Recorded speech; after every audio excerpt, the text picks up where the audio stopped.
Welcome to Topstep TV. Up next is that Hoag guy and that other guy. Oh yeah, Horn, Hoag and Horn. Good morning, good afternoon, and good evening. We'd like to welcome you to Topstep TV for opening call. He's Shaggy, and I'm Scooby. Congratulations, you're at the right place at the right time. We've got an exciting and informative program for you today, and throughout this week, we will be your trading buddy, your trading mentor, newscaster, fellow trader, and that voice in your head that keeps telling you, I can do this. I know I can, and I know I will, whatever it may be. So get yourself ready for some top-notch, up-to-date market and trading know-how. Get your game plan ready, have your checklist ready, and I'd like to say good morning to that handsome devil, John Hoagland. Good morning, handsome. Crikey, Scoob. Good morning. Love that guy. It's one thing that's sort of gone through the ages. It's like The Simpsons. It's been on forever. Yeah. I think that the voice guy for Shaggy was Casey Kasem. Casey Kasem. Casey Kasem. If you guys know who Casey Kasem is. Good morning, everyone. Good morning, Eddie. Good morning. Well, we've got a lot going on here today. Lots of good stuff. But let's get into this. Time is of the essence. Major stock indices head into the final day. Yes, the final day of November. On a pace to be the best month ever. Well, for November. So, anyway, markets are gearing up for the publication of the Fed Reserve's favored inflation gauge. Elsewhere, Microsoft has been put on the board, taking a position on the OpenAI board. U.S. stock futures inched up a little bit, just a wee bit here, investors. And then we had the PCE today. John's going to talk about that. Over in China, Chinese manufacturing activity shrank because of a cold day with your pants down to your knees on the second straight month in November. And the sector saw headwinds from the slowing overseas demand. Now, here's the thing.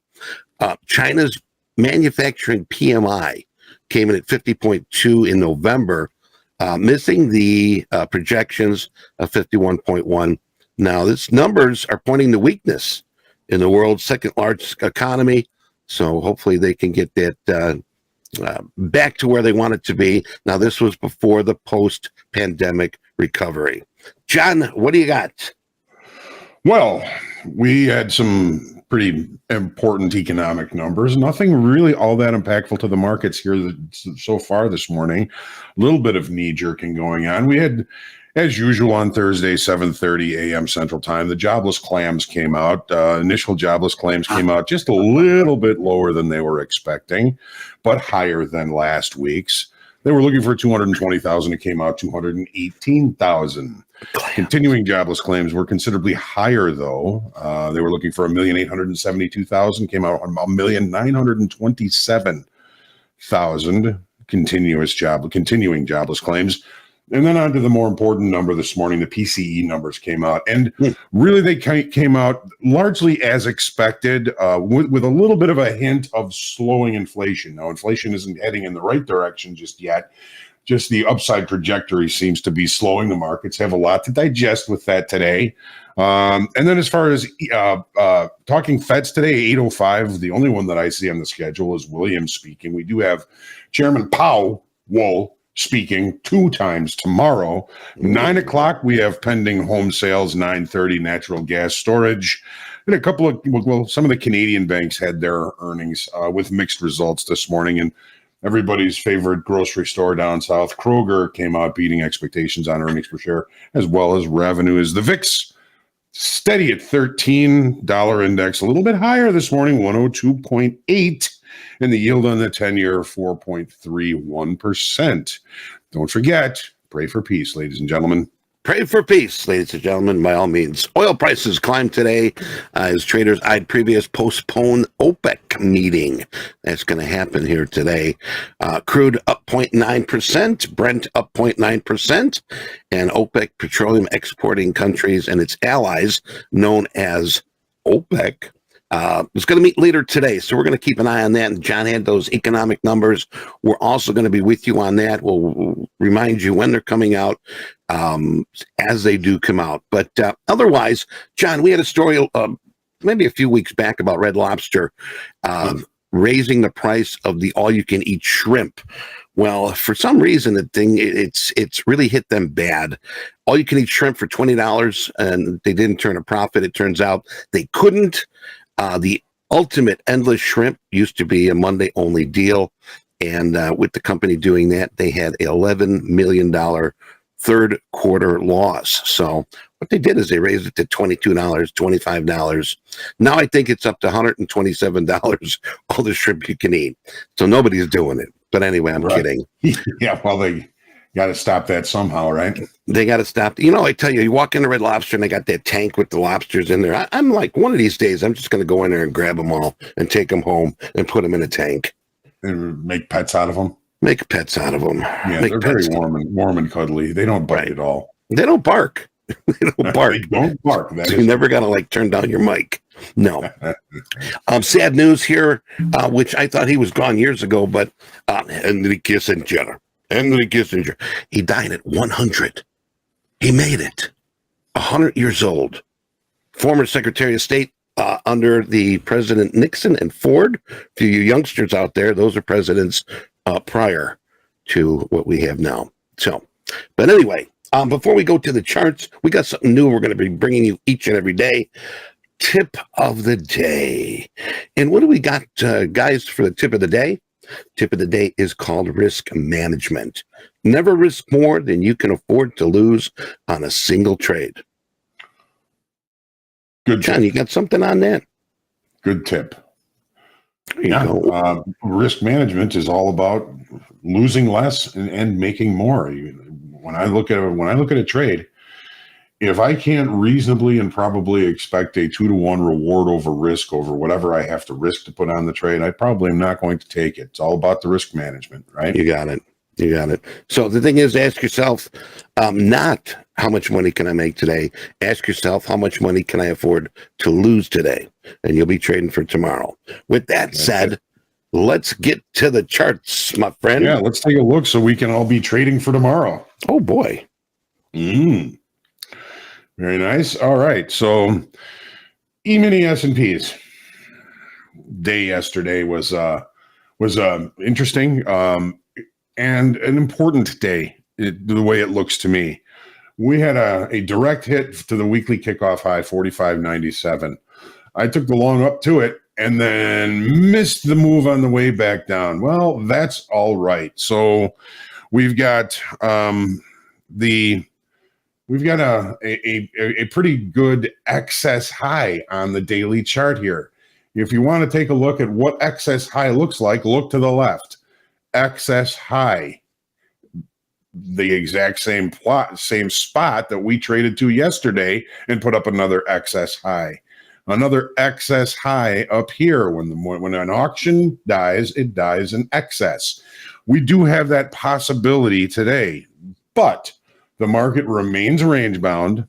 It remains holding upside structure. We were going to be looking at what PCE was going to do today. There's going to be some slow digestion of that number. I mean, it is good, saying that that inflation is continuing to slow. That's what we want. So we're getting good news from that. How much is the market going to react? As always, ACH, ladies and gentlemen, anything can happen. I'm really kind of focusing on this excess high. The range bound area that we're in here, we're going to take a look on the 30-minute chart now and take a look at where are the important levels as far as the area of balance that the market is currently in. Balance or range levels, I'm looking at 45.80 to the upside. Okay, the market opened above there, looked higher and closed lower. We've got last week's high 87 quarter, and then we've got our weekly kickoff high that was resistant yesterday at 45.97. Down below, I'm looking at 45.50 right down here as a potential target and a potential execution level, and below that 45.37, this low back here from, I believe this was last Tuesday, I believe. Yes, last Tuesday, this low here, looks kind of prime for a potential target or opportunity.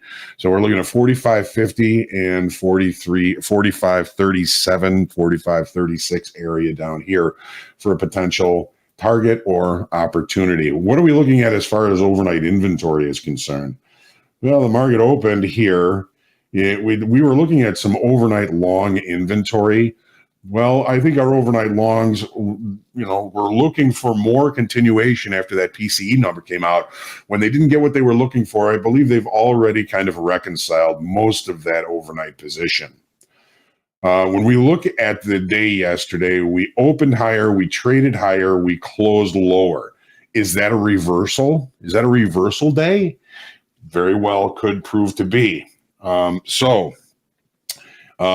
suggesting that we have any big downside moves or even upside moves, because we're still range bound. I mean, basically, we're still hovering around 45.67, which was last week's weekly kickoff high, which has really been central as far as the range that we've been in for the last week and a half.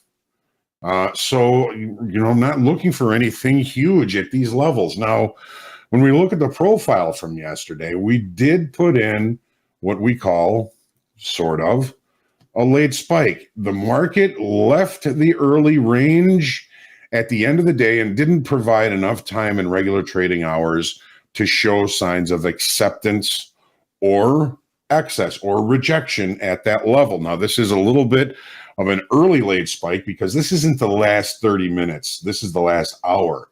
We did leave some single TPOs here, which kind of creates that late spike. Now, the late spike rules. If we open in or below a late spike to the downside, it's marking potential or probable acceptance of price at lower levels. Well, if we were to open now, we'd be opening above the base of that late spike, which says that the market is potentially or probably rejecting lower pricing. Overnight inventory adjusted, we're going to be opening in range and in value after the PCE numbers. Stay patient, ladies and gentlemen. Stay patient. Base of the late spike that we're going to be kind of focusing on, very close to the low of value on this platform, 62, 45, 62, 50 is the base of the late spike. Could be somewhat pivotal for us today.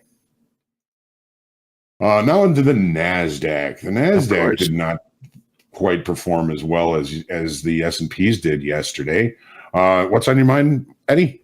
No, I'm right behind you, watching and enjoying. All right. Well, good. So what didn't the NASDAQ do? It didn't reach weekly kickoff high, which is basically the swing high from back here. July swing high. Didn't get there. Do we have excess?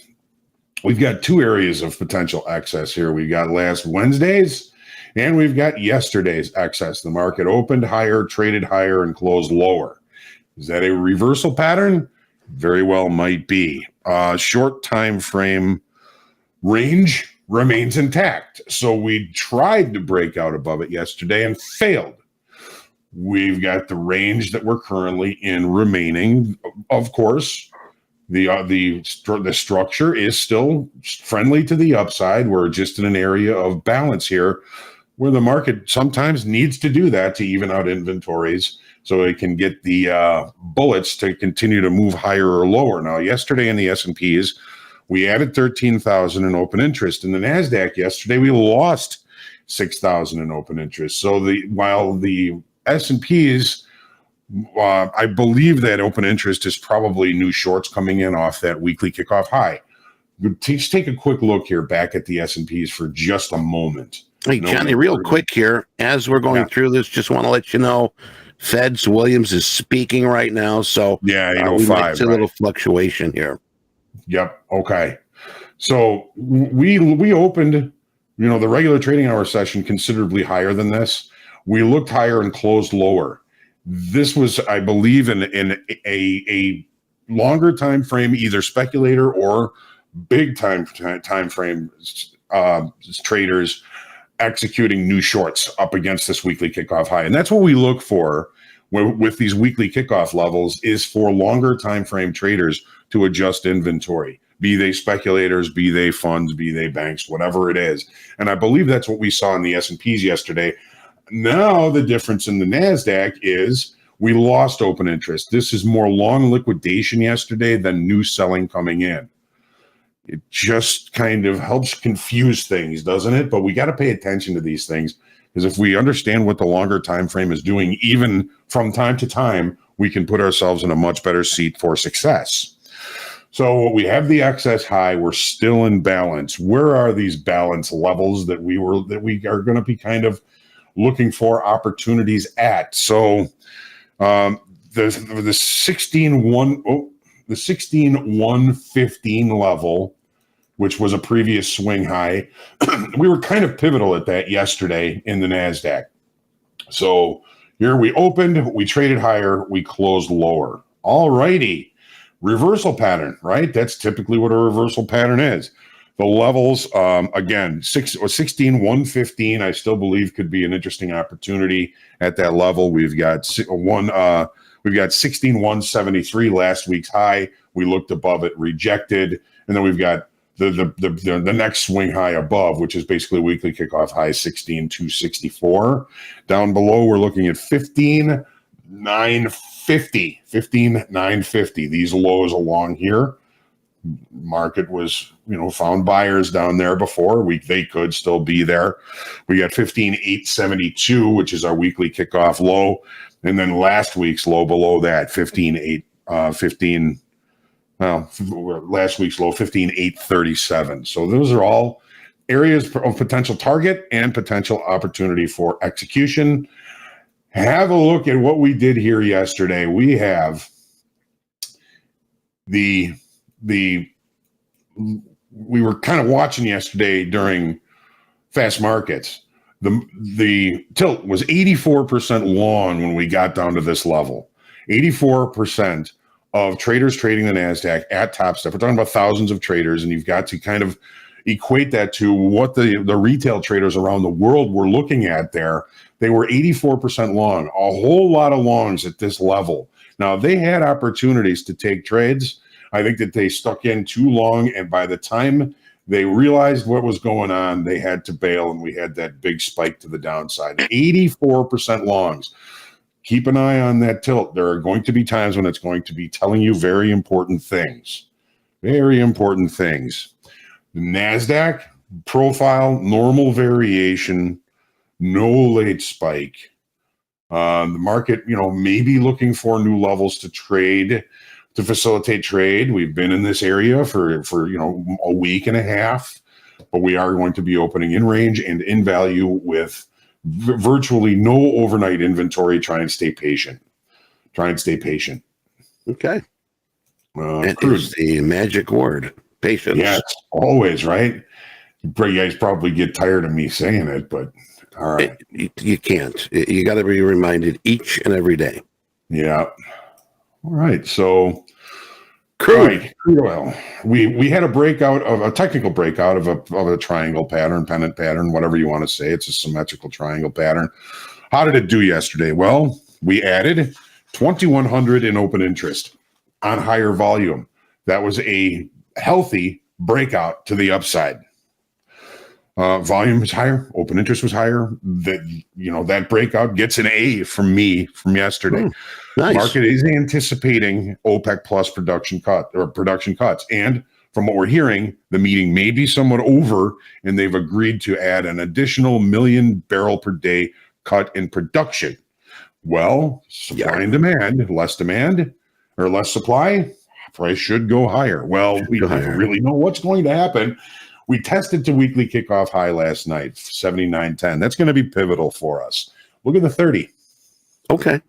We've got a channel, or as we like to call them affectionately here for our good friend Dan, Danels. Danel. We've got a Danel. So we're kind of looking at the highs here. This is kind of a loose trend line where, the market has opened. It has tested in regular trading hours to The weekly kickoff high so far showing potential signs of excess. Yes, well, in the overnight, we looked above it and we found sellers up there. Are we going to find sellers here now? We've opened with a gap. We've got overnight inventory that's long. So if that overnight inventory starts to get nervous, like they're not going to see continuation, we could end up getting better trade location for longs if that's what we're looking for. But I'm really kind of focusing on this area up here. If we get some good participation above weekly kickoff high 79.10, we're going to go with it. If we don't, we're going to look for the market to rotate back lower to possibly the lower trend line of the Daniel. Yes. Profile yesterday, we opened, we repaired the previous day's profile, and there's a lot of question about repair. We can talk about that during fast markets or in a group coaching session one of these days very soon. The market opened and it broke and it traded to the lower, close to the lower distribution of time and volume that occurred the previous day. And that's all it needed to do. Then it continued to rally the rest of the day. Look at the volume last night. We had a volatile London session last night. There's a lot going on in this market. We're going to be looking for opportunities. If it were me and I was a crude trader, I'd probably be looking for that short up against that weekly kickoff high. But it's already kind of gone past, so I'm not going to cry about spilled milk. The one thing that we noticed about yesterday, the market opened, looked lower, traded higher. There was negative delta. There was a delta divergence yesterday. So in other words, the more aggressive traders were the market order sellers meeting longer time frame buyers. That's where we get that increase in open interest on a delta divergence. That was longer time frame buyers, ladies and gentlemen. Keep that in mind. Mm-hmm. Gold. All right. Gold, real big fake out here today to the top side. Double pump. We're seeing a little uptick in the dollar. Dollar was at like 3-4 month lows a couple of days ago. They've come off those a little bit. Yesterday was a good trend continuation day, kind of a small range, but we added 3,600 in open interest on higher volume. Well, higher volume, higher open interest in a directional move indicates health. We've come a long way in a short period of time. We may be starting to build a potential bull flag. We got to keep our eye on the dollar. If the dollar continues to pull off those lows, that's going to add some weakness to gold. But I think that the overall market structure looks pretty decent. We looking for a hangover day today? Did we have a hangover day yesterday? Well, we still added some volume and open interest. We may be just have a day where we can kind of even out inventories and be ready for our next move. Take a look at the 30 here. All right. Got a couple minutes here, Johnny. Okay. Overnight inventory was short. The number came out. The short time frame shorts freaked out, and they brought price all the way back to settlement. So the overnight inventory move is already over. We opened we did not open with a gap. We looked lower, we looked higher, a lot of knee jerking going on.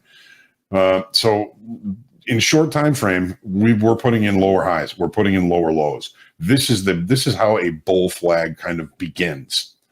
We've got a pretty large initial balance here. Focus on the extremes of that initial balance. The initial balance low here, 2051.70, the initial balance high, approximately 2066.60. So I'll be focusing on those extremes and really trying to avoid, as we always say, diddling in the middle. Take your deep breath, ladies and gentlemen. Stay humble, grateful, creative, and centered in your trading today. Let's have a great trading day. And remember, patience, discipline, and management are so very important each and every trade day. Yes, it is very much. And for those wondering about the Packer gear, I got to order it. Okay. Amazon, where the hell are you? Okay. Monday, I will have my Packer gear.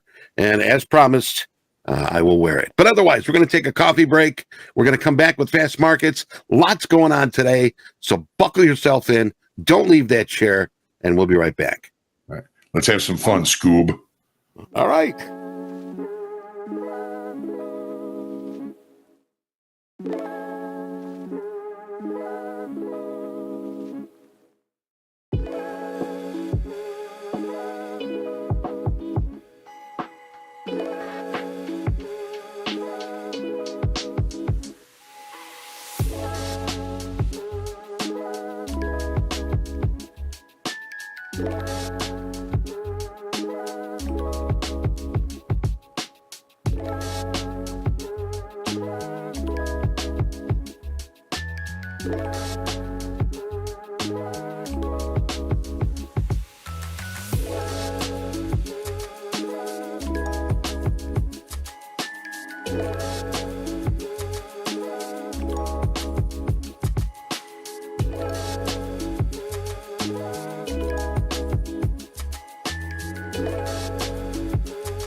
All right, let's get our ponies in our gates. We've got just a couple seconds, and we're going to have a market open here. So, are you ready? I hope so.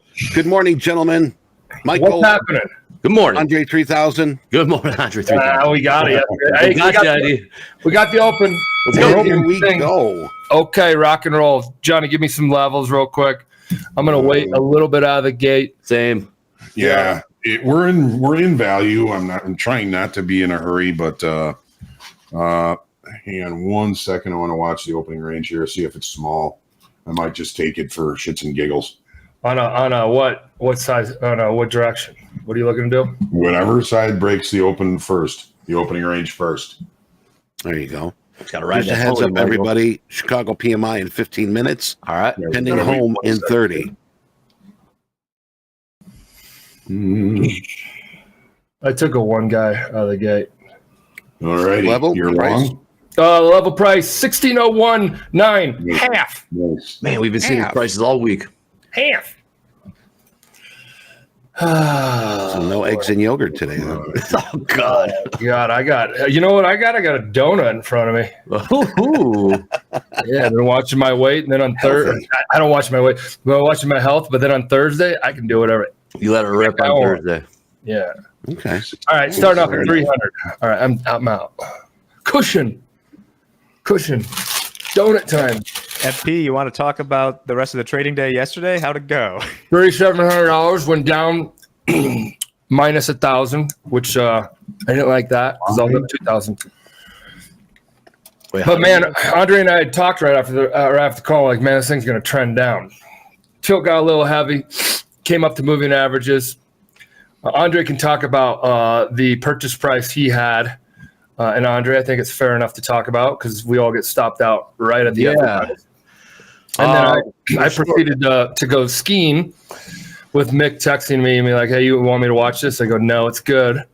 and I do 3 runs and I come back and it had just sold off down to 52s, which would have been up like 7 or 10 grand, but I ended up the day up 3,700, Wow. which is great. It was great. Nice. Luckily, yeah, Nice. I bought the dead ass high on that. We both had the same position on, right, Andre? Yeah, we were both short. I got stopped out of 78. Sure as shit, that was the high of that downward move, and then just it was look out below after that happens. I was in a bummer mood, but my trading buddy Michael gave me a call and said, "Hey, it happens. You're a good trader. You'll be fine," which I appreciate. Very nice. I love you, Andre. Love you. I love you. So I took the opening range trade. I was late getting into the long, so I didn't get the best trade location. I missed it by a couple of ticks, but I'm currently long at 45.67 quarter. And my stop, I've got to move it a little bit lower here, 62, 61.75.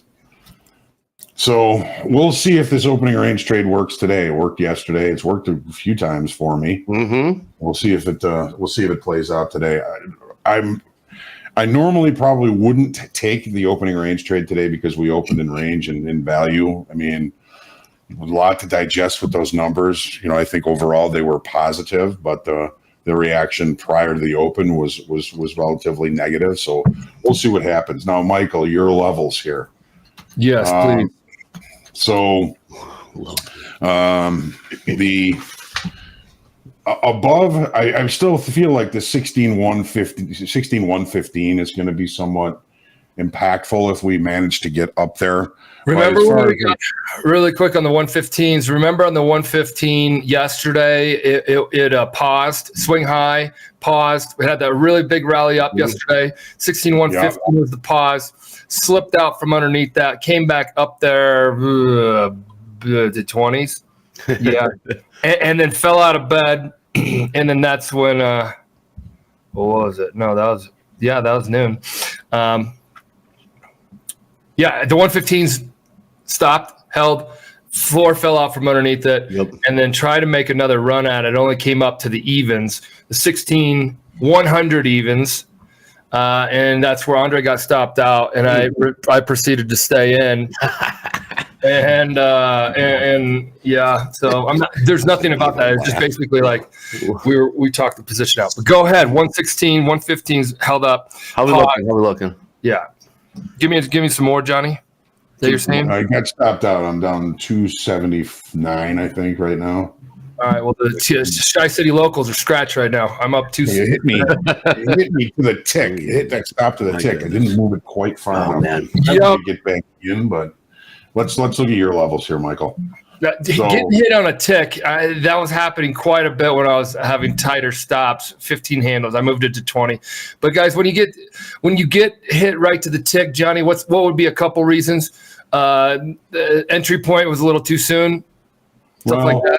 When it happens with the opening range trade, so the opening range broke to the upside first. So this is the first minute of trade. So it broke to the upside first. So if you think the opening range is going to be the extreme, you go long one tick above it. You move your stop a few ticks the other side of it. So what happens sometimes is the market it'll come back, take out the few little stops that the market knows is just below the opening range. Yep. And then it'll go. That happened last week. I took the opening range long. It took out the stops. My stop was just far enough outside of that to keep me in, and then I made 500 or 400 or 500 on that. I remember that trade. Okay, right? So that's why I moved that stop a little further away. I'm not taking it now, so I'm good. All right, levels, Michael. Below.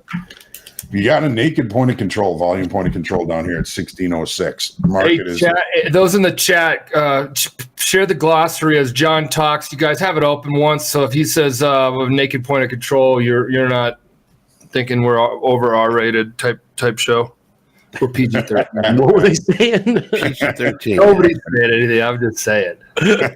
I want to make sure everybody knows our terms. So that's what folks in the chat will help. So. Right. So NPOC down here at 1606 approximately. I can get a little bit more. 16006.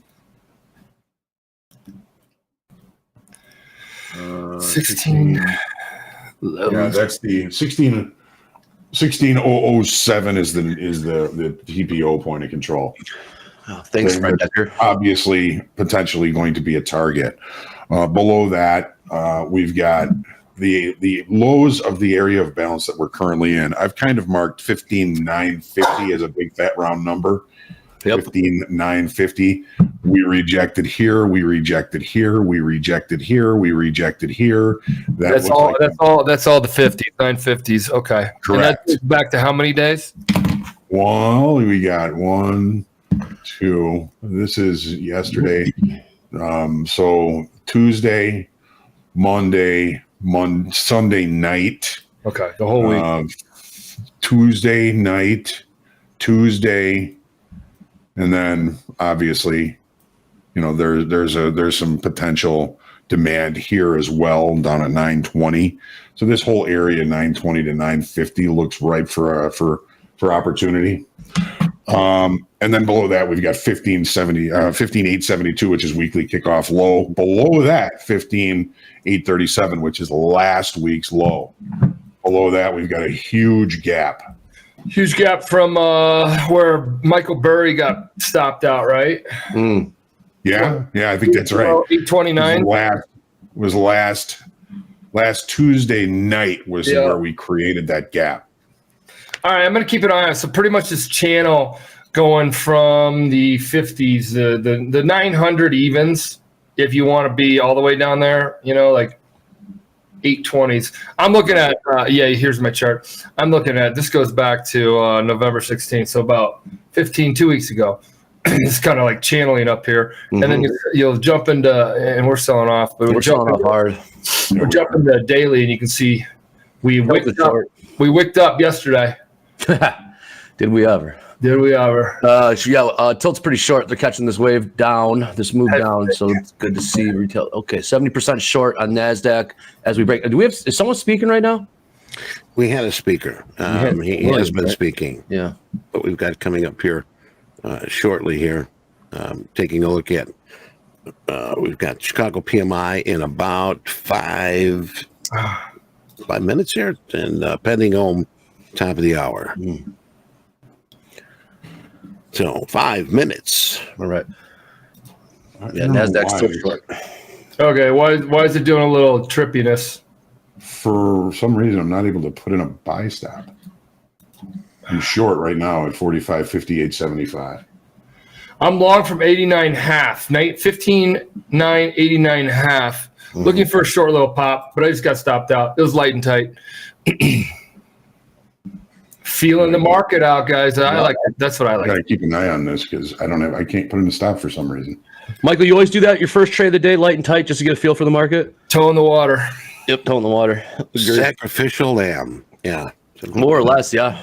You can, the thing is too, if you got that practice account, throw one lot out there and see what happens. That very much so. You're never as focused as you are in the markets when you're actually in the market. You can watch the market from an observer, but once you're in the market, you pay more attention. You read order flow much more clearly.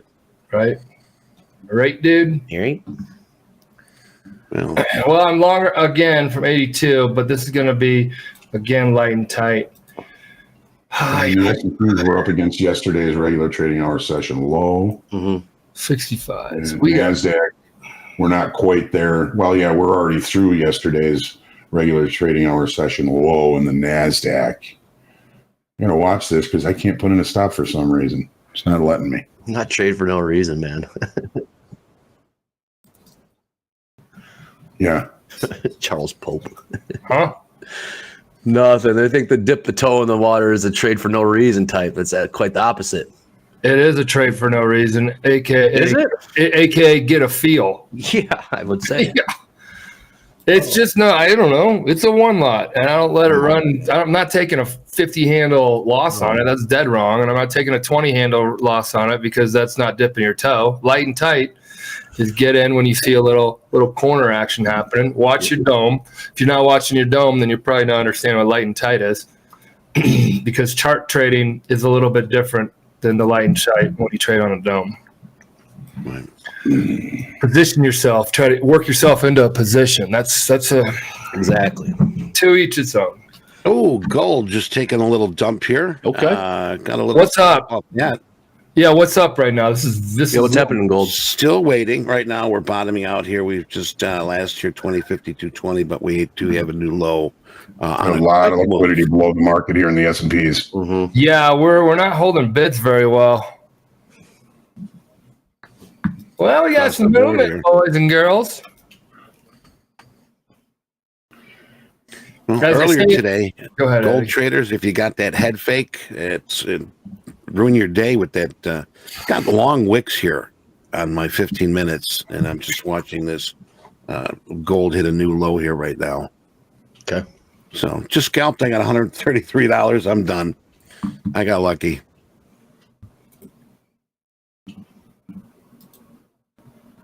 Can you guys pin the glossary to the top of the chat so people get an idea? Until we pin new things, the glossary is always helpful, and we can always have them reference. Because I got a really big thing. Under 2 minutes, Chicago PMI. Okay. What do we have after that, Eddie? We got home sales, top of the hour. Bam. All right. All right, I have to, restart this. Tilt 50-50 right now, kind of flattened out. Flattened out. I sometimes see continuation when it was already that. So just keep an eye on for continuation. John talked about the 50s. 950. I talk NASDAQ, so when everybody hears me like, what the hell is 950? So 16,950. Eric, thank you. I believe, no, that's not. Oh, shit. I did It's that, not. didn't I? Maybe that's intercom. Glossary. Put it to the top. I just bad-fingered myself out of that trade. Yeah, that happens. Sucks. And then you can't. And then now you're not in a good entry, right? No. Uh huh. Been there. PMI comes out higher. It's going to be if it's higher, expect it should be positive bullish. If lower, obviously negative bearish. Good jobs. Good stuff, Eddie. If thens. If then's for sure. Comes out higher, bullish. If comes out lower, bearish. Yeah, whoever said that, restart the platform. Thank you very much. I got it fixed now. So Okay. 46 is the expectation. 44 prior. So, Michael, back to the NASDAQ. And I know we're not at that level, but remember when we were 85% long? Mm-hmm. It was just below that 16,115 level. I put it right here, 84% long. Mm. And it hung there for quite a while. And then, pow, man, it just broke. Yep. Michael remembers that trade. Yep. Five seconds. 5 seconds, guys. All right. 50-50 tilt. 50-50 tilt. All right. Number hitting the wire. 46 was the prior, or I'm sorry, the expectation. 44 the prior. And waiting for the number here. 55.8. Buy it. Much higher than expected. Why is that a buy? And who just did that? Is that me? You heard that? That was Andre. 3,000. T4. Yeah. Why do you like? Phil. Yeah, the T4 Phil. Why do you like it? Why do you like that news? Bullish. Like Eddie said, it comes out higher than expected. Yeah. Watch the markets choose what it wants to choose. That is true. Yep. I like the idea. It just we haven't caught a bid. So is that enough news to make it fucking? No, I got it. Yeah. Sorry. No, Andre. Yeah, You know, good. that level, 45, 50 Yep. in the S&Ps. I mean, look at the lows here. Look at the lows here. Look at the lows over here. That's kind of a demand zone. You're right. The way I would look at it, but you're a little early for that. Yes, I am, and I'm out. It's all right. It was a good play. I get you where your head was at. Oh, Hey, 68% short now in the Nasdaq. So you got shorts. You got shorts starting to show up below these 15.9. I don't know 70s or 80s if you want to go low. Shorts have been in here. Short buys. You're right. It's 53% only with S&P, but it's 67 on the.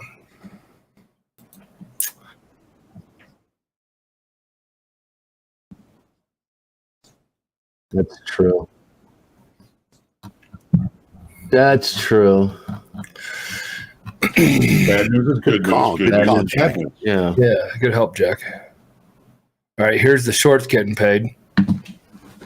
Here's your 50s. Here's your 55s. I'll take one just because it might come up short. Working light and fairly tight. Yeah, it can't catch a bid. I'm out. And for some of those that are wondering why I'm not wearing Packer gear, I ordered it last night. God, you gave him money. You should have just went to the Salvation Army. Oh my God! You get a cookie. You get a comedy cookie, Michael. Yeah, You get a box of cookies on that. get that shirt off somebody else, and then I can come with it, shred it. All right. It's funny. Shame on that. You probably could. You probably could find some Bears stuff there too. Oh yeah, old vintage. Considering the way they're playing, I used to go all the time Salvation Army and just rummage through stuff and find just sweet ass old school shirts. Yeah. I saw Goodwill's finally going online. You can find some treasures there now. You know what? They finally realized that some of the stuff that they dump and put out there is valuable. That's why they're going. If you'll see some stuff on eBay, some things that they'll put on eBay even. Boy, do I love stopping off, dropping stuff, and just grabbing about 30 of those receipts. What do you do with them? I don't know. Just hand them out, to my buddies when they're doing their taxes. I buy all my suits at Salvation Armani.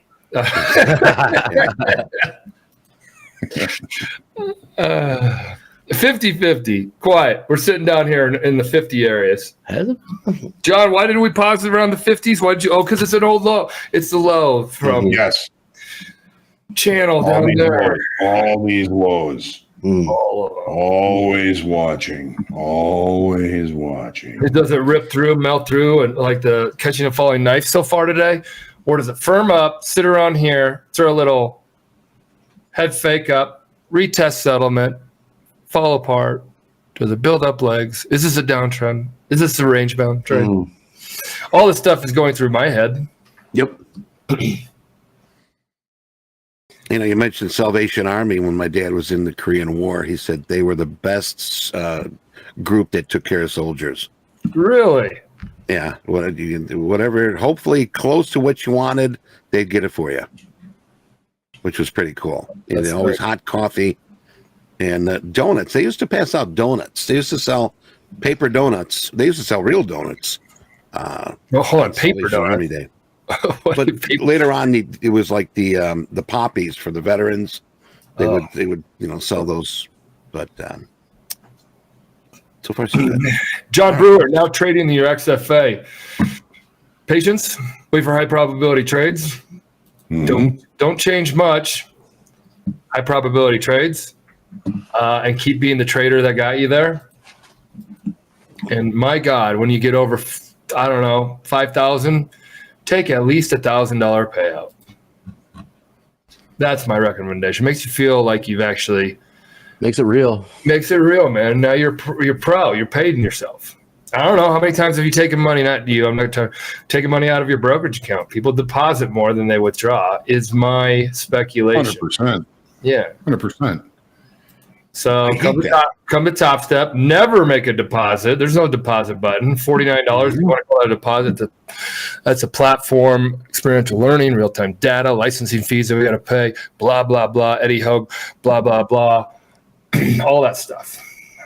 And that just helps put you in a better position to then take payouts when you get funded. So congratulations, John. Yes, congrats. Congratulations. Well done. Well done. Well done. For those in the chat, remember what you're typing. You've got other people here. Any F-bombs or anything negative, you might get a timeout. You might even get banned. You can say F, right? Can they say F?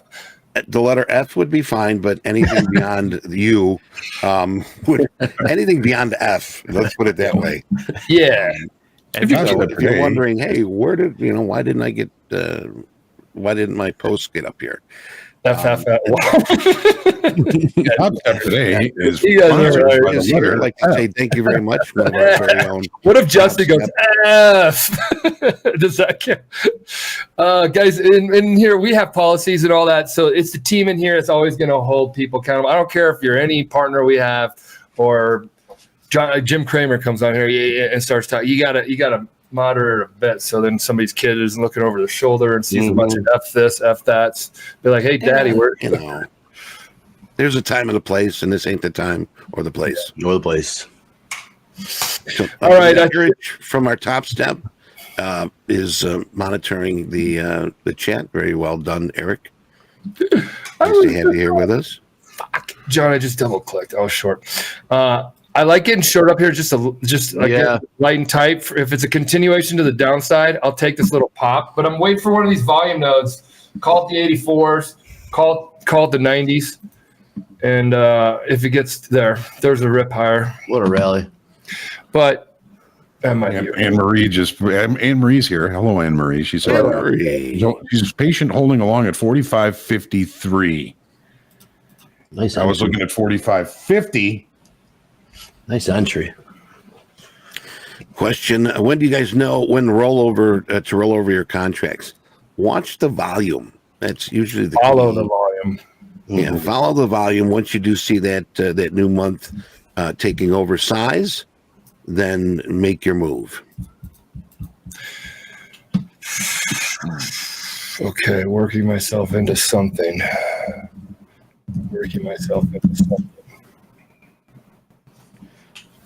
Just to put into context, the earlier stuff Hoag was saying about OPEC and the oil, the 1 million barrel cut by Saudi Arabia. Just remember for context that the world production is about 81 million barrels a day. Jeez. Gosh. So just keep that in mind when you see headlines like that. It's like a fart in the wind. I'm about a barrel since I got my truck. How much is down there? There's got to be they're pulling that out a day. They'd have to, right? If we're using that today, we're pulling that out. Earth has got to be like an M&M. It's like a Capri Sun. Capri Sun. Hard on the outside and gooey on the inside. All right, I'm gonna get out of this thing. Possibly. How many people type the letter F? My goodness. You comedians. Eddie used to do that. Is that fun? What? Type the letter F? Until your fingertips melt. I see you out in the driveway with your chalk. I'm right by Midway Airport. So when the plane's at 5, Put your messages for him. Yeah, after you got a shitty trading day, you go out there, just write it till the planes fly over, and yuck. Ugh. Hey, you. Yeah. Comedy is fun. Yes, it is stressful, nerve-wracking, because you never know if people are going to like you or not.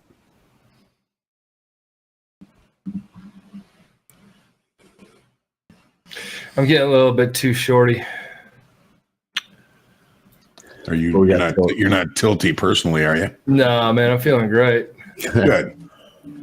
Folks, we got coming up here, top of the hour. We're going to be looking at about 5 minutes here in just a minute. A few seconds here. There we go. 5 minutes remaining. All right, top of the hour. All right, I'm out. Scratch of the day. Light and tight. Yep. Are you trading a top 100 account? Yes, I am. Yes, I am. Yes, I am. So you're saying there's a chance? Is that Dumb and Dumber? Yeah. God, that was such a good show. And then they made Dumb and Dumber 2. You're like, all right, I get the humor, but yeah. Did they film that by you, Patak? I don't think it was I don't know. I don't think it was in Aspen. Wasn't in location. I know it's when I thought Aspen was cool. I watched Dumb and Dumber. I'm like, dang it. They're driving around Ferraris or Lamborghinis in the snow. In the snow. And then I came out here with Andre, first time ever, and I'm looking out the balcony, and what do I see? A yellow Lamborghini.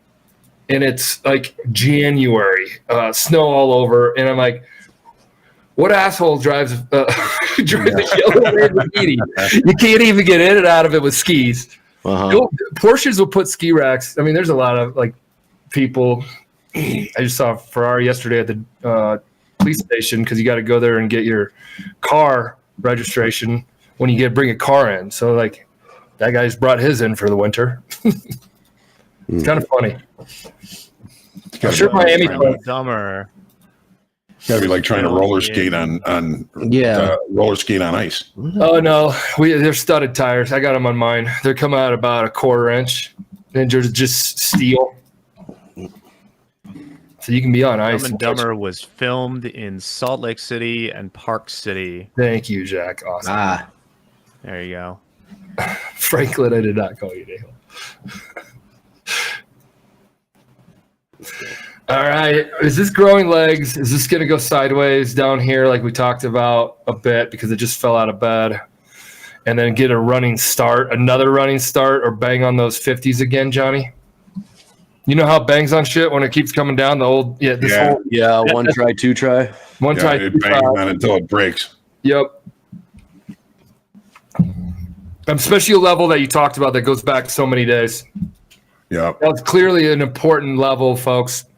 When you hear John say that and he goes back, it did a low here, it was a low here, it was a settlement here. So that becomes important. Just put it in your notes. I'm doing notes all the time. Mm-hmm. Get a top step. I don't even know how you guys get one of these, but I got about 50 pages left to who's ever on our swag and merch listening I in. use a clipboard. Nice. Like a You coach. start every day with a fresh Oh, paper. sweet. What kind of paper you put on there? What's I wrong with have- that? What's wrong with paper, Daddy? What's wrong with that? No, don't you? I didn't say it. I mean, like just a blank page, or one with lines. Yeah, just like typing paper. My wife is a office supply store basically. I have reams and reams of paper in the basement that she brought.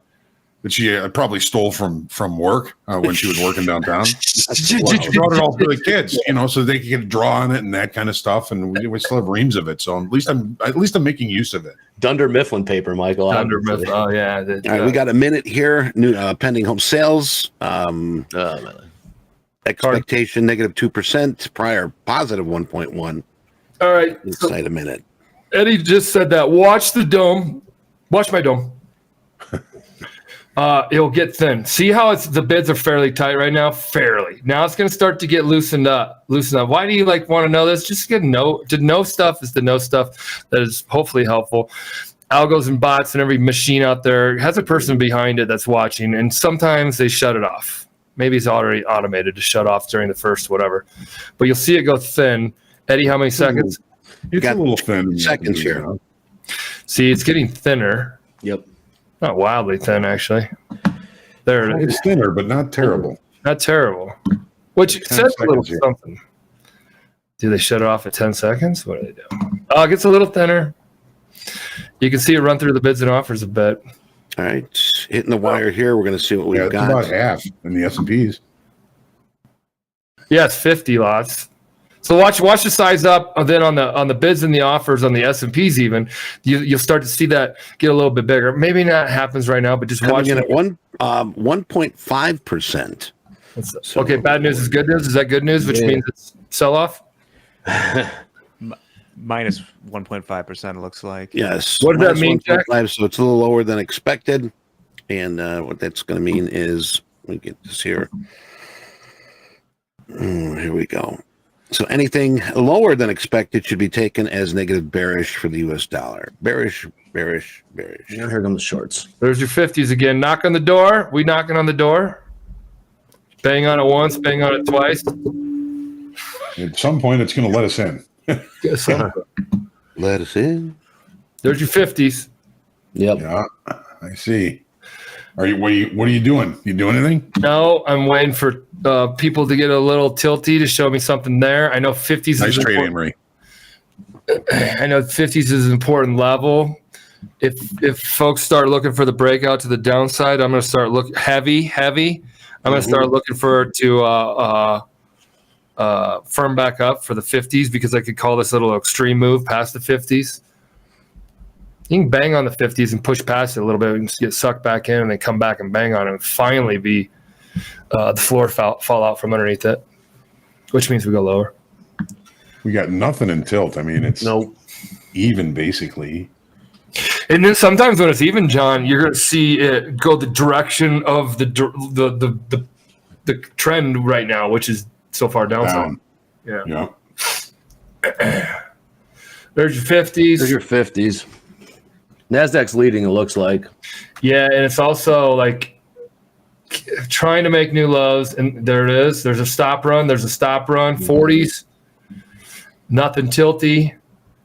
30s, so it's going the way. If it's 50-50 on the tilt, that means the market kind of just free floats or free flows the way of the trend. In the history of me watching this, the tilt data is fascinating, Anne Marie, man. Guys, any trader who's been trading for longer than a few years knows that this data, minus 70%. Okay, I'm going to get in a little early. 72%. 72%. All right, now they went tilty on me, I believe. We got to time this, though. Yeah, I could be very, very early, or I could be early. This top of the hour, we got a 9 o'clock Top Step news pack. What do we got, guys? Oh, news pack. I like it. News pack, as in news packages in the industry, so to speak. First, just wanted to point out that November was the best month for treasuries since the 1980s. Wow. Wow, really? Yields Carter there. administration. huh. Yes. Yeah. Oh, yeah. So traders are pricing in about a 1.15% policy easing for 2024, with the first cut expected in May, but some think in March. That's from Bloomberg there. Barkin had other ideas yesterday.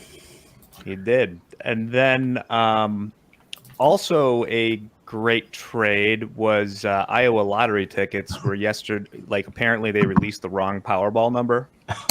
What? No way. Old Larry's first day. And Whoops. He's a lawyer. they corrected it. They corrected it like 7 hours later. But in the meantime, several people did cash winning tickets. But if somebody actually had the fake number as the Powerball prize, I think they should be able to just take possession of the state capital of Iowa and live there. Or something. Yeah, I mean, to avoid litigation, I'd be paying that guy out a little bit. Yeah. It's like if Ohtani signs with one of these Major League Baseball teams, they're going to have to give him like part of the team. I mean, they're talking like signing them for like $1 billion. You can take all the White Sox and take them to, take them back to White Japan Sox. for all I care. I'm done with Yeah, it. I'll take him whatever he wants to the north side. Baby, north side. Who's that Whatever he kid? wants. Who's that kid? Blank check. The guy that hits and pitches. Oh, that guy's ridiculous. I don't even watch baseball, and I'll tune in if he's doing anything. The unicorn. Yeah. And he's like, what, 7 foot, like 6'8"? Isn't he He's a tall? big boy. Shout out to Jay. All right. Hold up. Wait a minute. Trend day down. Are we going to hold a bid down here? Was that a fake out? S&Ps haven't taken out the low yet. Yeah, that kind of scares me. Did you get long, Michael? Yeah, I was long 3, and I took a couple of them off at the 32s. Bounced, right? Yeah, so just to put me in the blue, in the green, whatever you guys call it. Still trading around I'm still dancing with the market because I haven't figured out yet. I do believe the market's in a downtrend, obviously. But here's the pop. All right, cool. I'll get up. Who's leading, Michael? You or the market? Yeah, right. All right, I'll take that little cushion. Nice trade. Are you trading a waltz? No, this is still tango, John. This is still tango. There you go. Yeah. You gotta be trading. You gotta be dancing the same dance. Yeah. So that was a great. What was that? The lows were 18. I was at 24. There's that 920 level. Yeah, 20s. 20. It held the 20s. That's when I got on the 24s. Going up to 34. Came back from 34 down to shake out all the weak sisters, is what I always used to call it, or weak brothers, whatever world you want to live in. I don't care, but just the weak ones. Down to 16s or 18s, and then firmed up. So when I'm trading on the nervous side or not confident side, I would have been shaken out of that for sure. How much heat did you take? $100. Not much. Oh, yeah. 100 to make 300-400 All day. Crude Light looks like tap. it's in an interesting spot. light and tight. Right up against weekly kickoff high. Eyes are open. Here it is. Dolby's probably looking at that like, oh man, He's a crude monster. he He is a loves crude his man. Yeah, Dolby, great. Who's on the box today, Dolby? Yeah. Yeah, great transitioning. Good stuff. Yeds. Yes, I think it's a yes. Who's all working right now in chat at Topstep? Jump in here so we can say, hey, what's up? Anybody in chat? Eric is gave a shout out a little earlier. Okay, JD, what's up? Yeah, JD. JD's spinning plates over here. He's the only one. Hope's talking about the 15.9 half to 15.9 80s is the swing in NASDAQ. Coach Vince, Eric, nice. Eric, what's up, guys? Mac Attack's in here. Mac, yeah, he's incognito. Mr. Yeah, Mac, what is this blending in stuff with the I don't know, maybe that's a great job. You're all about product and everything about the user experience. Maybe you're just blending in with the crowd and kind of seeing how traders behave. Guys, camouflage on. He's got his hot mic underneath there with the FBI van out in the drive. Vince got a nice short and gold on here. Awesome. Noxious ambassador. Hey, Noxious, if you're an ambassador, it might be good. Well, I guess I don't know how you do it, chat, and get you titled up or knowing that you're working with Topstep, but good stuff. Danielle, of course. What's up? Of course. All the time. That is the woman that keeps, well, that's the glue that keeps the, I don't know. She's the glue and the duct tape. Duct tape. Straw that stirs the drink. What is it? You never heard that one before? Never heard that one before. Reggie Jackson said that once. Baseball player. Yep. I know who he is. All right, here's a trivia. What college did he go to? ASU. ASU Sun Devils, correct, sir? Hey, is Reggie Jackson the guy who's the Jackson of Barrett Jackson? Anybody know that one? Barrett Jackson, the car auction? He is a car guy. He's a car guy. Is he really? That's the Jackson? Yeah, I my don't know old if man. that's a Jackson, but he is a car collector. Yes. Yeah. Yeah, those are fun to go to, Eddie. If you ever want to go and just pay $20 for a ticket and walk around and look at just dimers. Oh, my God. Dime pieces. Dime pieces. The custom auto show here in Chicago, my dad used to take me all the time. Yeah. Cool. That's I would love to go. So no, he's not. Okay. Saying no, it's not that. But he's been there. I've seen, like, he is there. Mr. October. There's a Meekum place up by Lake Geneva. You can Meekum. go to those He's once in a got while. 24 garages at his and I've boated by it with Danny, which if you ever go to Lake Geneva, just call up Danny, he'll give you a boat ride. Don't do that. But his boat is one of the coolest boats I've ever been in. It's one of those not Chris Crafts, it's one of those Strablo with the wood. It looks like All James wood. Bond. Really Yeah. nice. Yeah, very cool. All right, so it's held those 20s so far. It's only up 15 handles from it, though. 20 handles if you want to call the low of the move so far. Off the low, 20 handle move, which to me is not a huge conviction. That is firmed up. Okay, so Hoop, you're taking it. Barrett's always, January. I've been to the January ones with my dad. Taking your son, hell yeah, great thing to take your son to. EMM, send that suggestion to our Top Step. All right, we're always taking suggestions, comments. Our ears are open, so send that to our Top Step, and definitely goes for anybody. Fred's got a question for you, Johnny. Yeah. Oh, Fred. Are you still looking at the 45-50 evens as a possible long entry in the ES? I was just looking at that. I mean, it's still supportive until it's not, right? I was looking at 45-50 as an entry level that we didn't get to on a pretty decent pop to the upside. Anne Marie caught it, but I was too cheap looking for my opportunity. So, I mean, I still think it's a supportive level. He says that 50s, John? Yeah. Yeah. 45-50. You know, we're still in the initial balance. There's your 30 handle pop off the almost 30 handle pop off the lows. Off the 20. A little more conviction, of course. Like if you're going to keep seeing the bids stay in here. Damn. My ladder on NASDAQ will not stay centered. Fred, I was actually thinking about just trying to get along against the current day session low because that just helps me limit risk. Would have been a good one. Hoop is a solid dude.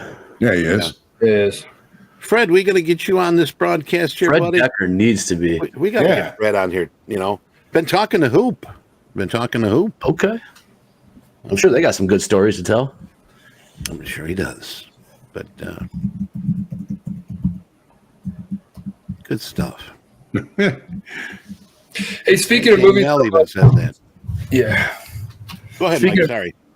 Speaking of moving so much, Andre, you're correct. And those that are top, so I just text our product team to work with Sim to Funded to make sure that you double click. You guys watch how I double click watch. I'll go off market and I'll double click the price here in the center and I'll center it up. Yeah. That's what somebody else said about Topstep X. They want the feedback. You're looking at, well, yeah. Oh, you're talking about. You're saying it's moving all over. NASDAQ's whipping around. Yeah, like all day long. I'm like, right now, I'm just clicking. Just one click in the center. One click in the center. I should make that we've got 4,000 people watching here, 70% and I've got a challenge since I lost but I guess I got the last one. It's my turn to sort of pass the torch, if you want to call it, and I think it's Michael's turn. Oh, come on! I've done it before. Well, I think you have. We're going like full circle. All right, Jackson. We go back to what about Jack? I'm not saying shit. I'll do whatever you want off screen. So I'll be like, "Oh my god, look at me! I'm wearing, a goofball." He's wearing clown makeup. Yes. No, Jack. It could be really anything. Eddie, you could come up with the ice bucket challenge type deal, and you take a little video. I've got a challenge. I've got a challenge here. Let me just sort of scroll. I know that I was talking to somebody last night about it. Here it is. There it is. Oh yes, indeed. Oh my. What do you got here? What are you cooking? Okay, if Michael, I challenge our traders here. We need some likes, right? All right. So let's see here. I already put a dislike in there, so okay. That's who it was. But I'll hold the market down. All right, if we can get 2,000 likes, how about this? For every 500 likes over 2,000, you drink a raw egg. You do the Rocky Balboa challenge. Okay? Okay? Yeah. And here's the thing. Now, listen, if we can get anything over 3,500 likes, you can pass that challenge back to anyone you'd like to. Oh my God! Can we start playing that game? That's genius. Okay. Yeah, so I can toss it to somebody. I can once we hit a higher number. Yes. So anything over 2,500, you're drinking an egg. If we hit 3,000, you're drinking 2 eggs. If we hit the 35, you can pass it to somebody else. So 2 eggers can go to somebody else. Yes. I like it. Eggers. All right. Ew. So let's get those likes in there. I want to see Mike do the Rocky Balboa. You can do that, Michael? What do you mean? I used to do it when I was like working out. Like I'd put a bunch of eggs in there and go like this, be like, and then just drink. And then it's like literally, it's like, I mean, it's Grissom. Chris says red eye beer with a raw egg. There you go. Wow. Maybe that's my Friday trade. Sounds awesome. Taking some heat on this one. Got in a little early, Andre. 65. Sorry, what'd you get short? I got short 165. I saw the 70%. It was 70%. I'm liking it on the downtrend. Minority was 30%. We should talk about the minority. We do. Minority was 30% short. Yeah. Majority, yeah. Sorry, Anne Marie. She's getting queasy. Me too. I love eggs, but I'm not eating them without cooking them. And there's a stop out, guys. Man, those 20s held up. That was a great trade. Great trade location, I should say. I held it for a measly nothing. Hopefully somebody caught that.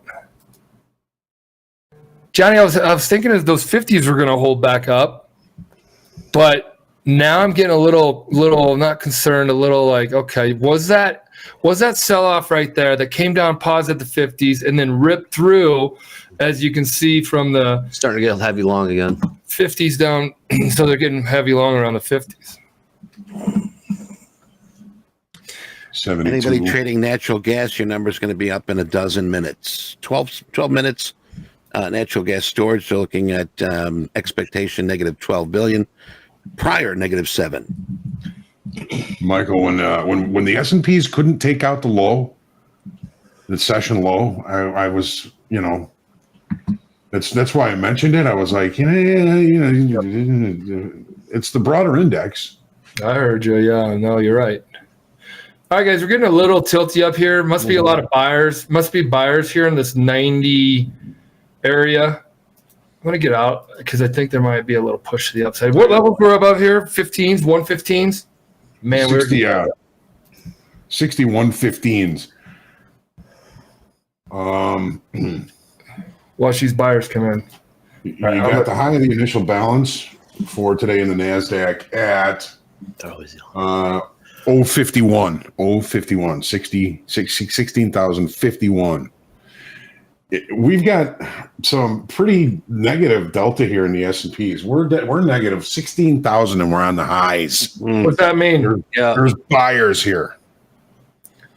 All right, I'm keeping this one light and tight. I'm short from 93s. I got 99s, 94s, 92s. And give me like a flush to the downside. Come on. I'll take one off. Yeah, you got to buy one for the break. I know. I'll take you long. Sometimes I do that. I'm like, just get one, cover one, and then you watch it go lower. Maybe it helps out. Oh, we've just hit 2.5 on the likes. How many? 2,800 right now. Boy, that's a jump there.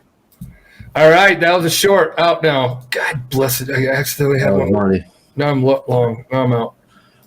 Yeah, yeah. Okay. The 99s, right after highs. Took really no risk.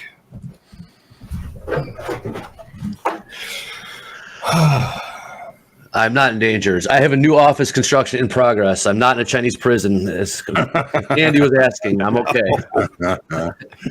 Next time you see me, it'll be nice and pretty. I promise. All right, so we got 3,000. We got another 5, Mike, and you can pass this. What? To somebody else. So far, we're up to 2 eggs. Changing my dislike to like now. Here we go. Here we go, boys. Oh, that was just a nice. All right, who's Topstep saying make it 10 eggs? What, JD or Dolby? I don't know. It's somebody. It's Jack or somebody in there who's doing that. John, look at one of the reasons why too I liked it because there's a little volume shoulder, and I was looking at the 15s and the 7s, and I'm like, that's a really hard to come all the way back to that area. That was an important swing. Yeah, I see what you're looking at. No, the TPO point of control. What was it? No. Yeah, 16,006, right? Yes. Okay, so it came up to that. I figured if I got short there, I'd take a 20 handle. So that'd be like the 20s. Nice. And then you had the volume. So my point of story is look at this. If you can see it right here. See as I bring this all the way over, see that volume node right here? And then it goes quiet right here. Right. It's a little wick up. I like these volume nodes. That's what you do, man. It's very, very good. I love it. And I know TBM does it too, Trades by Matt. Mm-hmm. It's cool to watch other people do it. Then you have a topic. That's why, guys, it's great to find a trading buddy. As you talk, somebody talks in here, you're like, man, I really like how, like Ghost. I think Ghost in here, you kind of trade similar to I do. Just because when I'm doing something, you're like, yeah, I'm looking at that too. I'm short. And I'm like, oh, I'm short. And then like, oh, this guy. So I'm fairly similar. I've seen you and I, but maybe we're not. But the whole point about it is find somebody that's similar to you and then kind of reach out to them. I don't know how you reach out to them here on YouTube, but you definitely should all be going to Discord. And there's a Topstep TV channel there. There's also a Trading Buddy channel. If we could put that There's link. a lot going on there. Yeah. Damn, 3,500 likes already. There you go. You get to switch it. But before you do that, Michael, Liked it. Noxious says MP might be on my end, but the tilt seems to be a bit behind. Remember, that's the average. Look, average entry. So if that price on tilt looks a little slow or maybe ahead, it is the average entry. Are you on the tilt? Not you, Eddie, but Noxious. Are you on the tilt on the screen on the very top? You're going to get the real time, and I'm sure this is still real time, but it scrolls. So you're going to be like delayed on the what is it going to scroll back in the window. But if you're on Topstep X, you will have it right in front of your face. Tilt updates in real time. I don't know. I'm not doing milliseconds or anything. Incognito Casey would be able to say something more about it. Would the COO come out from the group in the chat? Mac, these releases that you guys got working with Sim to Funded team, pretty damn cool. So kudos. Okay, press it up again. Yes, it is. If it comes up to the 06 again.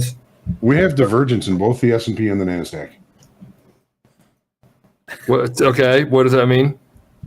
Now, here's the delta in the in the NASDAQ, minus 5,000. Okay, we're in the middle of the range. So not as deep a divergence in the NASDAQ, but look at the S&Ps. Negative 17,000, and we're at the high.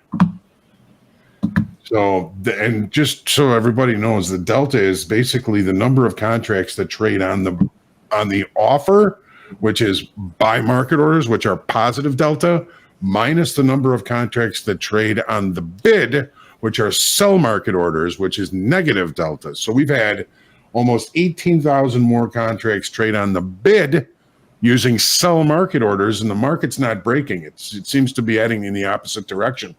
What causes that? Longer time frame buyers. There you go. Longer time frame buyers are covering. Well, hold on. They're the ones that are. They could be covering. They could be entering new positions. The point being is that their presence in the market is getting the short time frame traders that are using those market orders to hit those bids shorter and shorter as the day goes on. Has anybody seen the 100 lot play today in the NASDAQ? If you have, tell me what price. John, that's helpful information. Does that mean there's going to be more pressure down on those 50s, 16,950s? Guys, remember we talked, John said that level is pretty important because it had been such a support. I don't like calling it a support area of importance. That market had either paused on, but it definitely is channeled, and that's the low side of the channel, right, for the last couple of weeks or something like that? Well, I mean, it depends on, because we can't see exactly who those participants are. If the longer time frame traders are present and they are using ICE orders to buy, they're the ones that are kind of just scooping up everything that the short time frame market order sellers will hit. If they finish their package, then and they leave the building, I call it when Elvis leaves the building, then the shorter time frame shorts sometimes will get paid to the downside on these type of situations. I think the downside's looking pretty obvious right now, which kind of then makes me Makes you nervous? Yeah, because when everybody starts seeing it again, that's like a majority of people see something. I'm like, Yeah, then it's no good. yeah, it's no good. You're already late to the party. So what I'm monitoring for right now is to see if the S&Ps can put in a new regular trading hour session high, and you know that breakout above the initial balance might be something I would consider getting into and time stopping it. If that's going to be enough to scare all of those shorter time frame shorts out of those shorts, they're going to turn buyers and they're going to jump over each other to try and get out of those positions to lose as little as they can. That's the kind of breakout that I'm looking for above the regular trading hour session high.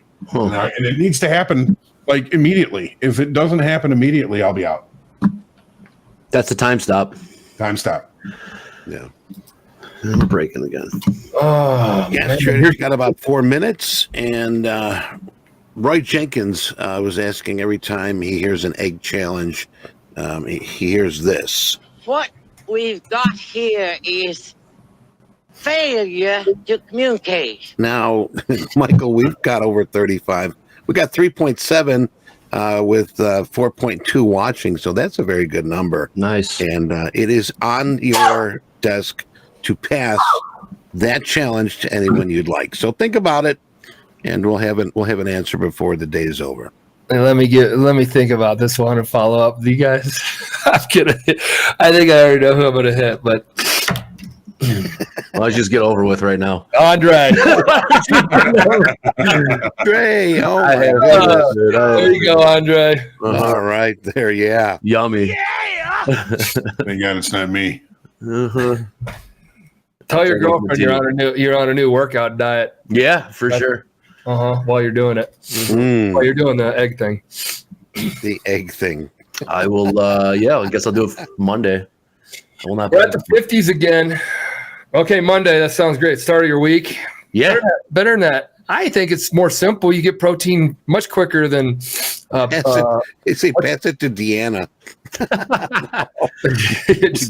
We want to keep her here. Okay. Yeah. It's much more. She might actually do it. She was a bodybuilder. Yeah, she was. We'll have to talk to her about this, right? What do you have to do it, and then we'll be like, "Hey, is that good for Andre to do that?" She's like, "Absolutely not. That's been a whole, urban legend, whatever." Yeah, Andre, you might have to go to the hospital, but much quicker to put those proteins in your. No, I'm drinking it. I'm saying, down the hatch, right down the hatch, much quicker than that. Yeah, I take a shot of Malort before. I can take a oysters, shot of man. Oysters. Yeah, same thing. You don't chew those things. 4,000 likes, impressive. Rooster says he'll donate the eggs. Roosters don't lay eggs. Yeah, he's got a bunch of hens. Yeah. This is the only rooster pimp I know. Yeah, I bet he knows where the hen house is. I know that. Never seen a fat rooster. So we had eggs and yogurt. And that you had to eat and chew and all that kind of stuff. So Andre, I think you're getting out. We're going to talk to TBM on Tuesday next week and be like, we got a new regimen for you. Swallowing it straight down the hatch. No just inject it into your throat.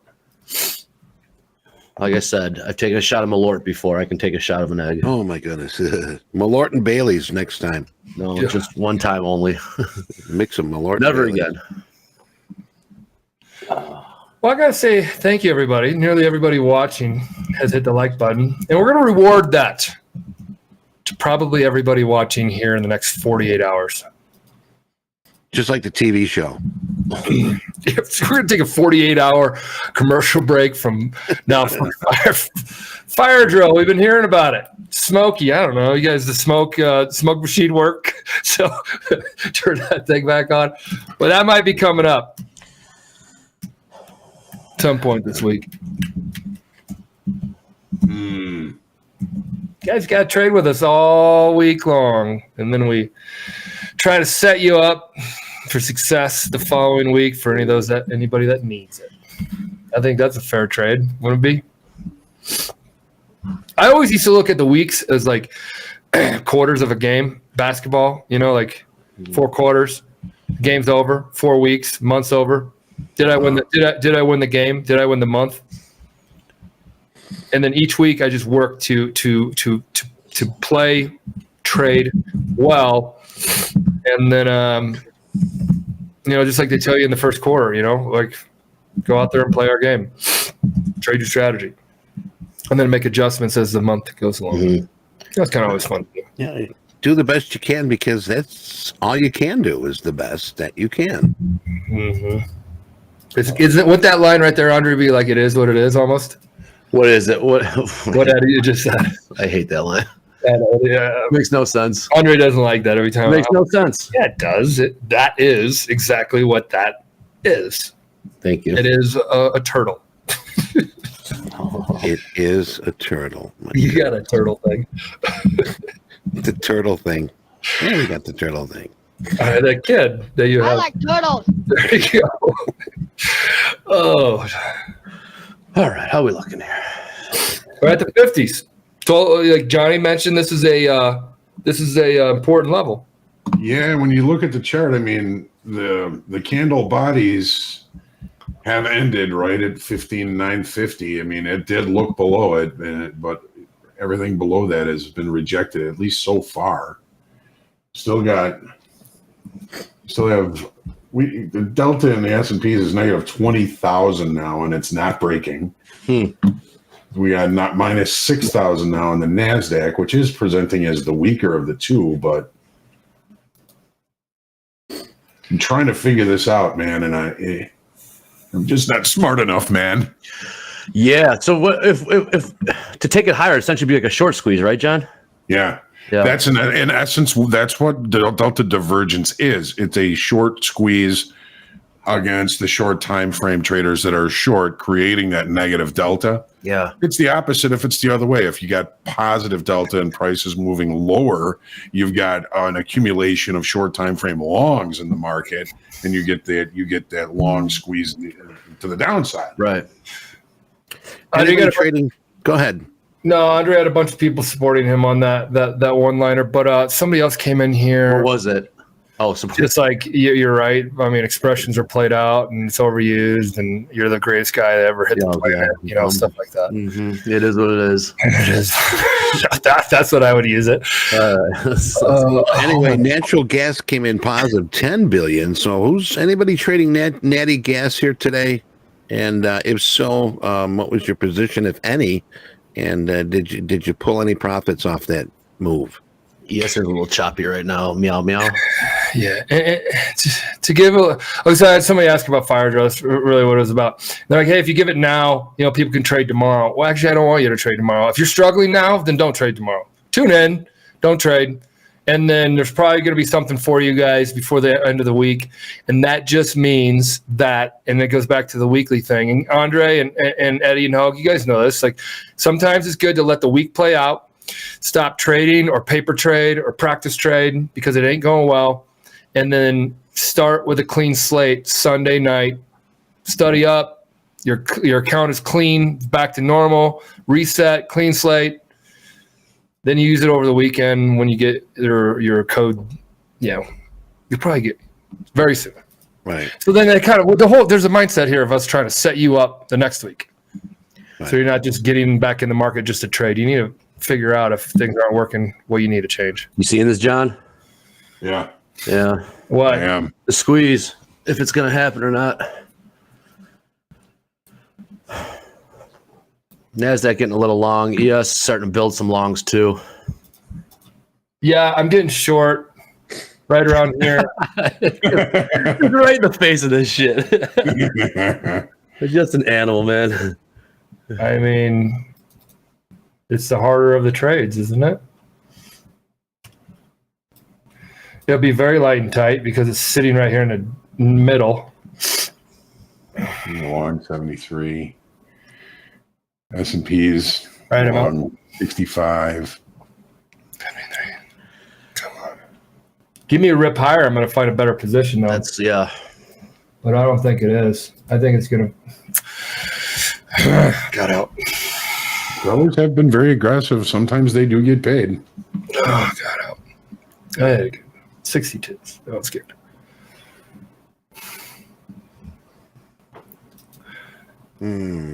Okay. Hey, we got some time for our second Top Step news package. What do you got for us, Jack?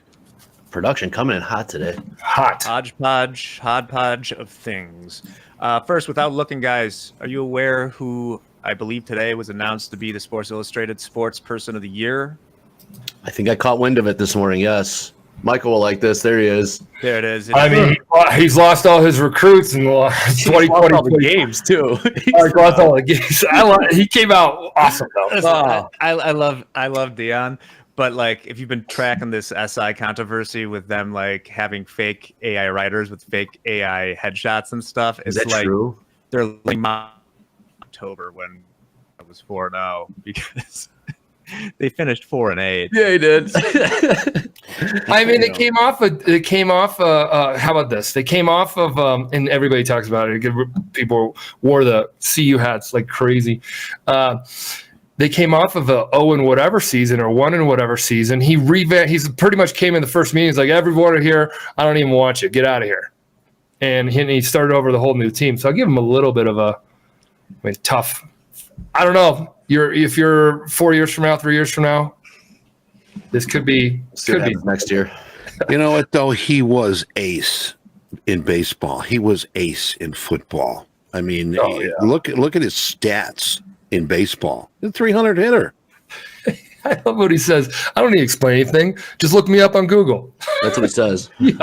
I'm like, YouTube me. And then we did get just a few more photos from our users real quick, just to round out yesterday. I'd be remiss if I did not show one more French bulldog. Very cute. Oh, little puppies, little fur babies. Oh, wow, nice. Jack, do you have a French bulldog? I have a pug. I can see him on the couch right now. And then Luis sent us a couple pictures of Minnie, his cat that he found at work. Of Just course. walked into where he worked. Oh, and, pretty cat. That's a cute cat. Sold off. Look at that sell off. Jesus, that was a great short. John, that was a great short for a location. You guys were initially laughing at me. And now back to the markets. Back to the markets. Thank you, folks, for sending those photos in. That was a tricky trade right there. Yeah, it was. Jack, how do we get more photos? Yeah, Jack. Until it's time. Jack, on the photos, can we ask like people send in like what exotic animal do they have? They got to show it like in their room, so it's not like just give. I think so. It's got like a pangolin or something. I think so. Yeah, I got an orangutan. That would be awesome. If you have a pet chimp or tiger and you live in a jurisdiction where that is legal, or don't tell me if it's not, send it to TopstepTV at topstep.com. There you go. Cool. Ooh, that was a great sell-off. That was short too, and I scratched them. No, I'm not in that short, Blake. Okay. Just so you know, we weren't laughing at the position. We were just laughing at how. No, I know you guys were saying, Michael, you don't even hesitate. You just go, and it's fantastic. What did they think we were doing? I think they were laughing at him because of the position. No, Oh no, I'm just laughing at the market's just running up, and he just like sold. Like an animal. Sun shines on a dog, whatever. What's that line? Oof, man, oh man. I know that was so aggressive, man. 60 handles, 50 handles, boom. I don't know. I would not have held it for that long, but looks like these Delta sellers are now they're in the money. They're succeeding so far. Tilt only from here on out. Well, coming up in about 15 minutes, Dallas Fed PCE for October. Another heads up here in about 15 minutes. We got a 4-week bill auction, 8-week bill auction. And I think it's going to be it. We got a Fed balance sheet later on. I think it's after the close here. So we've got through most of the wire hits here for our eco calendar. hey, speaking of close, Eddie, I'm not going to be on with you guys anymore in the open. I'm joking. I'm going to start going on the close. I'm going to start going the last hour, guys. We talked about. Eddie mentioned it yesterday. Bell to bell, ding ding ding, open, ding ding ding, close. Last hour is going to be called Power Hour, and it's going to be with some power players, not me, but ones that we're going to be inviting on here for the last hour of the day. But the show will run all day long, and we figured the markets are open, bell to bell. Why are we not? Why are we not? Yep. Yeah. So this is going to be cool. Andre, I think you're going to be joining me. Eddie, Hoag, I don't know if you are put on the schedule. Power hour here. Well, I think we can probably pop in from time to time. Yep. I was in our locker room earlier, and I didn't see you guys on the schedule. So Well, like I mentioned, we're going to go from bell to bell, and the thing is, even after we're done here with Topstep TV, you've always got that Discord. Discord is alive and kicking, like 24/7, 365. A lot of good coaching sessions. If you've got any questions, first join our Discord if you're not there, and then ask how to get the alerts. If you like a certain coach, ask for alerts, because I get on my phone. When I'm watching TV or eating dinner, I'll get an alert saying that there's going to be a scheduled session. So do that up. I mean, if you're one to like to learn and get better, by all means, take advantage of it. So yes, we're going to start this Monday. We're going to be from 8 till 3. I think left till 4, maybe. Hey Johnny, he's not here right now. Do you think he's mad at us? Why? I'm changing shit. Oh shit! I didn't know you were that close to the. I'm like sweating in the shirt. So. I didn't know you were there. I thought you went to. Woo! I saw belly button. I got a whole dormitory in here of things that I was choosing from. Speaking of that cool shirt, for those that are wondering, we have got some new swag in our department of Topstep gear. So if you'd like to check it out, you can find that. Do we got the link? We can post a link here for our Topstep gear in the chat. I have already ordered some really cool stuff, and I'm hoping that it'll get here in about a week. Female friendly clothes? Yeah, hoodies. Get out of here. Beanies. Ball caps, t-shirts, all the goods. Now I'm getting shaken out. Go to page 2. Scroll down. Page 2, that's right. Okay, so we made new lows. Yeah. Broke below the 900s. I got long too at 97, but then the market rattles, shimmies and shakes. And then I got out of it. Got out of the dead low was 93.5. Look at my last order, 93.75.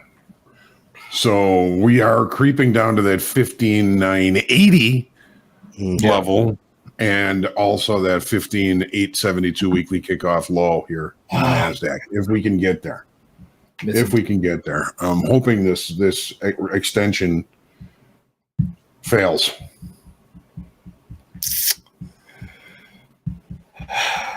No, I'm not worried about losing anything right there.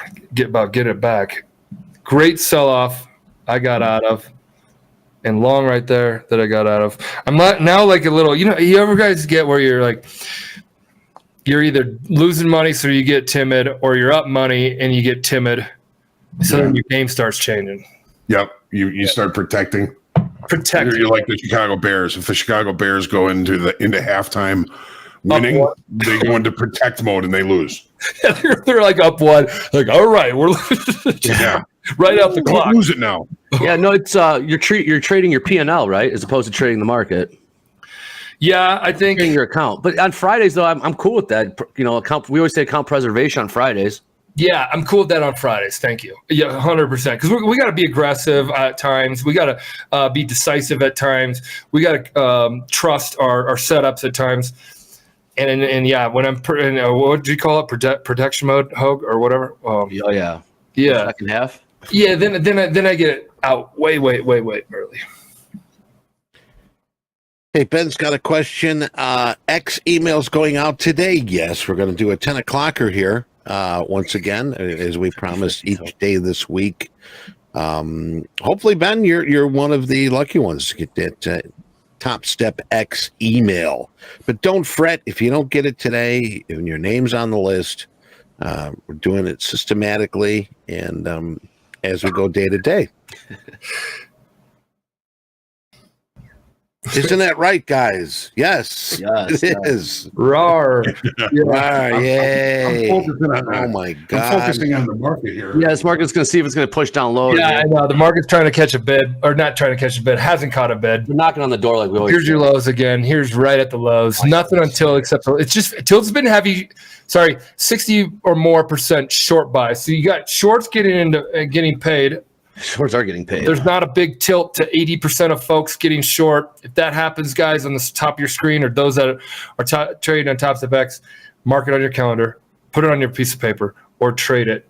whether you want to go with the majority or against the majority, or sorry, with the majority or with the minority. Just took out those stops. Yeah. 72s. I don't really like it here. ES getting heavy short. Then you want to get in. Getting close to that 80 level there in the NASDAQ, Michael.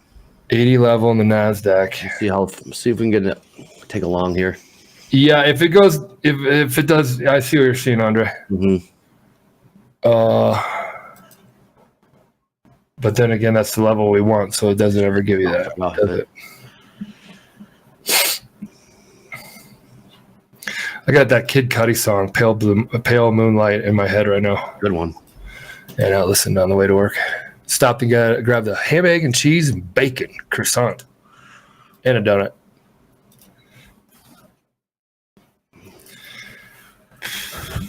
Yeah, I'm long. Yep. This is a nerve-wracking spot when it comes to like wanting to get long. People are yeah, because they've tried it a couple times and the longs have worked, and now are they going to push through and we're just going to see it to the downside? Yeah. But then what's very, very interesting, if you look at, go to my charts real quick, if you look at the 30-minute, here's your 86s. Here's your 86s. Here's your 7. I think I'm early. Show me 80s. Show me 80s. Sorry, John, I'm talking about my own stuff. That's right. No, it's good. I think I'm a little bit early, but we'll see what happens. There's your 84s. 50-50. Nothing's really happening. Nothing yet. That was a setup. You got in, John? Yeah. Yeah, because we looked below the initial balance and we came back above it, so I just banged into it along there, risking a little bit here. I got a 2 lot at 86 and just put my stop really down here light and tight. If I wanted to do an 80, I'd be out. So we're going to see what happens because we like the 80s. We'll just see. My stop is actually where I wanted to get in. I hate that. I hate it. But we'll see what happens. Come on, man. Man, there's no bids in here. Yeah. This is us thinking out loud, everybody. We're not. Yeah. I could be wrong in a second. Yeah, this is just right in a second. Wrong. Yeah, I'm seeing liquidity lower. What do you mean by that, John? Liquidity lower. All right, I'm out. I'm gonna get out of this too. I don't like it. Right, so yeah. We're out. We think the Bulls might be, or the Bears might be in control right now. So, Andre, you can see in the dome here. All right, new lows. 81 printed. 81's 300. God. Yep. You got 300. You got 300. That's liquidity. That's where the market is. The resting orders, you're saying that? Yeah. Well, yep. And why? Because the market seeks liquidity. Yes. Right. Yes.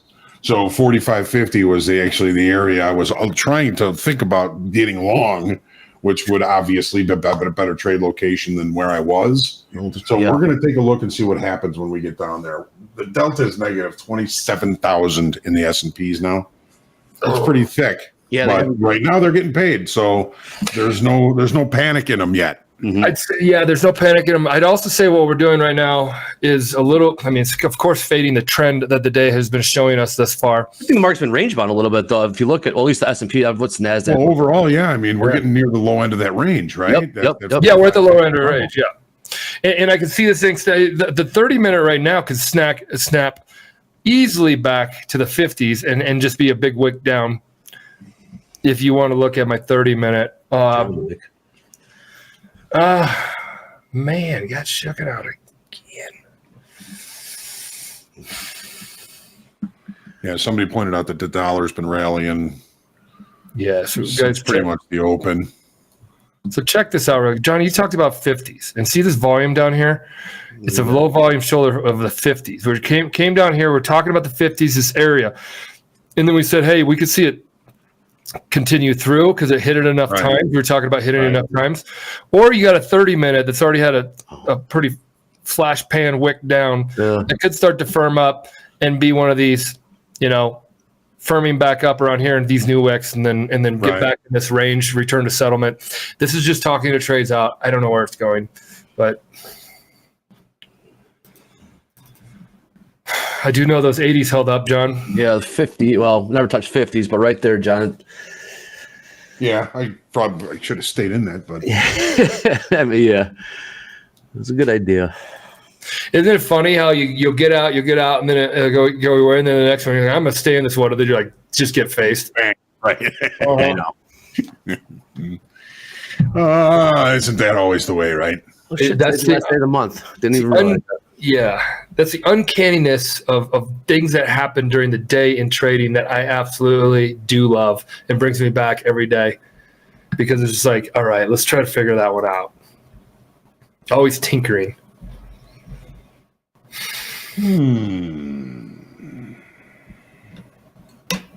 Anybody got a good poll that they want us to fire in here? Yeah, you've been light on the polls today, Michael. Oh, well, I don't know. I've had my own opinions the whole day.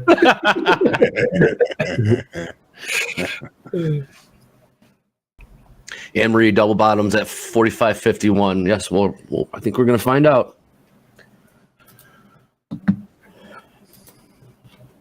Is it getting smoky yet? I like it, Anne-Marie. Yeah.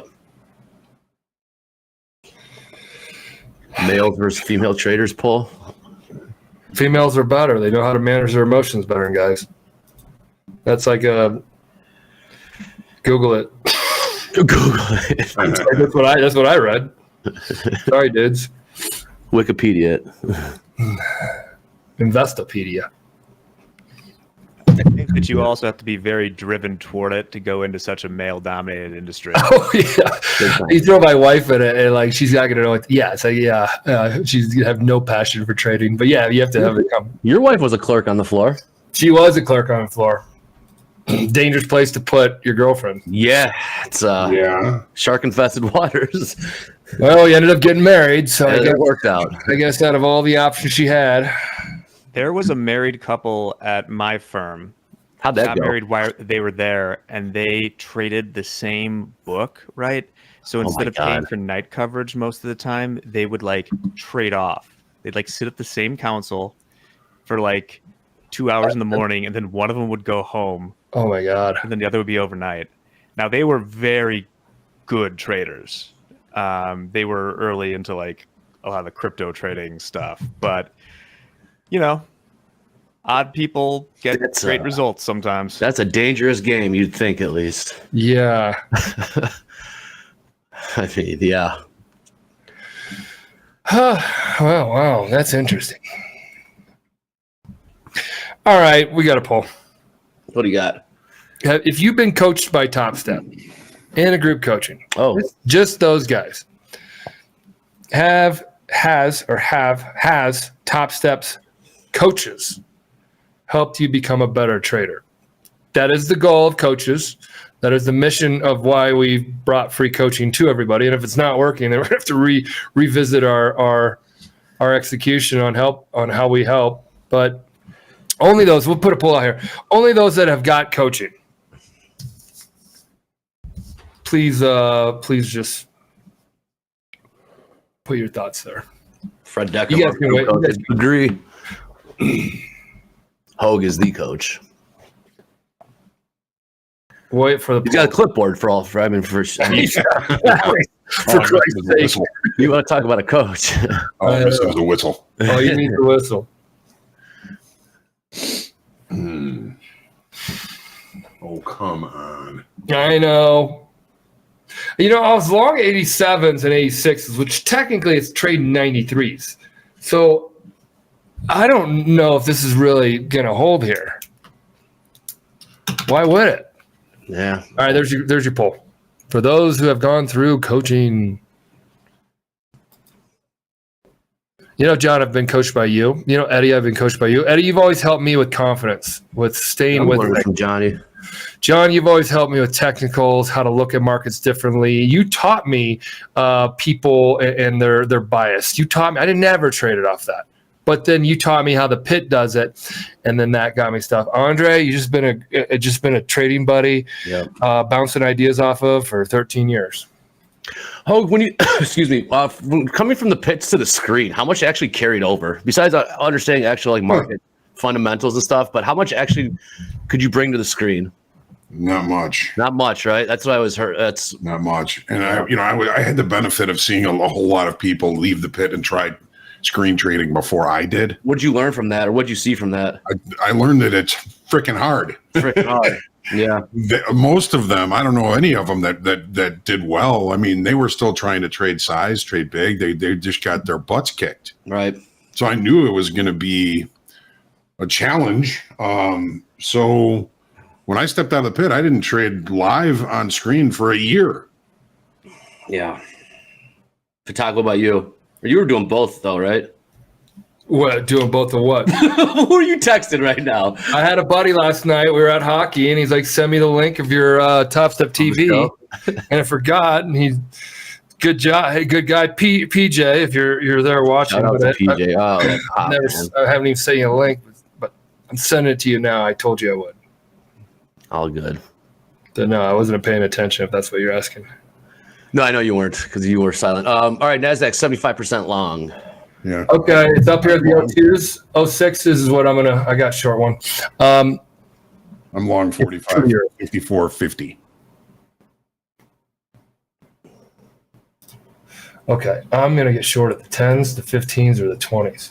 Or actually, 77% long. We have a volume node 19. Watch the market go with it, though. Watch the market go with it. Just keep an eye on that. It's got pressure. Okay, there's a flush to the upside. Ooh, I could have got it early.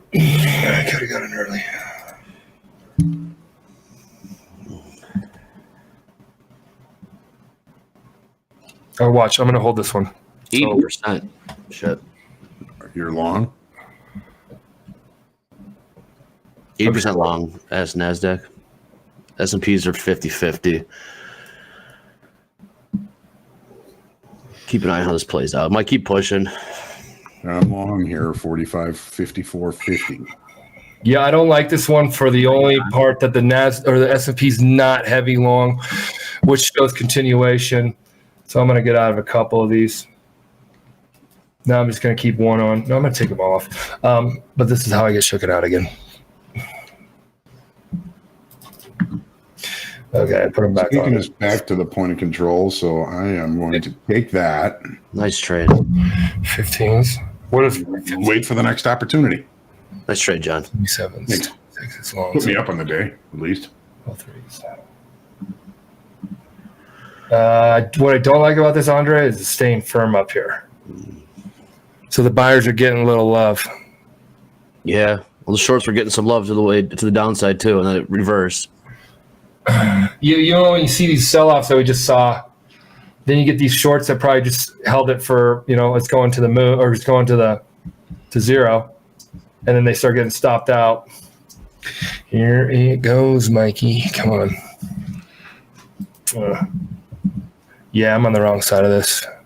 55% S&Ps. This is continuation of NASDAQ. Think so? Feels like it. See that? Look at this. What do you got? This, you guys hear Deanna talk about it a lot. This is a failed auction. Downside? The initial balance broke and came all the way back inside the initial balance before the 30-minute bar closed. This is excess, my boys. Yeah. Excess. If we can't take that out, there's only one thing for this to do. Keep going higher. Yep. Damn it. You're right. That's why you took that long, John. Yeah. I love talking hindsight with trading. Right. But no, we were just talking about that 30-minute wick too, coming all the way back to 50s. And interesting, was that extension past 50s where we're on the bigger time frame? You're like, well, it just extended past the 50s, but then it got sucked right back up into it. That's really no different than seeing that on a range-bound 5-minute on the low side where head fakes to the lower and then rallies back into the range. Huh? Yeah. I know, I didn't follow any of that. 25s now. Well, boys, we got a poll here for who's gone through the coaching. Has it helped? And we've got a 70-30, sort of like our tilt. 70 says yes. Did it make you a better trader? And 31 says no. Question is, what could we have done to make you a better trader? 32%. Yes, good question, Eddie. We should have the ability for them to to put that in like a spreadsheet or whatever, a survey. Hey, all you 34 percenters or 30 percenters, can you please just fill us out? Because if you don't want us to help, if you don't want us to help, we could never have done that poll. But if you want us to help, then you got to tell us. Lead a horse to water. You can only tell us what you need help with. Mm-hmm. John used to always say that. Eddie, when you coach, he's like, you got to ask questions. You got to, that's the only way. So, guys, if they're sharing it in here, grab it and then give it to the coaching team. Right. I mean, the thing is too, when you're doing coaching, I mean, you want your trader to open up as much as they possibly can. Let me know exactly. I mean, don't hold anything back. Don't be embarrassed, because I tell you, we've all gone through this. It's a learning process. We're going to fail. We're going to fall. We're going to fall off the horse. And it's just a matter of finding out what we need to work on, what we need to find out to make you a better trader. Mm-hmm. So we'll do that. But all right. Gold traders, any profits for our gold traders here? My guys. My guy. That's a Chicago word right there. My guy. My guy. Dog pound. The gold boys. The gold bugs are out. Yeah, it's a country kid from Nebraska. I didn't know. I'm sure you know. I didn't know what scumbag was when I first moved to Chicago, and then I didn't know what my guy was. And then they used to do that on the floor. Who was that one guy that used to sit in front of us? He was over he was on the south side. Yo, my guy, what's up, my guy? My guy, and it'd be like Opie. every day. Oh, Opie, what's up, my guy? They'd all use it. Yeah, all those Southsiders. Southsiders. All right, my guy. Daruma trades. That's exactly how they sound when they say it too. What? My guy. Yeah. My guy.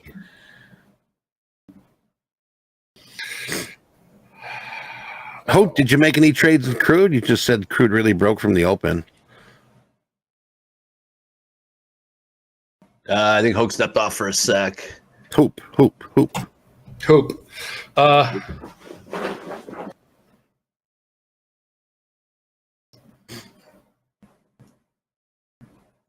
God bless him, Michael. I took the word D away from GD and go, God bless it now, Eddie, because I feel as though that's still getting my emotions out, but it's not doing it in vain of anything. Does that count? Hey, so we're going to be trading the close then moving forward? Nah, not moving forward always, just every now and then. Yeah. I think it'd be great. Mm-hmm. Jan's join us. Go ahead. No, join us. And you can hear more about Bell the Bell. Bell the Bell. Maybe that's the name of the email too. I don't know. Bell the Bell. Bell. Danielle's on here. She knows all about it. She's running the team. Oh, wow. Damn, turnaround. Did you see that? Yeah, I sure did. Dan was asking, he trades silver. What are your thoughts on the main differences between gold and silver? And honestly, I have not looked at silver for years. I haven't either. I could not give you an honest answer, but maybe somebody else in the room does. If you're trading silver, maybe you're trading both silver and gold. Maybe you share some ideas and help us out here. Yeah. Smooth's been range bound. Smooth's been range bound for the most part today. Michael, looks like NASDAQ a little bit more. Yeah, no, give me a pop right here. I bought it when it came back to the 15s. I want to see if the 15s would hold back up. Dan says silver, way more volatility. Wrong. Is that right? No, okay, I got it wrong. 9. FOMO says silver is more wild, especially in the CFDs. I can see that. Silver's like Natty Gas, a Widowmaker. Anne-Marie Band. There you go. Everything's wild if you're doing a CFD. A CFD? Contract for difference? I believe that's what they mean. Shit's garbage. Why is it garbage? The CFDs, man. Like, what is like? Oh, you and I are doing Facebook. Trade it on a public. Trade it on a regulated exchange. Well, that's how the. How about this, guys? Real quick. We've got 4,294 watching right now, and we've got 4,400 plus likes. It's pretty cool. How does that happen? Well, People come and go. People are in and out. You know, I mean, Is it like people turn the channel, Eddie? They come on here and they just turn the channel like the like Well, TV. maybe some got to go to work, or maybe work, some got to pick the kids up or take them to school. But I think Sorry, we Michael, they're have. not just gonna be glued to your pretty face for 5 hours straight, dude. There's much better things to look Let's at on see. the internet. Good morning to ICT. ICT, what's up, buddy? Gonna join us. ICT, what's up? Timmy Two-Tone. No, I didn't forget the Packers stuff. It is on order. Hey, ICT, you seen anything in here right now on the NASDAQ you can help me out with? I'm doing the eggs on Monday. Andre's We're doing the Packers stuff on Monday. There you go. And then your poem. We got to get that poem out too, right? I have a poem. We'll do it when John and Deanna are with us. Okay. All right. Sounds good. Homage to them beating us. Reset code, please, Solo. Patience, my friend. The odds of you having a clean slate on Sunday are very, very high with a fresh account. Think about it logically. Think about when do you think we're going to offer it to you. There you go. I know we're getting a lot of spam for the resets, and the best thing I can say something like that too is Great horny toad. Next varmint who asked for a free reset is gonna be thrown in the hose dog. you heard that from Yosemite, so be cautious what you type. Don't want to go in the who's gal. ICT. All right, train sideways. What do you think, Michael? Just chilling or you chatting?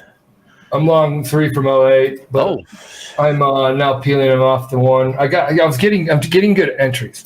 I'm going back to my old style where I get good entries. And then watch, I'll hold this one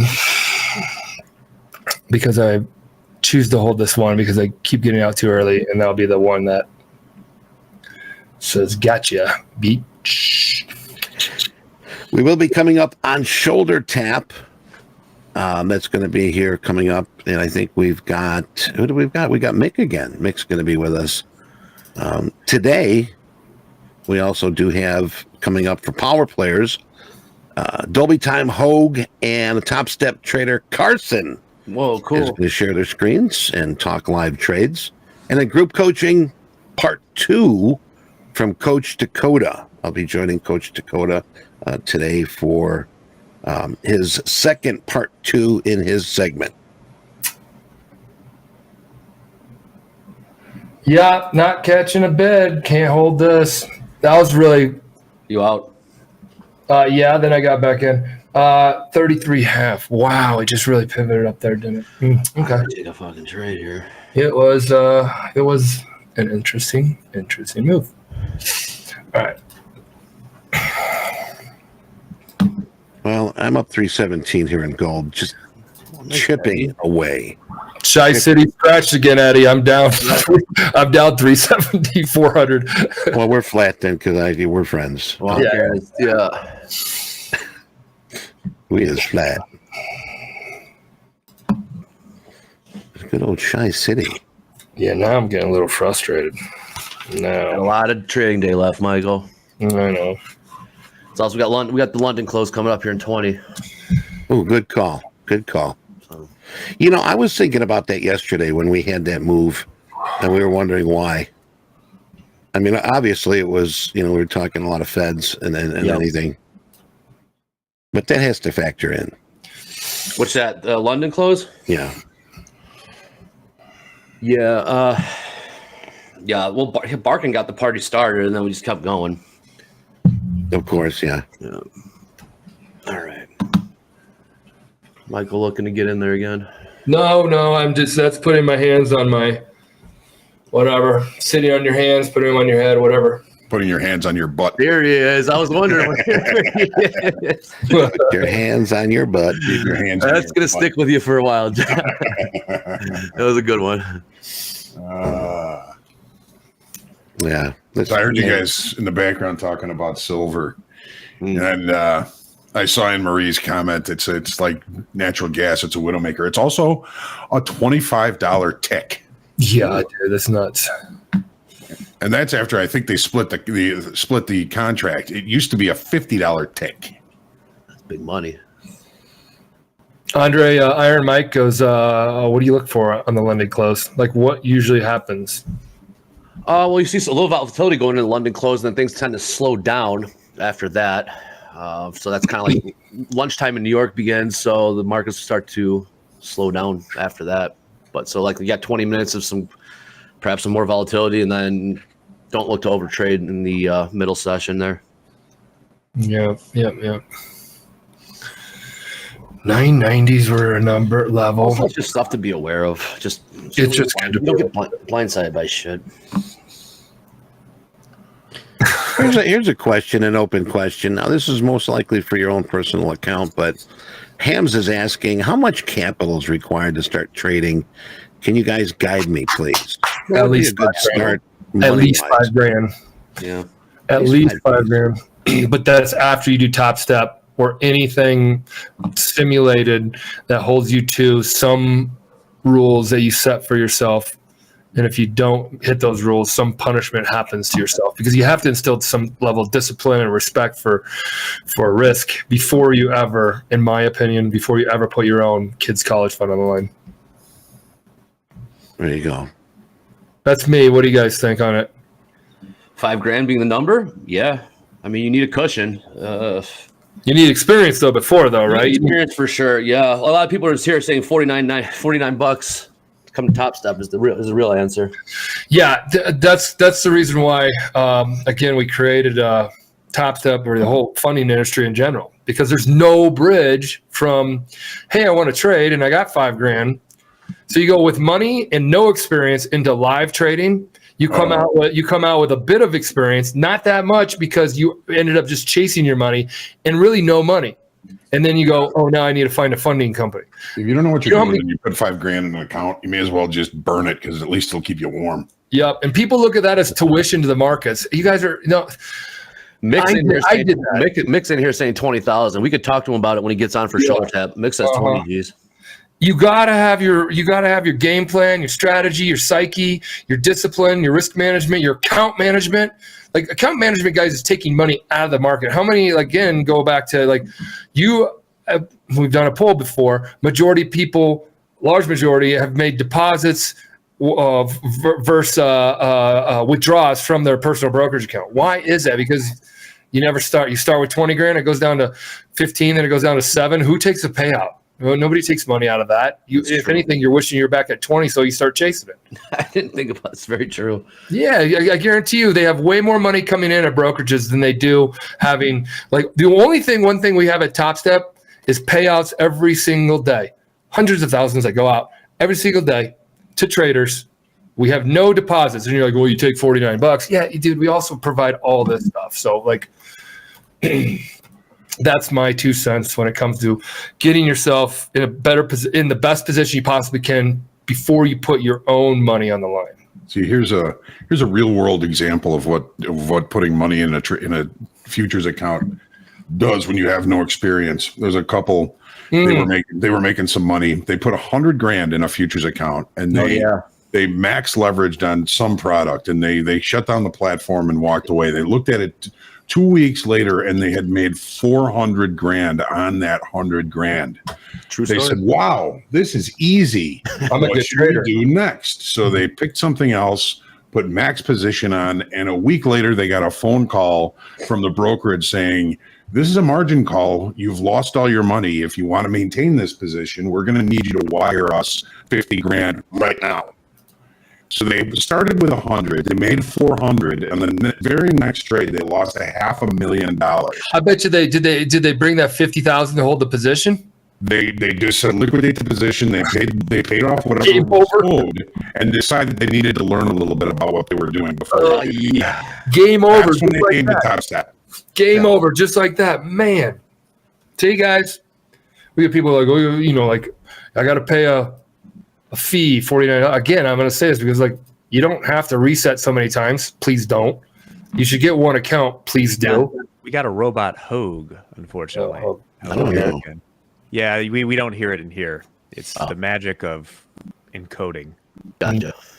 So Hoag said a couple started with 100.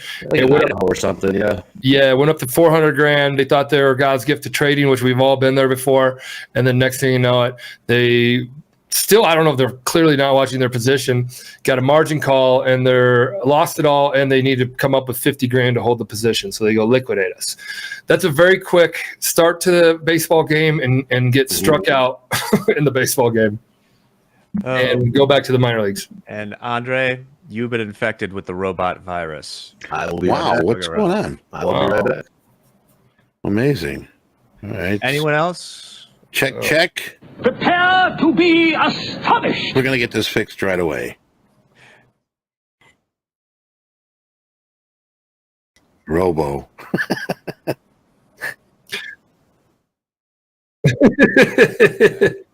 Hey, Buck. It's amazing.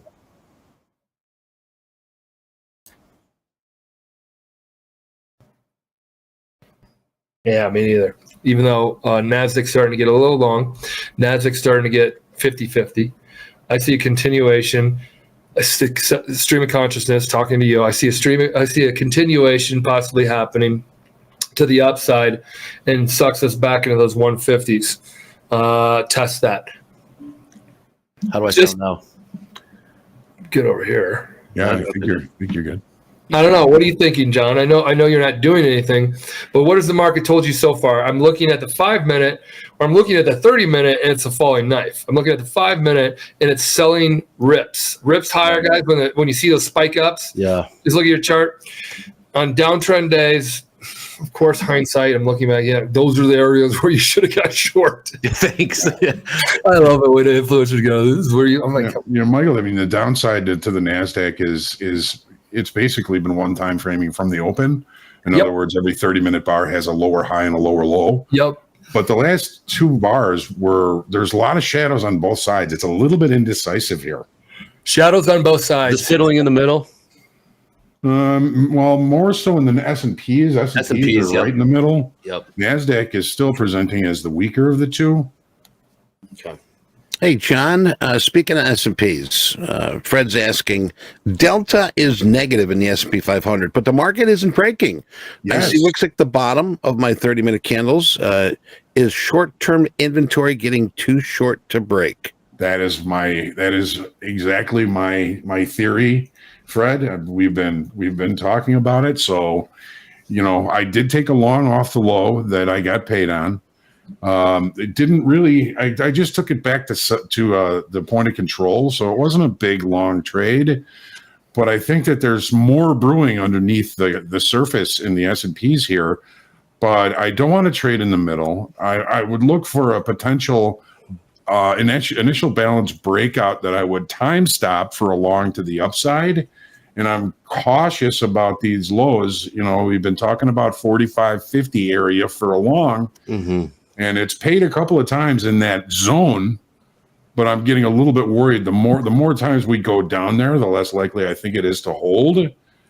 So if we have the delta, which is very deep to the short side, negative 27,000 right now, if they continue to get paid, they're not going to get nervous. They'll continue to try and push this market lower.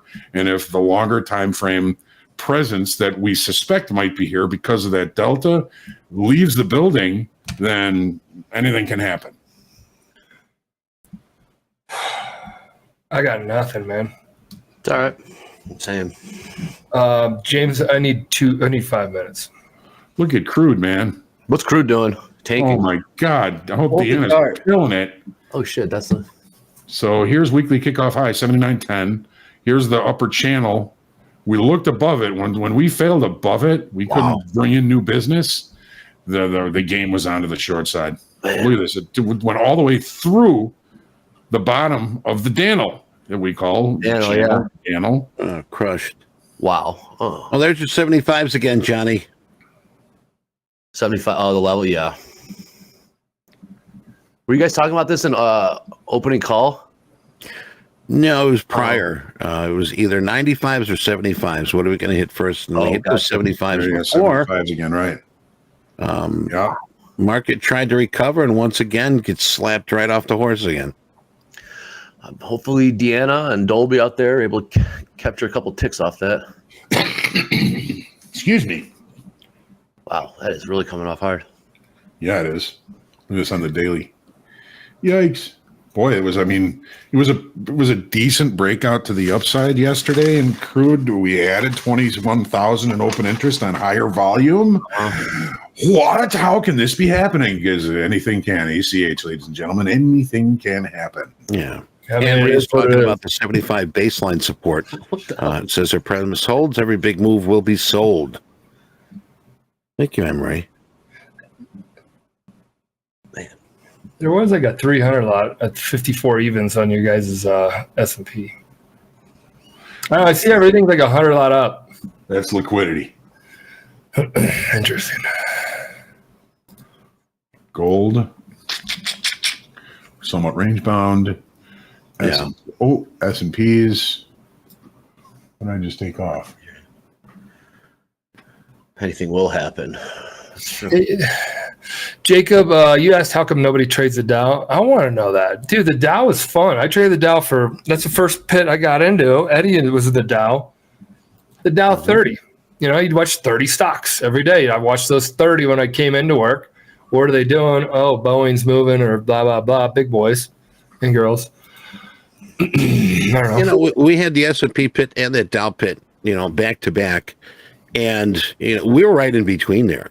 And the Dow pit would be at days much busier than the S&P pit. At times, yeah.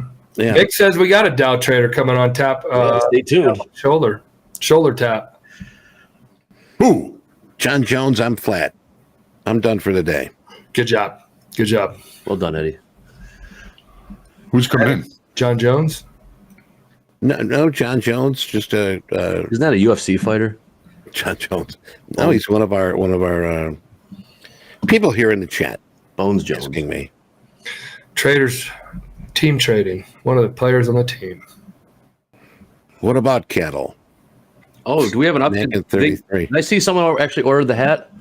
Yeah, I've been in contact with that trader. I let him pick out his Stetson. Wow. We have the choice. I have the mailing address. It has been given to the powers that be. So the hat should be in motion. We're definitely going to need some pictures of that. Yeah, we got to track this shipment. This is Fucking yeehaw. yeehaw, buddy. All right. 50-50. I would love it. I would love it if this individual went out to dinner wearing that hat and got a picture. I mean, you got to wear the hat. You got to wear it out in public with pride. And in front of your trading setup. Yeah. In front of your trading setup. Maybe we'll pay for the obnoxious dinner too, because I want like a giant T-bone steak. I want a bolo tie. Yes.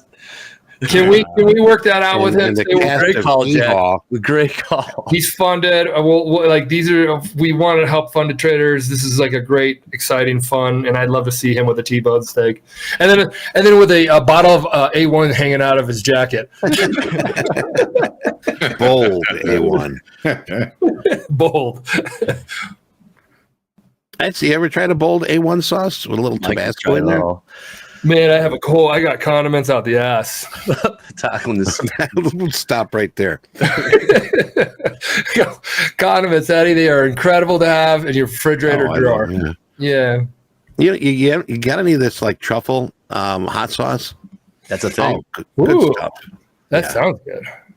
Really good. But you got to watch, because look at ingredients when you buy this truffle stuff. A lot of them are just, fake truffle flavoring. So keep that in mind. But I love this truffle thing. My wife gets so mad when she calls it fake oil. She's like, canola oil. Is canola oil the one that's bad for you? Well, that's like when they say virgin olive oil. Well, nothing are really good for you, but matter of degrees, right? Yeah. Thanks, Grandpa. Jeez. Just do what I do. Use butter. Just use butter. Butter is the best. Butter started off as lard. Is that true? I don't know. Yeah. Well, lard is rendered beef fat. That's tallow. lard is pork fat. Pork fat. There you go. Which is the good fat. Churning butter, I guess. That's canola terrible.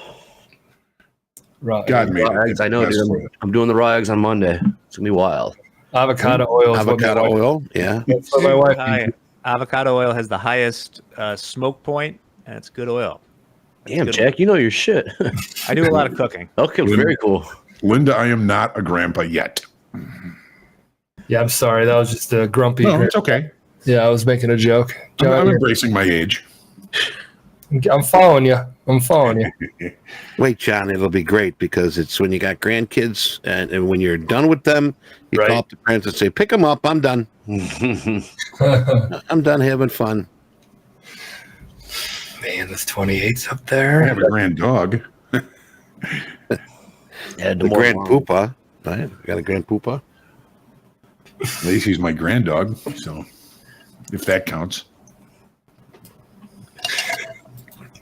Nothing on tilt. With 28's up there in the NASDAQ. You got it, Ann. Nothing until I saw ES was literally 50.0, 50.0 about a second ago. Never seen that before. Look at the 5 minute. I mean, that's a hard bounce. I'm looking at the 5. Which chart you looking at? Just a 5 minute right here would have bounced off. I mean, this rally up here and Bring it then. up, Michael. Bring it up. Oh, yeah. This is what's. I got to get better on this. All right. Here it is. Wow. This is taking me forever. Sorry, guys. Oh, this is a 30 minute. Were you looking at the SPOOs or NASDAQ? S&Ps or NASDAQ? NASDAQ. We had the falling knife happen, and then 9:45, and then we had that strong rally. And this is when you guys were kind of saying something about something staying stronger, right? Buyers coming in or something like that. What was that, John? A failure down there? Yeah, it was a failed auction, but now we're back down there. So Now we're that back down. changes Yes. things.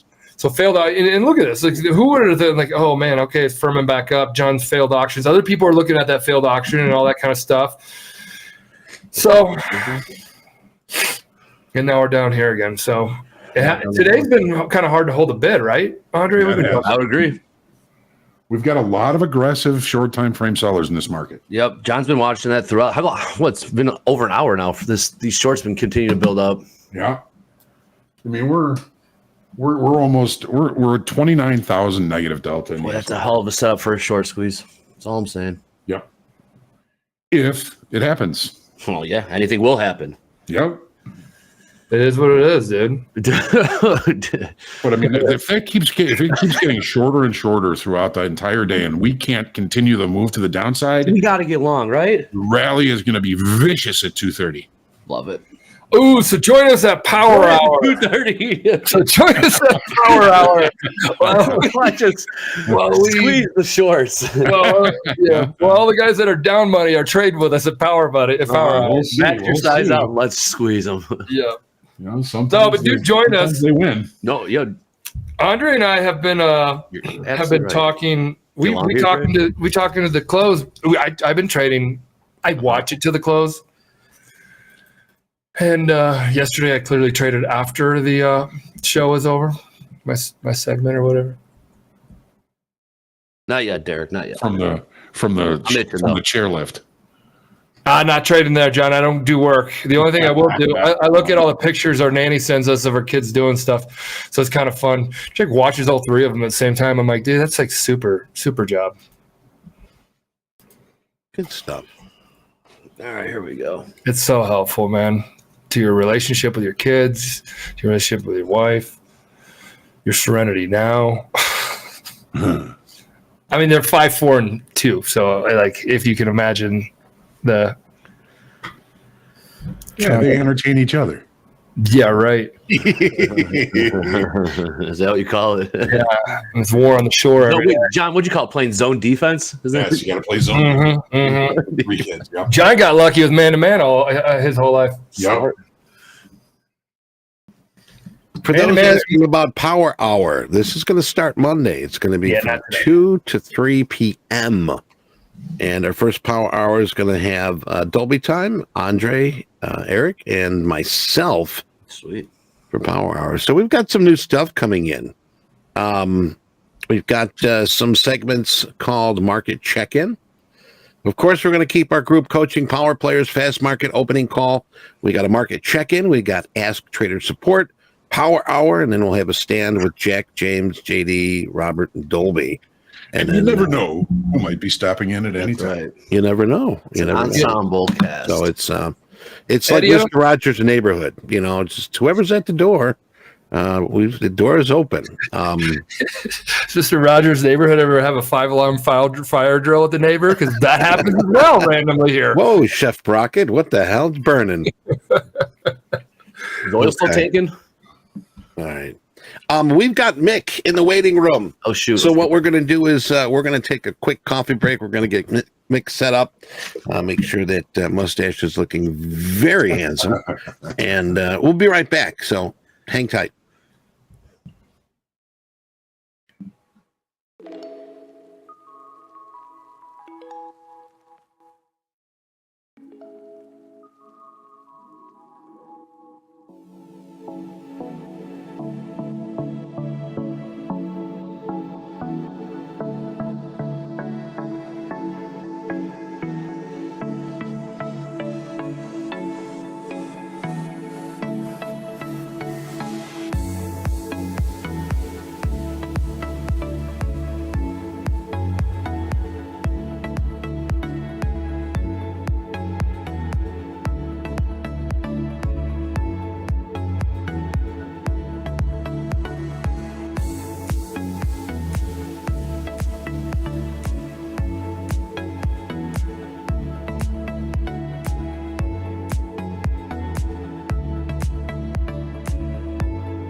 All right, guys, you're in. We're back. Hey, all right, good.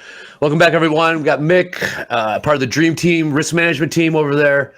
Real quick, Mick. So earlier on in the show, we were talking about what's the initial account size to get started with trading, right? And we were talking about 5,000. You said 5,000 is cutting it way too close. You said 20,000 to give yourself some breathing room. What you want to talk about that real quick? Yeah, I'm happy you brought it up because I wanted to talk about it.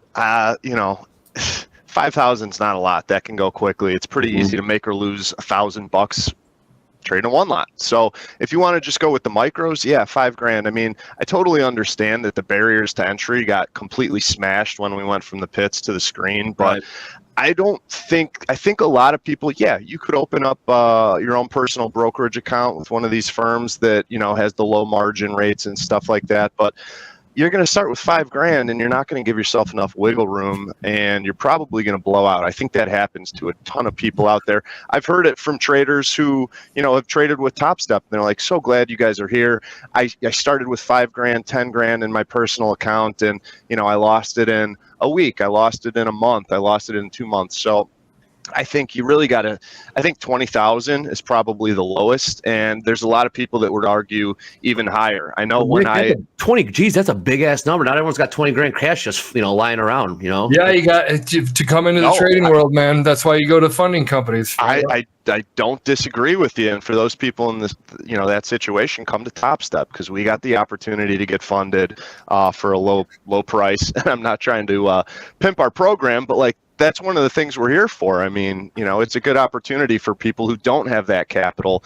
I know when I got started, if you wanted to go to a prop firm, and maybe you guys had similar situations, come to us with 50 grand and we'll match your 50 grand. And if you lose 50 grand, you're out the door. Don't come back. Well, Mick, if you really look at it, and we can move on because we don't want to talk about Topstep only, but it's what you really started with. But the reason why we had the 150, the bigger account, is because we give you almost $5,000 in downside that we're trying to see if you can manage. So if you can't manage that, dear God, thank God you didn't put your kid's college fund in there. Yeah. So that's for $149, get your shot. You blow it out, pay $149. You blow it out, you pay $149. You're like, well, hold on. Now you guys just racking up fees. No, we're not. You're getting shots, and you should be learning after each one of them, especially if you're blowing them out. You could think that's already 15 grand if you did it 3 times.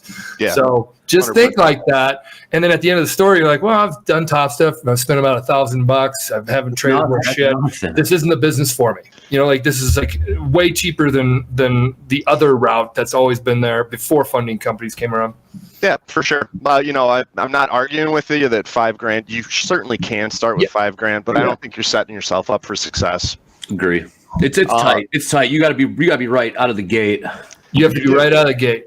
You do, and if you're coming at it new without experience trading in sim or whatever, familiarity with the markets, it's going to be very difficult. I would imagine, in an industry where we have low success rates, it's probably even lower for people that start out with $5,000 in the account. Well, Mick, you got to think about it too. If you come out of the gate like Andre just said, and then you trade poorly, which of course is going to happen one of these days, one of these trades, and all that. Are you really that disciplined of an individual because you've never traded before to then stop yourself that day or size down that day or not have a bigger loss? Absolutely. Yeah. I mean, yes is an absolutely not. You're not that type of trader to be able to do that because you haven't conditioned yourself yet. So that's I couldn't agree more with you. And for newer traders, you don't have the experience to, scale down your size and stuff like that. That's something that takes time unless you've got somebody watching over your shoulder while you're trading, telling you that you need to, manage your money doing this, manage your positions doing that. You're not going to know that. Those are things that you learn from making mistakes and, not wanting to replicate mistakes and that kind of thing. Exactly. Hey, glad you brought it up, Andre. I wanted to talk about it. Another topic I heard going in the chat. Got to say this. Someone out there had mentioned something about a Mick mustache Topstep shirt. I'd be a huge advocate for that. We should do it. We should do it. Put me down for one. Put me down. Yeah. Put me and my 2 boys down. We'll all wear it together. Yeah, maybe like a T with the mustache or like the TV sign or something. That would be Abby, if you're listening, I'm begging you for it. Yeah. All right. I think you have a little surprise for us when it comes to some traders. I don't know what order they're going to be in, but I heard whispers of a Dow trader being brought up to shoulder tab. We've got a Dow trader on a trading card. Before we get to the trading cards, though, big announcement here. We called up 9 traders from XFAs to live yesterday. That's 15 total on the week, and we're at 83 on the month. Damn. 83 traders this month in November have been called up from XFAs to live accounts. They're trying the live markets with our prop firm. And we had good numbers in October, but that's like 100% increase from October. So That's awesome. We're back in twice as many traders in November as we did in October. And, you know, I've been sharing and Brett's been sharing all the trading cards, and we're talking about what these guys and gals are doing. And we got a really good group of traders in the live accounts and coming to the live accounts. Speaking of those traders, I got to give a big shout out to my guy Danny Trades, Danny Miraz. He made $9 grand yesterday. He's up 8,900 today. Well, hey, you had a chat with him because we had him on a Monday, right? Yeah, Monday, and he said he moved his loss limit or something like, and he was going to talk to you. What'd you guys talk about? We've been talking just about every single day starting last week, because since he started in the live account, he was a little cold. He was on a cold streak. He was losing money. We've been bouncing ideas off of each other ever since he started, and we've got an open line of dialogue going. So he and I have spoken about a lot of things.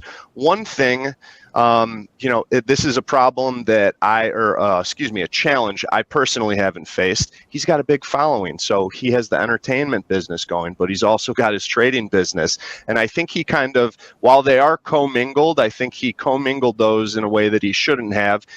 He wanted to, provide good content and stuff. And so what Danny was doing was he was trading the overnight session, something he's never done on his own personal account, or at least if he had, it had been in the past, and he knows he doesn't make any money. So he was trading the overnight session, losing money. And what we did was we talked about, only trading the day session. So he's starting when, the equities open, the stock market, I should say. So since he's done that, he's, 2 for 2 for the, to the tune of about 18 grand in 2 days. So that was one of the things.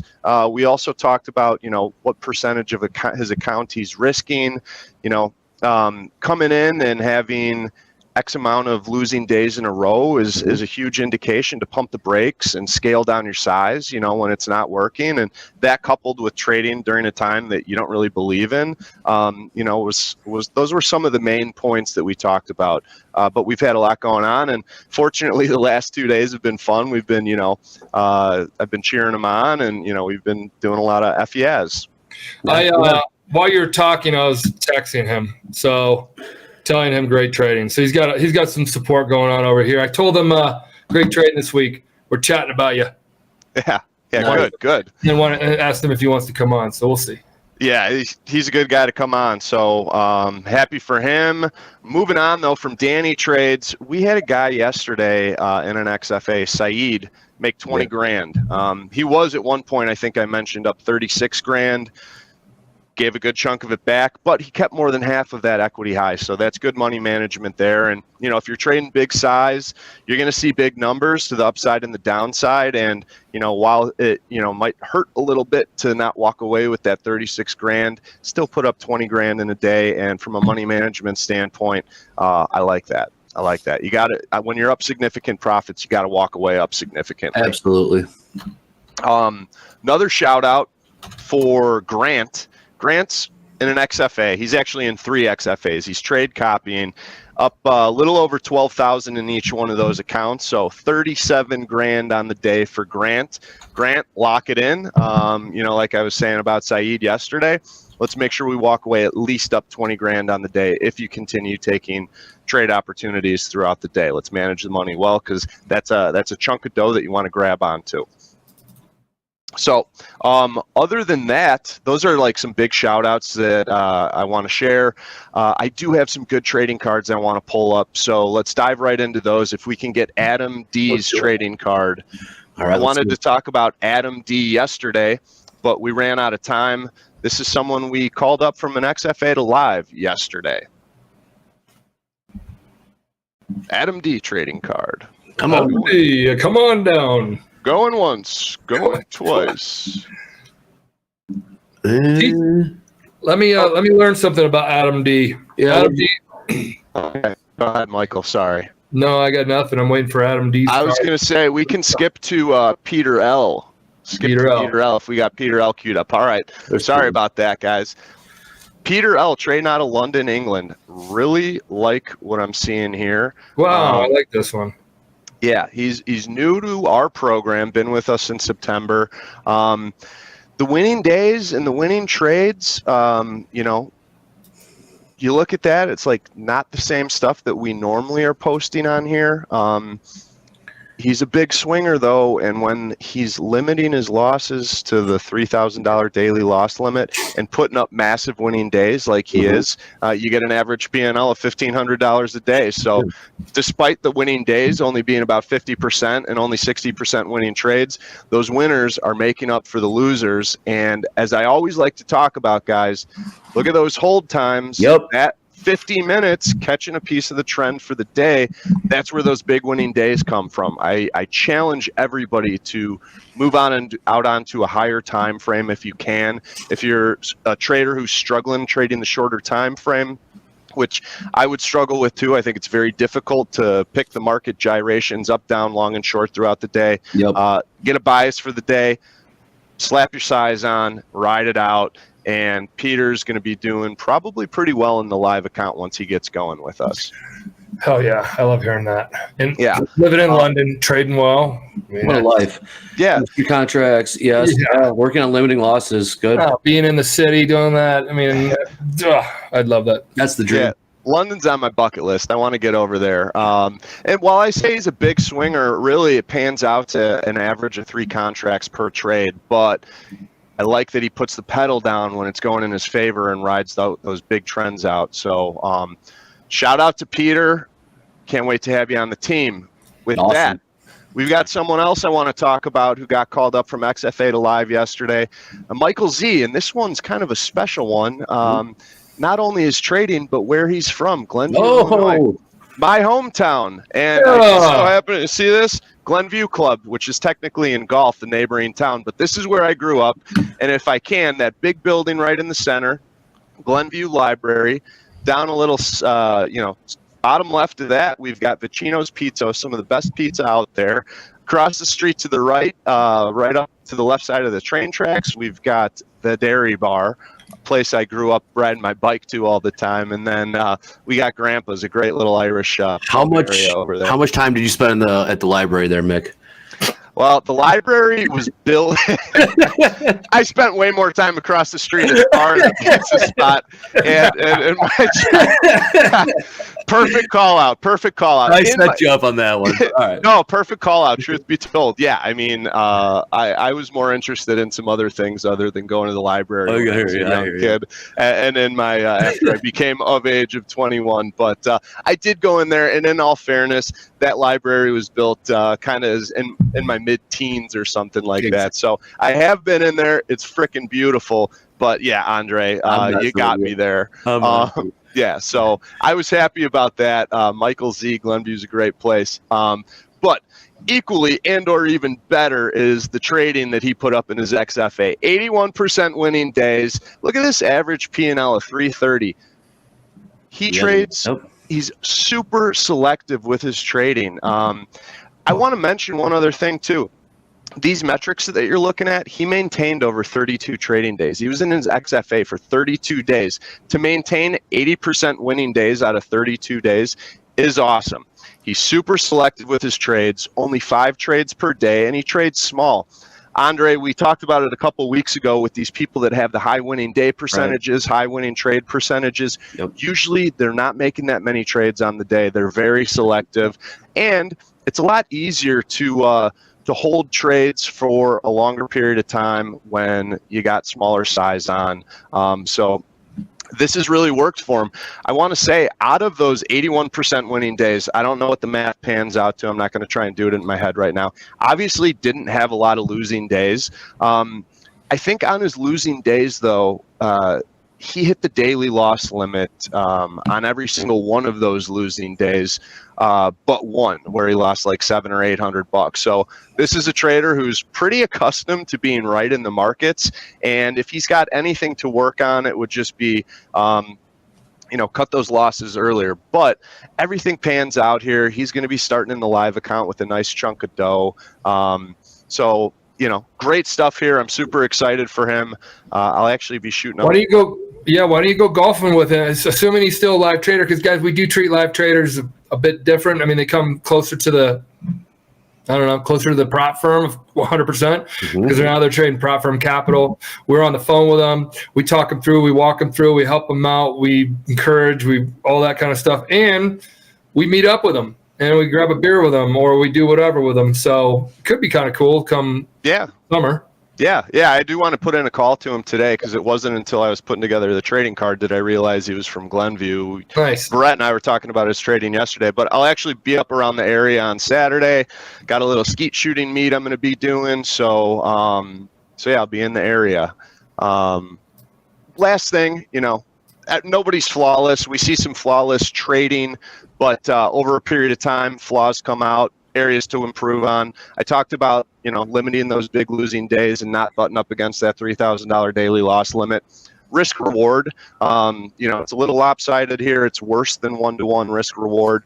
But again, there's a lot of winning trades and he's putting together the winning days. And I think, despite 70%, 68% winning trades is really good. But this is someone that, adds to the winners. So those winners are, they work out. So very favorable stuff for him. Let's see. I don't think I have anything else that I want to talk about with Michael. So if we could, I got a really good one here. Eunice. Let's pull up Eunice. Eunice from Netherlands. Nice. The Netherlands. God, Netherlands is so beautiful. Yeah. Another place on my bucket list. You got to say list, Mick. Bucket sounds like I was like, that's like your death list. Before I die. Well, maybe I need to change my terminology, I guess. But I always say when there's a place I want to go to, it's on my bucket list. I hopefully am far away from anything towards the end. I'm in the sunrise of my life right now, right? Or high noon, I guess. All right, let's talk about the stats here. Oh, Dow trader Michael was in the Dow pit. Someone was talking about it right here in the chat. Yeah, here's our Dow trader, and frickin' crushing it in the mini Dow. I used to trade the mini Dow too. 91% winning days, 82% winning trades. They trade 6 lots. These statistics are really impressive, and this is over 22 trading days. So to maintain 91% winning days, he's winning, a lot of the time. And over 22 days, it's hard to maintain. So, but I think he's doing it because he's averaging 2 trades per day. Again, super selective. I'll talk about his holding times again. Hour and 15 minutes on average in his winning trades. You trade small, you be selective, you catch a piece of the trend for the day, you get called up to a live account here with Topstep. So really great stuff. This guy's a killer. I love seeing Dow traders here. I've always wondered if somebody asked that earlier. Sorry, I forgot your name. Forgot your username. I think it's a great product to trade. Look, I like all. Why do you like it so much? Why do you like it? Andre, you don't like it, Andre. You can walk. It's just grads, right? Put up the Dow 30 stock. All right. Put it in real time. Trade the FN index. Like that's what they're like. That's the cash basket. We used to always call it the cash basket. New York Stock Exchange. You're watching the actual stock. Yeah. And then that has level. Those all have levels in them. I don't get too deep into those levels. And it's just Andre been struck again by the robot. Andres? Yeah, Andre, you gotta. Well, somebody said he looks like he's in a hostage. He's a hostage in the room. So maybe it's perhaps. I mean, would he tell us if he was in a hostage situation? I mean, he showed up late today, I don't know. To take the other side of the Dow. If he were, he's pretty calm under pressure right now, maintaining the segment. Yeah, right. And he's got all new setup. It's going to be really cool. Got the green screen and all that. The whole. So he just doesn't have it. Okay. Michael, did you? Oh, he's back. He's back. What's up? Michael, did you ever get one of those T-shirts that was floating around regarding the flash crash back in what year it was with the mini Dow? Did you ever get one of those? Those were circulating around the office at the Board of Trade. No, I got one that they used to hand out when they went public. It said just trade, like just do it. It was really cool. CBOT did them. And they handed out hats when they went public. But there was a Dow something. But no, I never got those. I kept these shirts. They're somewhere in my storage room. Yeah, no, the old Board of Trade shirts are very valuable. Brett's got a good stash. Saw those. My wife's got a good stash because she was a clerk in the bean pit for a while. I've got a cool mini Dow sweatshirt. It says, and it's very appropriate for Chicagoans. Once they list really quick, sorry, Mick. We're making new lows, guys. New lows in the Nasdaq. Yeah, new lows in the S&Ps. I was just short up there from 92, covered 72s. Nice. I'm now scratched on the day. Just a one guy. Yeah, so new lows, guys. This is we haven't caught a bid. We've talked about that. Mick, are you seeing anything? Do you watch the markets? Do you have time to watch the markets? Do you have time to comment? Or do you have anything to comment today or no?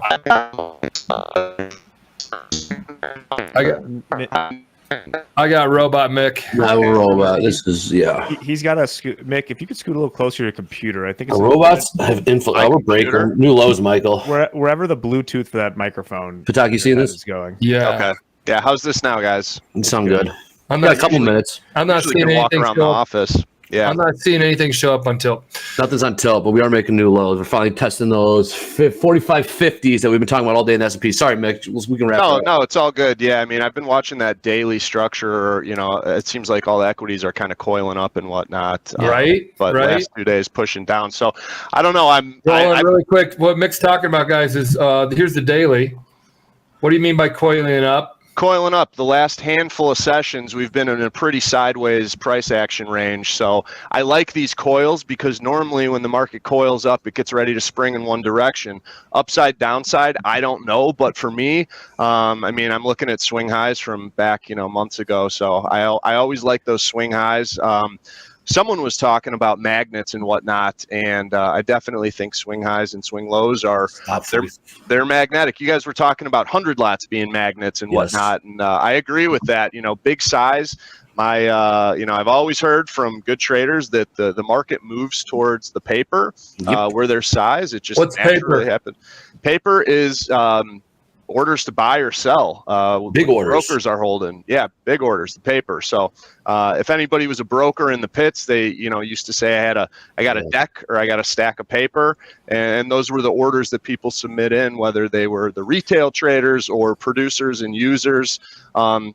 Which usually where the size comes from. So here's where he said this coiling yesterday, day before, this S&P day before. See, the coiling is getting tight. Open of the candle, close of the candle, tight. Open of the close, open, close. All around settlement. We've been talking about that. Now today, we're showing that it doesn't really have a strong bid in this market yet. Mm-hmm. We're down here at these levels that John was talking about. Yeah, testing the weekly low. So now, very interesting. It's a Thursday. What's it going to do? We can go to weekly chart really quick. We might see some follow through. I sometimes like looking at weekly charts.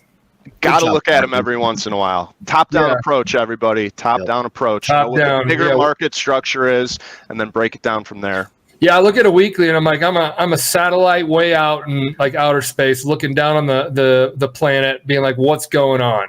Yeah. And then you go into your daily. You come down to like your I don't know, higher than a commercial airline, kind of deal.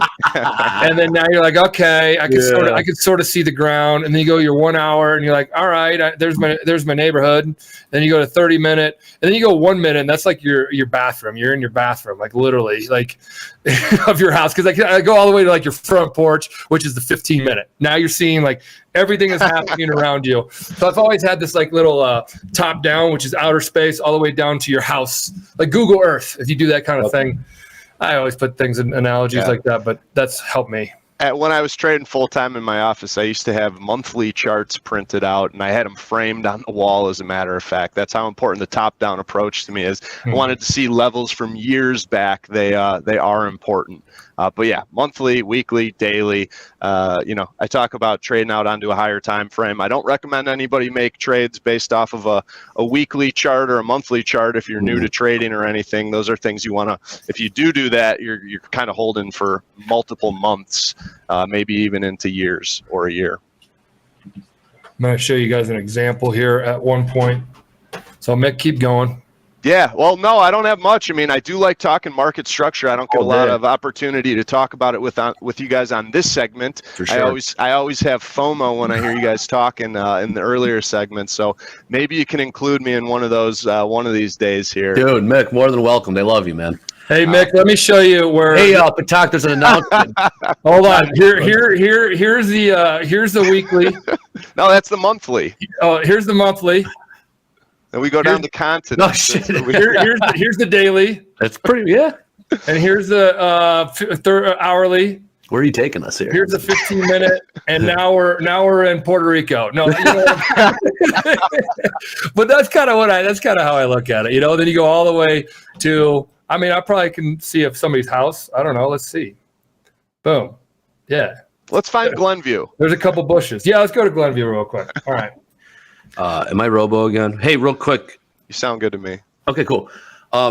Hey, Michael, got a real quick announcement. I just got word. You're gonna love to hear this. Remember how you asked for us to make the dome or dom, however you want to say it, recenter on double click in Topstep X?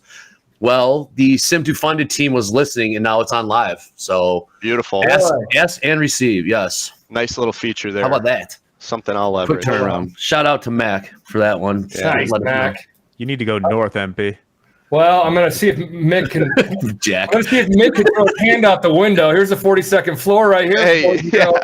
That's but throw your hand out the window. Throw something off the balcony. Well, it's not going to update in real time. It was kind of funny. I played hooky one day when a friend of mine was in town from Colorado, and we were out on the boat in the river, which you can see the river from the office. You can see the office from either LaSalle Street. And I had Brett take a couple pictures of us while we were waving, standing on the bow of the boat. All right, so here's your whatever 15-minute. You go all the way down here. There's the front door of the Chicago Board of Trade, right there. Yeah, what you're looking at there is Jackson and LaSalle, and what they used to say as far as the grain traders, when it rains on LaSalle Street, the price of corn goes down. Yeah, right there. All right, guys. This is the Board of Trade. And then lastly, sidewalk is like a 1 minute because you're seeing everybody walk around. That's how I used to think about it. You do your own analogies. They just brought it right back up. Yeah, they did.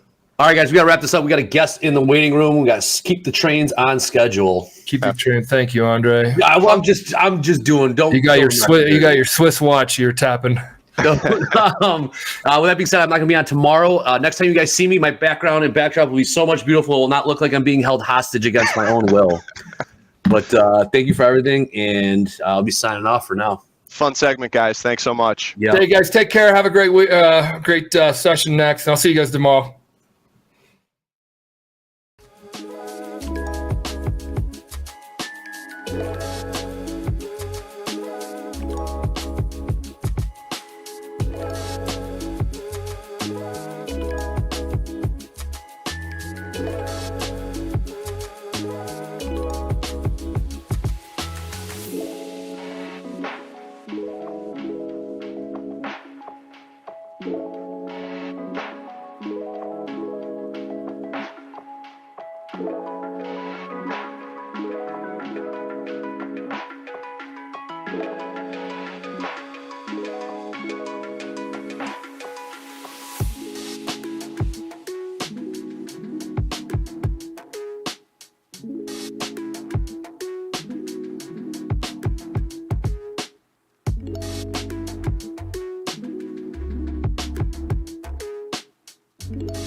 All right. Thank you all for joining us for Power Players today. We've got Carson G, a Topstep trader, with us, and he's joining us from a warmer place than I am. How are you doing today, Carson? I'm good. I'm glad to be here. Appreciate you guys having me on. Well, it's great to have you with us, and so we're going to talk a little bit, get to know Carson a little bit, and talk about his trading a little bit. We'll be looking to take trades. If there is something that we see, we'll certainly let you know if we and when we do anything. So, Carson, tell us a little bit about yourself. Yeah, so I'm from Florida, 24 years old. Been trading for 6 years now. Traded like everyone, got into trading, kind of did the whole thing, getting into every little bit of it, whatever you can call it, trend lines, indicators, Elliott wave, all that stuff. About a year and a half, 2 years into trading, I came across Michael Huddleston, obviously otherwise known as ICT. And I know that we have probably some people in the chat that are familiar with that. So I've been familiar with Michael's work for probably, I would say, 4 to 5 years now. I was a weirdo with it. I got obsessed with trading from the get-go.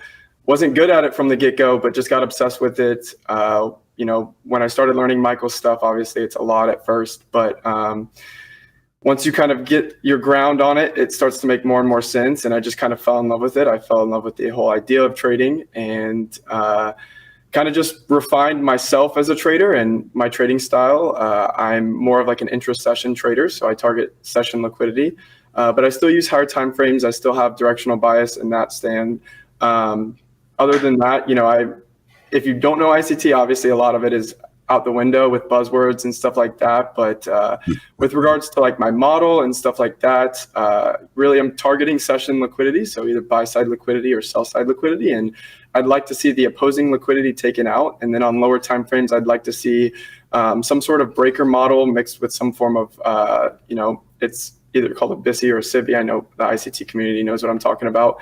Paired with that, and then obviously I like to trade within higher time frame directional order flow. So I mean, I've been bullish for the past couple weeks, if not I think months now, on indices. And even last night, I had talked about how we could probably see a little bit of a pullback. So I don't always trade the higher time frame directional bias that I'm aiming towards. I can kind of understand and read when we could potentially retrace. And being an intra-session trader and being a small time trader or a small time frame trader, it allows me to kind of capitalize on those moments. I did not trade. I haven't taken any trades today, but I understood what happened in the market and kind of saw the shorts unfold, and still think we'll probably sell off for the rest of the day. But yeah, that's kind of a little bit of my style in trading. It took a while to kind of understand. I don't like swing trading.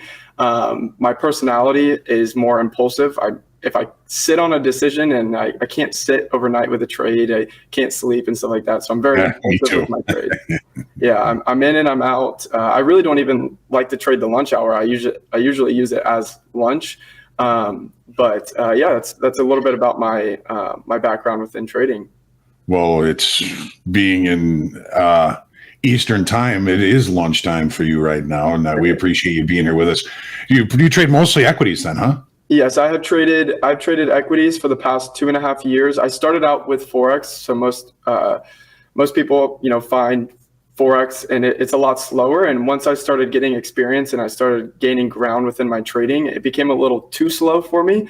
And I made my way into indices. I watched NQ, NASDAQ, and ES. I actually solely trade independently ES, but I utilize NQ for a whole bunch of things. It's a tool to me. I utilize the DXY. I look at the dollar constantly, and I gain a lot of traction and information off of those two things. But with regards to executing, I am mainly on ES. Okay. I see so much stuff about ICT. I don't really know that much about it. I should expand my knowledge because as we all know, there's so much to know and nobody knows everything, of course. So I will certainly have to look into that. So here we are. We are sitting here right off the lows. I've been looking at the delta, which is, I'm not sure, something that you look at, Cameron. It's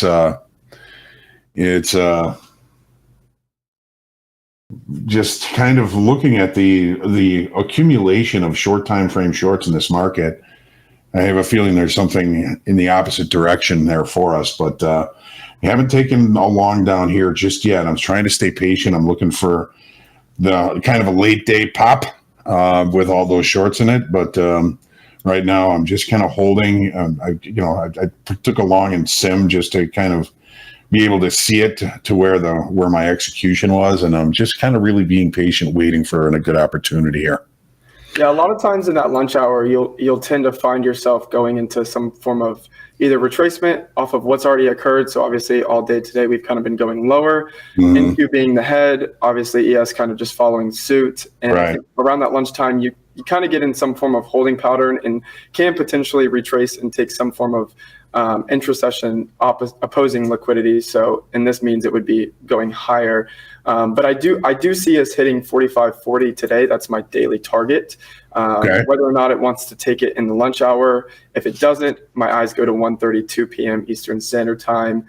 But it looks like as of right now, we could hold in and around 45.60 and then even just a low that we created. But it does look like we're displacing a little bit lower. So if we can get closure below 45.51 and a quarter, I'd like to see price make a run lower. But we'll see. I could see it. I mean, my target below this is 37, so 45.37. Yours is 45.40. It's kind of funny how we all see the same thing sometimes, isn't it?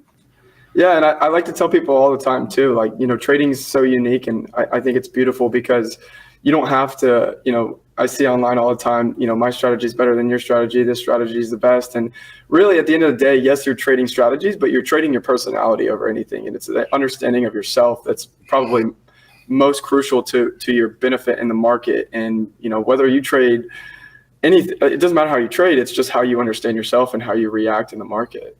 It's so true. I mean, we had Jared Tendler on yesterday talking about that. Hopefully you were here to see that. It's a great book by Jared, Mental Game of Trading.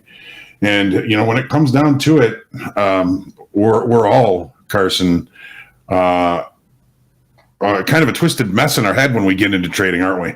Yeah. I know I've worked through so many barriers, and I continue to work through those barriers because I don't think we're ever done. And one of the things that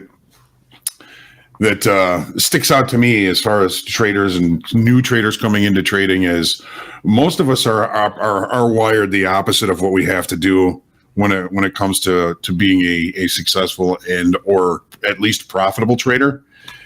Nobody likes to take losses. Yeah.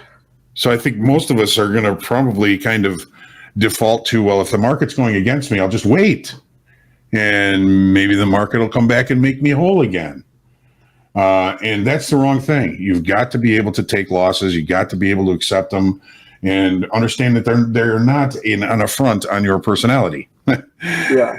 the other side of that is everybody loves to take winners, and we take them way too quickly. So we'll sit in the trade and hope until we lose $500 on a contract. And as soon as we get that trade that's going our way, we're really happy to take a $50 winner. And it's just upside down to what professional traders are doing. So now we're continuing, just putting in a new low here, looks like.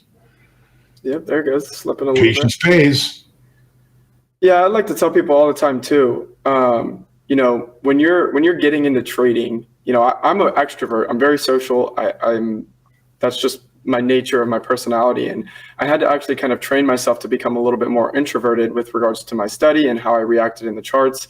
And another thing too is ego, right? And a lot of people, you know, get caught up in the ego and the greed side of trading, and it's not really seen when you're, like you said, when you're just taking small partial profits to try to understand and kind of at least feel something, right? I think a lot of people get into trading because they like to feel something, right? You're getting that hit of adrenaline, and when you can kind of numb yourself and dilute a lot of those emotions over time, over just repetition, you start to understand and think more logical than emotional, and it benefits you a lot.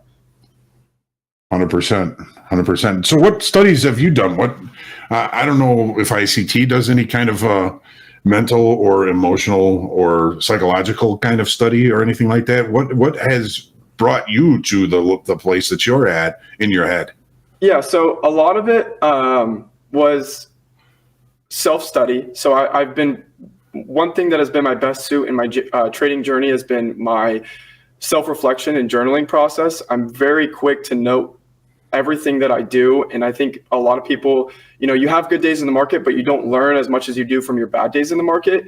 And a lot of people want to turn their shoulder to their bad days in the market and just act like it didn't happen. And I think one thing that helped me was I was very aware of that, and I kind of spotlighted that more than even my winning days.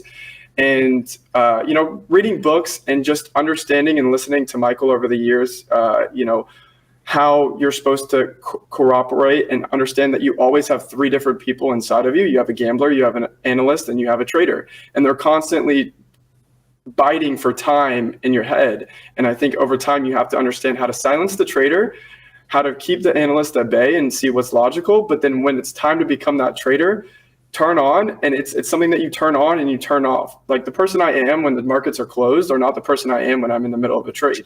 And I'm just aware of that, and I understand that. And I think that people try to put on this persona that they're this perfect trader and they do all this stuff. But like you just said, patience pays. I think patience is probably the one major thing that you need when you're trading with your stop management, taking partials. A lot of people try to hold too much volume too long. And I think if you just have certain areas, like I have three main areas that I'm looking to take profit per trade. It's the initial push that I get in the direction, right? I take a percentage off there. I have a session liquidity that I'm targeting that I take a percentage off there. And then I have a higher time frame terminus, which is called, you know, it's a fancy word for final target. And then I hold to that. And if for whatever reason it does spool and go higher or lower in that direction, I can have a percentage and leave a runner. But I found doing that allows me to, one, be patient, but then take away a lot of emotions. When you're trying to hold one trade, all profit for 40 handles, what if it goes 38 and comes back and stops you out? It's not realistic. And I think, you know, I tell people all the time, the second I became artistic within my trading, it helped me. But then also the second I kind of curated my trading plan and models based on business models and understanding how my trading account is just as equal to my bank account, and how do I want to grow my bank account is the same way I want to grow my trading account, and keep my equity curve not up and down, spike, and have that slow curving growth over time. So you mentioned once you became an artist in your trading. Are you an artist outside of trading? I'm not. You don't want to see any of my paintings or drawings. I'm not. I'm very number oriented. I have a bunch of people in my family that are artistic. I'm not good at like drawing or anything like that. I have just found that trading has been something that is just kind of, I tell people that, like, people ask, like, okay, 6 years, how did you get here? Well, I wasn't always profitable or successful. Even the first 3 years, honestly, it was just more of an expense. I always viewed it as an expense until it kind of wasn't. And I think over time, you know, another thing that helped me was teaching people. Even though I know and I never label myself as like a mentor, I think I'm just a student that has been in the chair a little bit longer than some people. Some people have been in this chair longer than I have. And when I had created a community and I kind of started curating, ideas and forcing myself to go in front of people and helping their questions helped me. And I think understanding how to answer their questions helped me. And the way I was able to respond to them as a trader, wherever they were in their journey, allowed me to kind of curate the idea of what to do, what not to do, what other people are seeing, what other people are doing, and know how to steer myself in that direction. All right.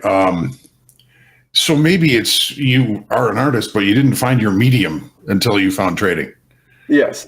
And trading is my end all be all. I have found, and I knew it from the get-go, but it's funny, people ask me like, did you ever have an idea of like giving up, or were there ever times when you were going through failure, did you ever want to give up? And I never did, actually. The thought of giving up never really occurred in my head. If for whatever reason I was at a period where I didn't have the money to trade or whatever the case was, it was demo trading or just still back testing, tape reading, studying until I had the money, and it was working X amount of jobs to save up for this, save up for that. And it was just this constant self-experiment of, can I do this? Can I do this thing that everyone says is random? Can I do this thing that 99% of people can't?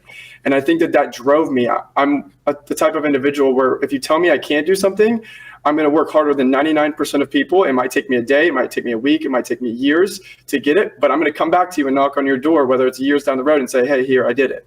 Just because that's my personality. Would it help you if I told you right now that you can't do this? Yeah. I mean, I would just say you're a liar. It's amazing to me that you've kind of gone through this whole. Well, I mean, we're talking a 6-year journey, and that's a long time. With ever the thought of giving up, I quit 1,000 times when I was first starting to learn how to trade.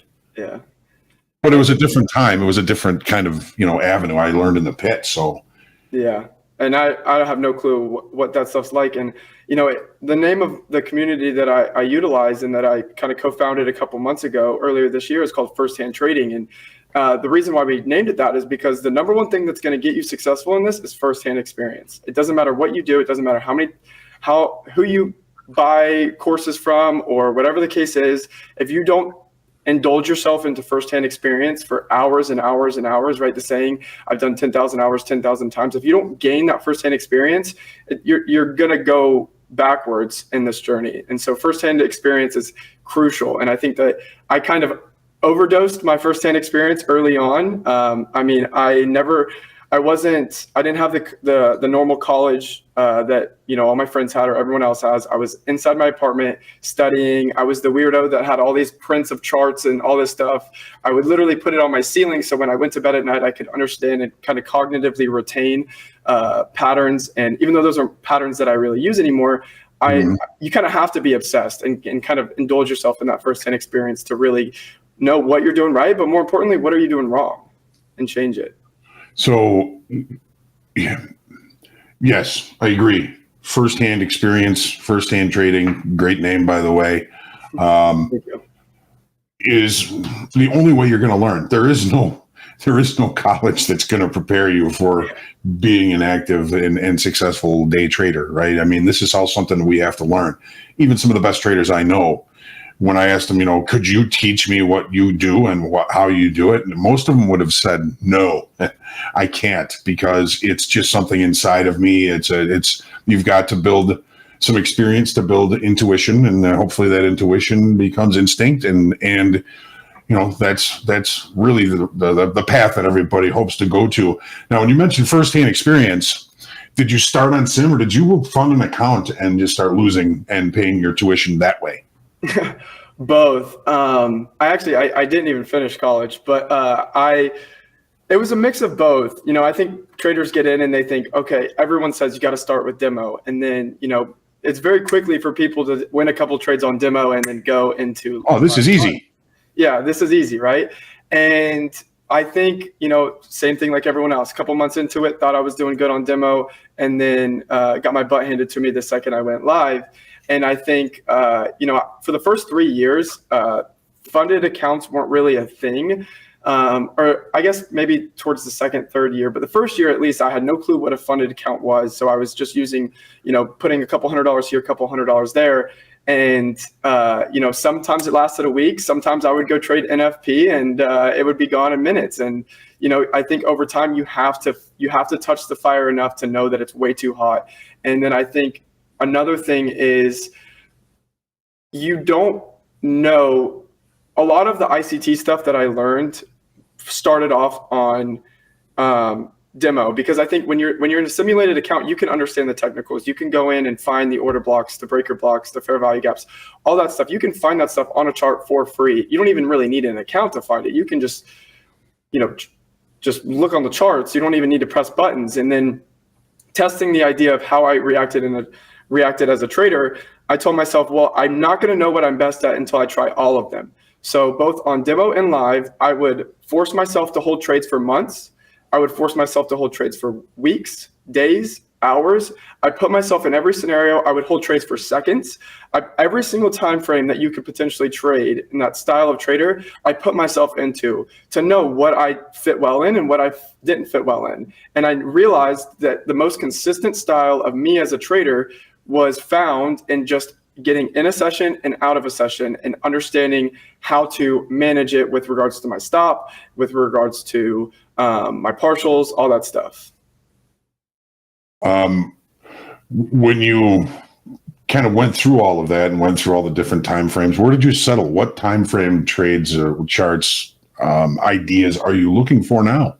Yeah, so I do like to consider myself as an apex trader, so I'm considering all time frames, but with regards to execution, I'm executing mostly on the 1 minute, sometimes a little lower, but mostly 1 minute. And then once the trade goes into my favor, if I can read it clearly and there's areas on the 1 minute or lower that I can follow, I'll walk it through there. But then if it's just choppy and it's just kind of hanging around, I'll save myself the headache. I'll go on a 5 minute or a 15 minute.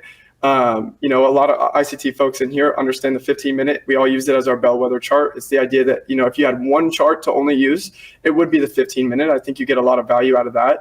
But the first thing that I look at, and I'm constantly checking, even when I go on the charts, is that weekly and daily chart, just because you want to understand those levels, even just the open, high, lows and close of just the past previous 3 weeks or 3 days. Like, those are very important levels.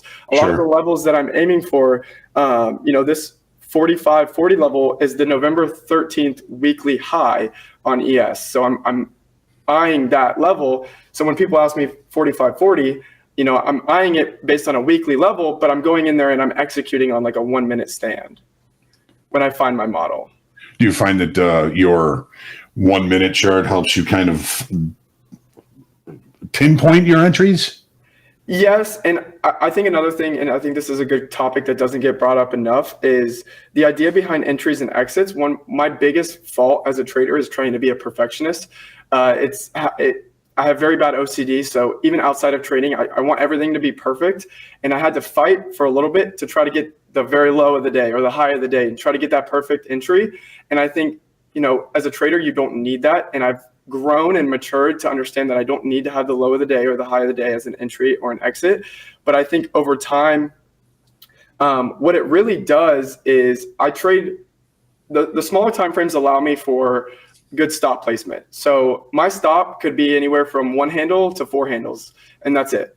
And I might have a 20 to 30 handle, 40 handle, overall terminus, partials, whatever the case is. Mm-hmm. But my stop is anywhere from 1 handle to 4 handles. And I mean, I have had trades where it's under a handle, but it's made for me to understand that stop placement and understand where my risk can be placed in the market based on what the lower timeframes are telling me. The entry I'm not too worried about, but it's really the stop placement that helps me with regards to the lower timeframes. I can get a very refined stop placement that I might not see on like a 5 minute or a 15 minute. Right. Yeah, I can see that. So as a former artist and a trading artist myself, I understand the desire for perfection. And as an artist in any medium, that desire for perfection will only block you. You got to be able to make mistakes. You got to be able to laugh at yourself. You got to be able to learn from those mistakes. If you never make mistakes, you're not trying enough, right?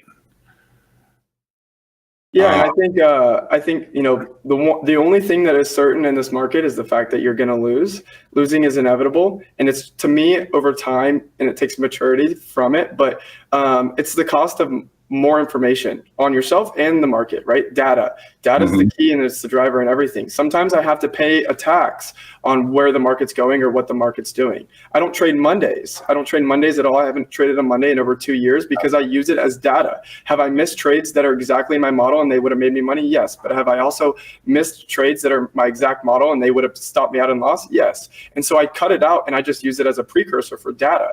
And it's just a tax. It's me not trading that day to understand what the rest of the week could play out. I've historically been a really bad trader on Mondays, so I try not to, but usually I'll take one or two.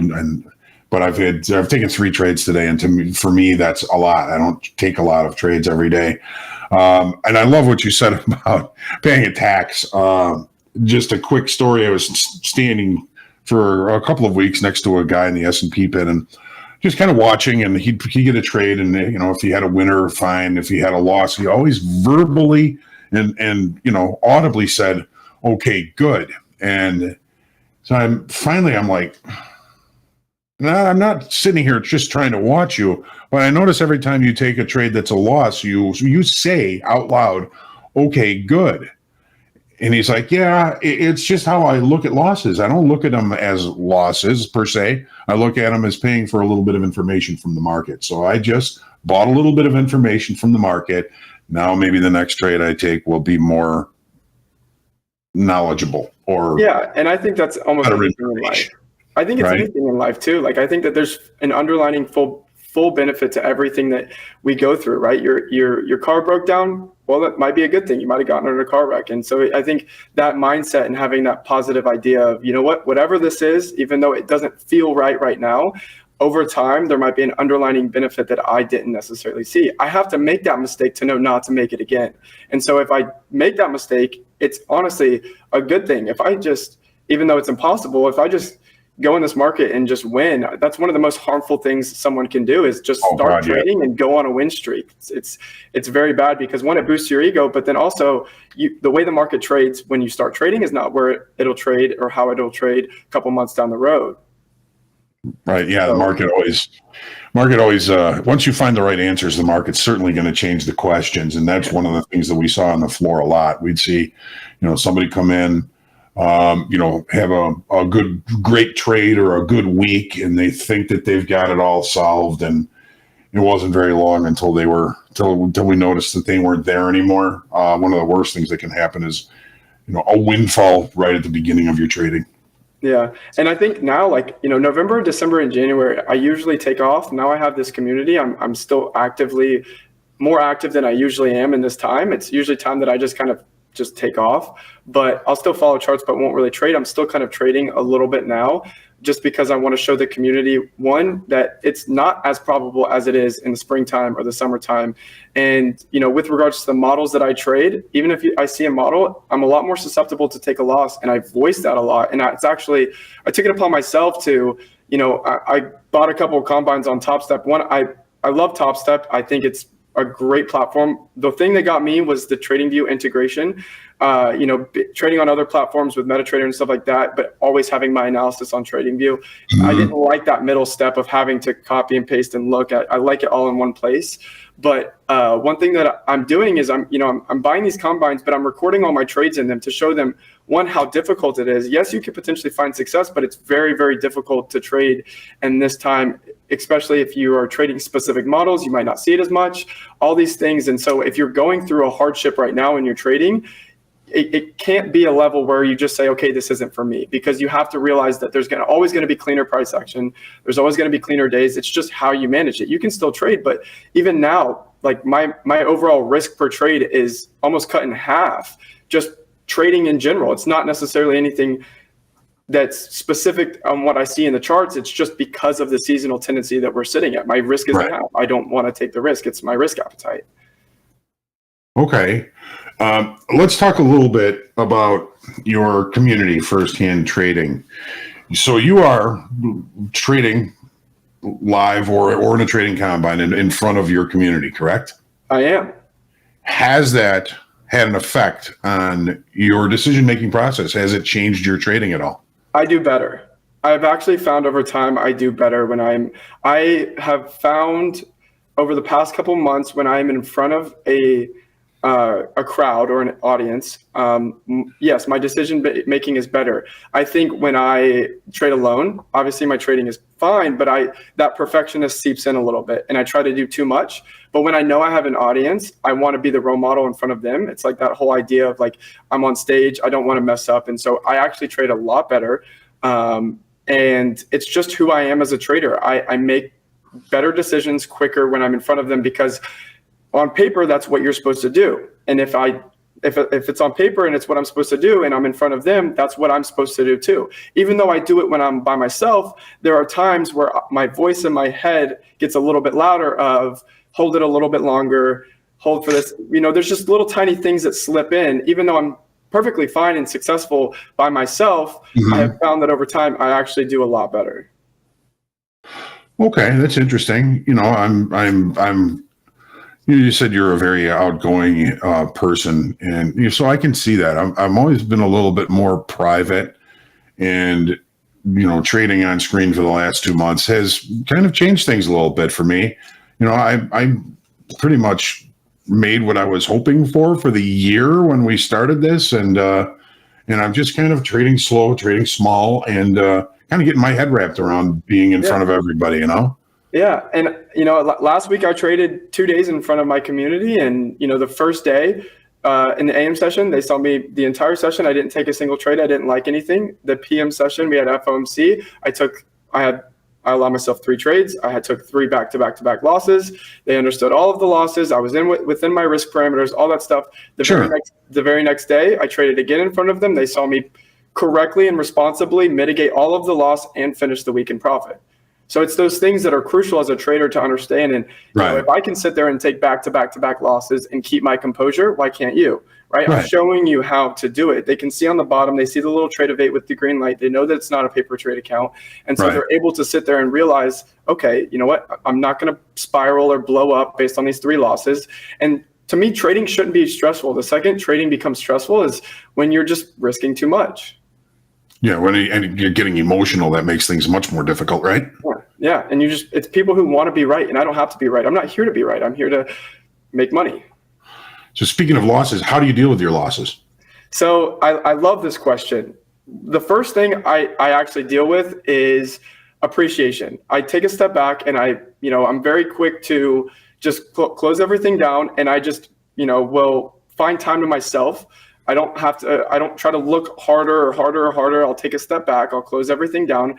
Once I, take my risk limit for the day or whatever the case is. And I'm very appreciative and grateful. One, that I have air in my lungs, I'm breathing, and I'm going to live tomorrow. The sun's still going to come up. The world's still going to go around. And I have seen over the past 6 years that trades, that's not the only trade. That's not the only setup you're going to get. It's going to come back around. You're going to have another trade. It's going to keep on coming around. And if you get so caught up in that loss, yes, journal it, make note of it, and realize what you can change. But over time, just keep going, right? I am not a mere reflection of my results. I'm a mere reflection of how I handle my results, right? You're always going to have wins and losses in the market, right? That's just how it is. The wins and losses, I don't really put too much into it. I don't look at win streaks. I don't look at losing streaks. It's just next trade. It's just the next trade. It's just the next trade. And I think over time, it's hard. It's easier said than done, but over time, when you can really realize that it is, and if you follow your rules and you stick to what you're supposed to do, and you actually close shop. I tell people all the time, like I used to, when I didn't have the discipline, I would sit there and I would give people my computer or my phone or my iPad, and I would say, don't give this to me for 24 hours. Because you do have these emotions that peak in your body, right? You have cortisol when you lose, you get stressed, and you have adrenaline when you win. You want that, you want more of that. And so over time, you start to realize that in 24 hours, those bodily chemicals are going to be gone. If you can just make the right decisions and not do anything within 24 hours, bring yourself to emotional equilibrium, you'll go back in with a clear mindset and just do what you're supposed to do. Follow your model. You sound spiritual.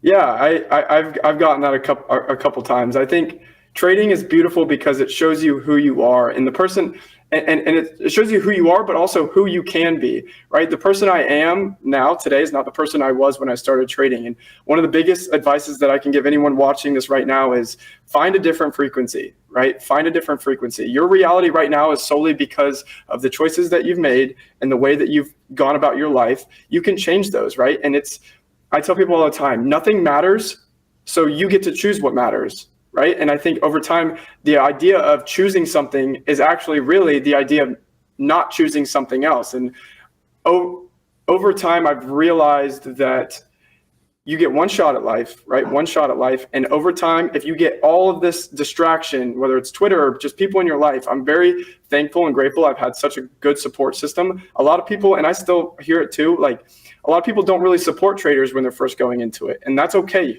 You don't need anyone. I think trading's beautiful because it's 100% credit and blame game on you, right? You win, that's all on you. You press the button, you did the study, you did all of it. You lose, it's yours to hold. You have to take it to the face and go back and go it again.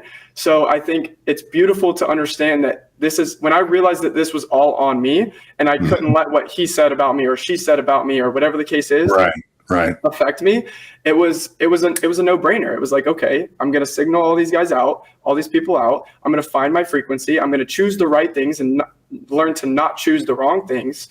And over time, you just slowly build. It doesn't happen overnight. Awesome. So I just had a thought and it like flew out of my head. Well, first off, I think you're a great guy, Carson. Thank you. I appreciate it. You as well. I appreciate your kind of spiritual approach to doing this. And, I'm a spiritual person myself and an artist. And I firmly believe that you're a better artist than you're giving yourself credit for. The community's free. First-hand trading, you can find it at www.firsthandtrading.com. It's a free community. You've got your Twitter handle up here too that's attached. Yeah, we're relatively new. It's very small and it's very I think it's small, but it's very effective. I myself and Henry built this with the idea of what did I need when I was first coming into this. We do a live free call every Sunday that goes over, it's 2 hours. You can join it. And then from there, ask questions, whatever the case is. We go over a pre-week market kind of insight. We also have a Wednesday midweek market review. We talk about where we're coming from off of the pre-market, but then also where we could potentially unfold. We also give you training exercises, right? So these training exercises, we give an in-depth training exercise. You can go in, use a demo account, do it, but then submit them and get handcrafted feedback from us and other individuals in the community of what you could have done better or what you can continue doing well.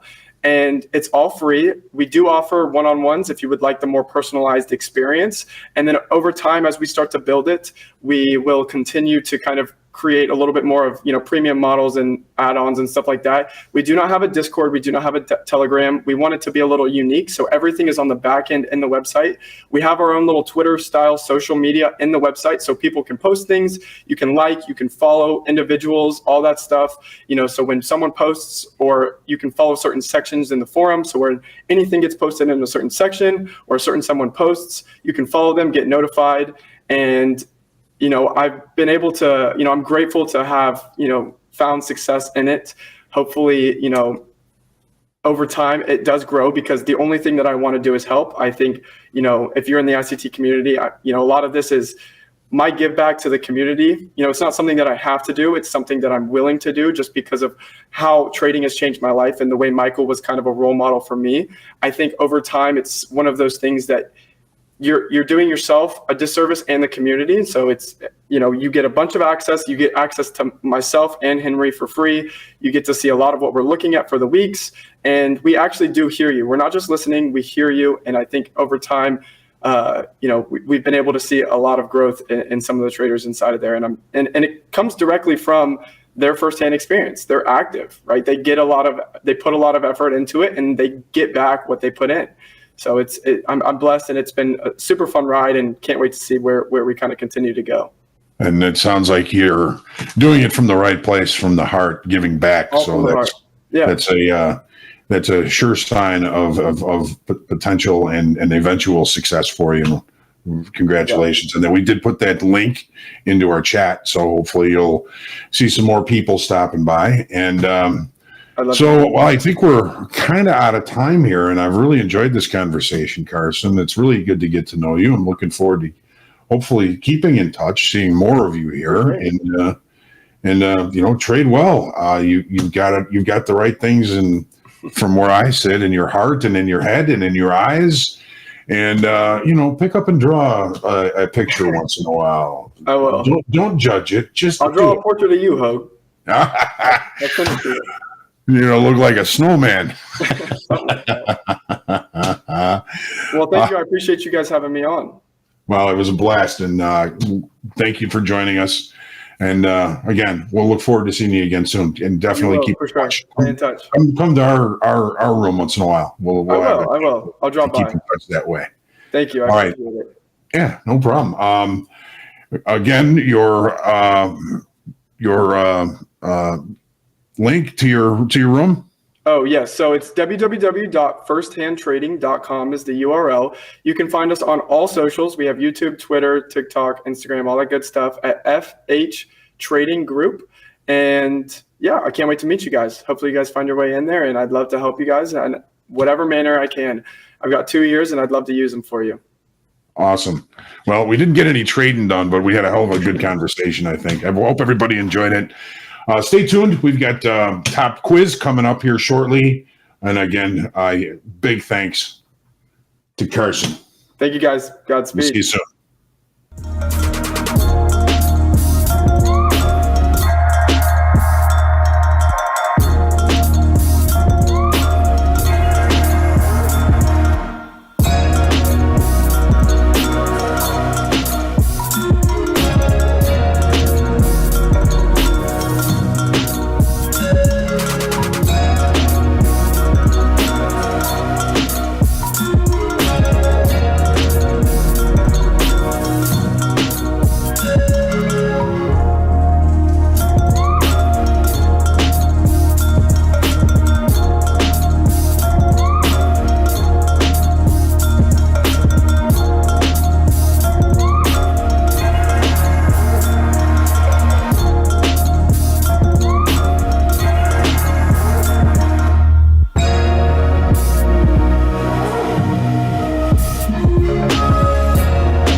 Hello, everybody. Welcome to Top Quiz. Hello. I'm Jack. Hi, Danielle. How are you all? I'm waiting for them to respond, perhaps in the chat. How are you all doing? I'm doing fine. How are you doing, Danielle?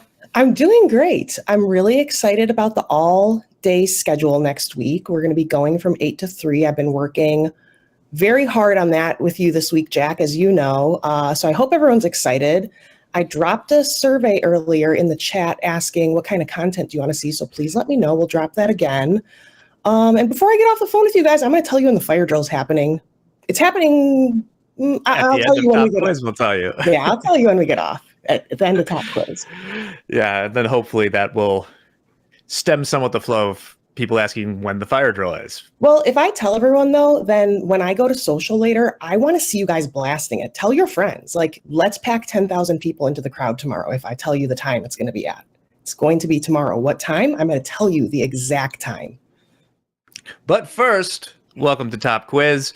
There's going to be 4 multiple choice questions here. Answer them on your device. You either click that link or you go to kahoot.it, enter that PIN number. Answer the questions as they appear on your device because there is a 6-second delay between me sitting in the front room of my house and you seeing it on YouTube. Cool? Technology. Fun, right? Fun. As always, let us know if we have a robot voice. That'll be helpful. I don't think it's happening right now. And yeah, only enter once. Scout's honor, but I will catch you. So with that, Danielle, Bonnie got a perfect score yesterday. I'm feeling good too. I called that Bonnie was going to get the perfect score yesterday, so I'm hoping those good vibes will continue. Yes. So let's get this started pretty soon. I'll let a few more people jump in here. We're going to have to figure it out at some point. You can only fit 2,000 people in Kahoot. We have to figure out our own proprietary quiz system, as it were. All right. Next team. Okie doke. We're going to get started right now. Name going too fast for me to read. Who's coming in? Some guy. Big Owl. Bobby. Mario. As it dies. Remember, no single letter names or numbers or stuff like that. Give me something to work with here. Okay. We're going to start this right now. And so we can get the group coaching. And also, we'll be doing this tomorrow at 10:45 or thereabouts because it's an earlier day tomorrow. But I'm going to go ahead and get this started. All right. Oh, one last thing. I forgot to mention, if you get 3 questions right or 4 questions right out of 4, then you are entered into a random drawing where I will be giving away 30 resets. Okay. I've already informed some people of this. We're going to start limiting wins to once per week. Oh, totally. Okay? We need to give everyone a chance. Yes, exactly. So keep that in mind. All right. You ready to do this? Mm-hmm. Definitely. Okay, don't cheat. Jack's on a mission now, people. I'm like revenge. I'm like Robert Downey Jr. in Zodiac. I'm just living on a houseboat. Such a good movie. Trying to find you goofballs. Okay, let's do this. Free resets. All right, I hit start, and that means we have this intro right here for too long. That's the day. 3, 2, 1. Question number 1. Who was named Sports Illustrated's 2023 Sports Person of the Year? And before people bellyache, we mentioned this prominently during the stream. Was it Lionel Messi, Deion Sanders, Shohei Ohtani, or LeBron James? I know who it is, and I'm just going to say, I was shocked when he first started coaching that this wasn't bigger news, or did I just miss it? I feel like I'm usually pretty plugged in, but all of a sudden I saw him in Colorado gear one day, and I was like, whoa, wait, what? Yes, but I guess you guys said he wasn't that good. Well, the team was 1-11 the year before, so 4 still. It's a better team. But the hype was, I don't know how you missed it because he was like on 60 Minutes and stuff like that. It was Sports Illustrated. Business TV, I guess. Exactly. Yes. Deion Sanders, if you want to come on TopstepTV, we will of course have you. Oh, I'll call him later. Yeah, sure. All right, to the bragging board. What kind of questions are these? We talked about this for like 10 minutes earlier in the broadcast. They let a live buffalo out on the field at all the Colorado games, by the way. They do. Texas made Howell, Andre on tilt again, and look, we have Elon Musk here, Oh my back from gosh. his Hi, babe. his totally normal interview he had yesterday. Okay. Tomorrow, Jack. Second question is a Hoag one. In the market profile, the point of control, POC, could be considered the fairest price of the session, the middle of the range, the price of contract, or the piece of crap. Oh, I was just talking to someone about if they could say crap and other words like that on Topstep TV. Jack just confirmed it for you if you're watching. Mike, see you next week. I'm going to say middle of the range. It is, in fact, the fairest price of the session, but that was a good guess. Yes, this is a question directly from Hoag. I've reused it a few times. No, don't tell him. I'll study. No, it's good. It's good. All right.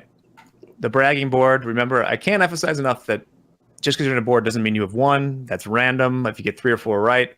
But hey, it's Cliffy in first, Marg in third, War Eagle, Andre again, Black Swan. We need to test this individual for steroids. Can Black Swan come on TV? Like, I want them to come do the quiz live with you. Can Black Swan. Black Swan.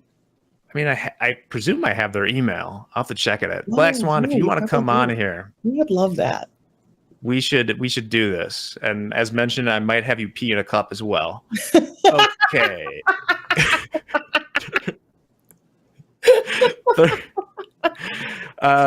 Third question, Danielle. All right, let's go. It's not. Oh, your Apple, favorite. Google / Alphabet, or wherever. Nike or Caterpillar. Oh man, things I don't pay attention to. The stock market. Just kidding. I'll do a guess in a second here. Jack, tell them again how much you love this market. Nike. Nike's in it. It is Google. Alphabet is not in there. Yeah, the Dow. People were talking about the Dow earlier. Listen, trade what you want. I won't step in front of it if you like to trade the Dow. The Dow is something. It's an ancient index. You know, it's just it's priced. It's not market cap weighted. It's 30 companies. It's if you're not 130 years old, don't trade the Dow. Or do. It's free country. Do what you want. We should do a challenge for someone who earns a funded account with the Dow, like the hat, got to think about that. Oh, the Dow, I'll give you a, if you pass just trading the Dow, we'll have to get you like an antique, like abacus or something. Yes. Perfect. Some people asked, they said they thought Apple was, they said, isn't that in the NASDAQ? Yes, Apple's in the NASDAQ, the S&P 500, and the Dow. But yeah, we'll think about that. I'll get you a bottle of like elixir from the 19th century. Get out of here with your Dow. Okay, Penguin, Drahoot, Black Swan. Ooh, in third, not good for you. Dalek, War Eagle. All right, one more question. You ready to go? I'm ready. Let's do it. All right, final question. Which planet in our solar system has the densest atmosphere? Is it Mercury, Earth, Venus, or Mars? Oh, I'm going to do a total guess on this. I think it's Mercury.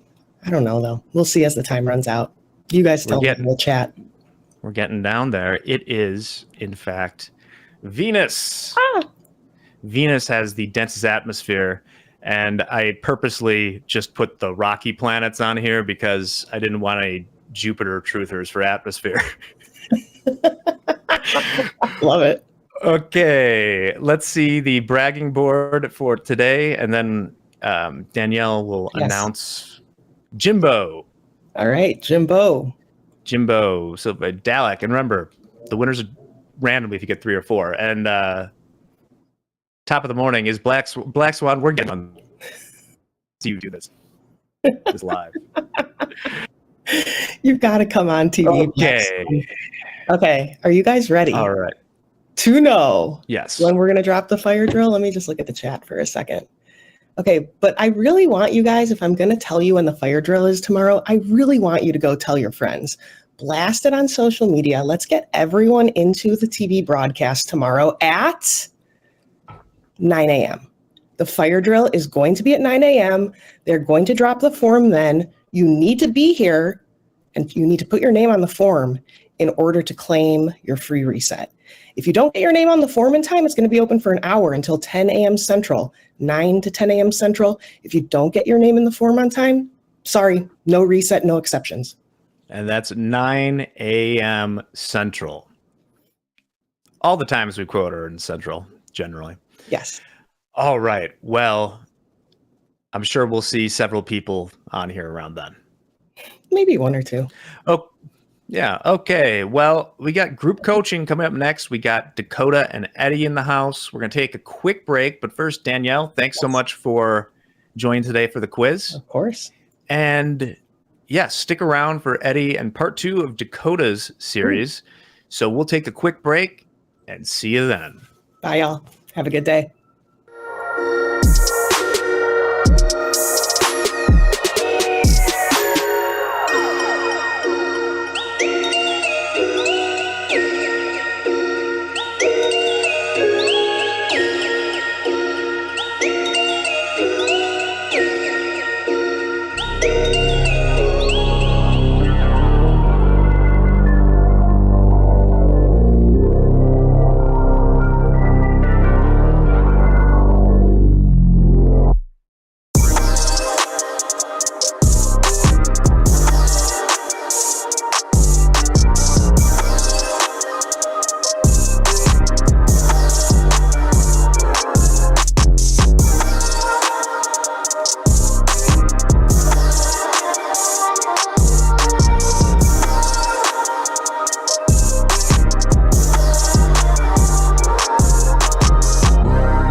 Welcome back to Group Coaching, and I am Eddie, and of course, we've got our good friend and great coach, Coach Dakota. What's up, my friend? How are you? Good. It's great to be back. It seems like it was just yesterday. Almost. It's already Thursday. It's almost December. Can you believe it? Time goes by so dang fast anymore. You know what? And let me tell you something, Dakota. As you get older, time goes by even faster. So don't say that. I missed the time when I was a little kid, and the biggest worry in my life was, what time am I going to be waking up for class? Maybe talking about girls and some gossip and all that fun stuff. Summer vacation was forever. Now it's the blink of the eye. But anyway, we are here for chapter 2, part 2, duo. And if you can, Coach, give us a little insight on what the first part was and what we're going to be doing here for part 2. Yeah, so I believe I have a summary slide. Okay, cool. I didn't really have a great idea of how to name this. Last Tuesday during group coaching, I called it Statistics 101, and we went over some very basic understandings of probability of profit and risk reward. Today, I figured I could elaborate that. I got a lot of questions on Discord, Eddie, after class and throughout last night about asking about the statistics. There's a lot of direct messages on Discord that wanted to know a little bit more, and how can we apply this to our trading? How does this make us a better trader? And what can I do to use this to be funded, right? Be more consistent, understanding your statistics, so that overall we can grow as a trader and we could become a trader. Right. So you can see on the screen, Statistics 101, a general understanding of statistics in the trading world. And then I've added on, and how can we start to apply this in our trading? So here at Topstep, one of the biggest hurdles that I have as a coach is when I'm teaching these classes and when I'm helping traders on Discord, is we have such a wide range of traders and skill sets and experience, where we have brand new traders who are getting into trading for the first time. And then we have veterans who have years of experience. And how do I create a class? How do I start a teaching or group coaching that can touch base, that can be very beneficial for everyone? Well, I feel like this is down that road where I could start off with statistics, have a follow-up class here, the very next group coaching on Thursday, and continue on that and start to get into a more in-depth discussion on how to actually start to apply that. Fantastic. So let's dive into it. Statistics. All right, before we dive into it, questions are open. And if you can, let's please keep these on topic. All right. So if you do have a question, post it in the YouTube chat. And I'd like to say hello to Cameron, who is doing a very good job here this afternoon, being a monitor here. So good job. But anyway, take it away, Coach Dakota. Yep. Always a big shout out to our ambassadors and our team that helps us keep things organized. In Discord, it's always just as important. I love to have our team members helping out. So yeah, let's dive into this. Statistics 102. Here's that slide. Statistics 101 summary. This is the summary of what I was talking about on Tuesday. We talked about probabilities of profit. Also, POP, if you've heard it before. The likelihood of a trade going in your favor and making money. An example, you flip a coin, you have a 50-50 chance of being correct, assuming all other variables stay consistent, right? You flip a coin, you place a trade, at heads you go long, tails you short. You have a 50-50 chance of the market going in your favor, maybe 2 handles, for example. And then you have risk reward, the amount of money you are risking compared to what you would make. For example, if you risk $1, I'm going to be looking for a reward of $1. That gives me a risk reward of 1 to 1. For every $1 I'm risking, I'm looking to make $1. That's the very basic summary, that top-down bird's eye view of what last week was on Tuesday. So let's go into today's class, right? So here's the question. I have 3 charts. I have these screenshots. We have chart number A, or letter A, not number A, letter A, B, and C. What is the POP? So what is the probability of profit, assuming that there's no other variables into the market, just like if you flip the coin and you place that trade. So this is a question for you guys in the chat. Everyone in the chat, type in there, what is the probability of profit for A, B, and C? Let's start with A first. I mean, this is very basic. You guys should be able to get this. If not, then maybe I'm not doing a good job and you need to come over to Discord and ask some of those questions. So admins, A, 50%. Type in this chat. You could put A, B, and C. GP Sky says 50. Yep, Philip says 50. A lot of 50%, 1 to 1. So 1 to 1, that's risk reward. We're talking about probability of profit. It's a percentage. So yep, A is 50%. You guys are correct. Good job. Congratulations. Very basic, very easy. So now let's go through B and C. I see GPS answered for all of those. You said B is 60%. And this is just an eyeball test, right? This is not very scientific. It's very zoomed out. You might not be able to see the numbers correctly, but just eyeballing it. If we want to just do B and A, right? We're not taking into consideration trend, anything else, right? We're not taking consideration any strategy, any opinion about the market. This is just completely random. You flip the coin, you place the trade, and it's completely random. No other variables are in play. So C, we have admin saying C is at 75%. So the green up here, I'm talking about chart number B, or letter B. The green is the take profit, and the red is a stop loss. And we're wanting to know what's the probability of being profitable. So looking at chart B, if we place this at random, what is the probability of the market going all the way up here and hitting my take profit? So Kaiman, ECH, 80%. Yes, that is this. So And then we go through number C.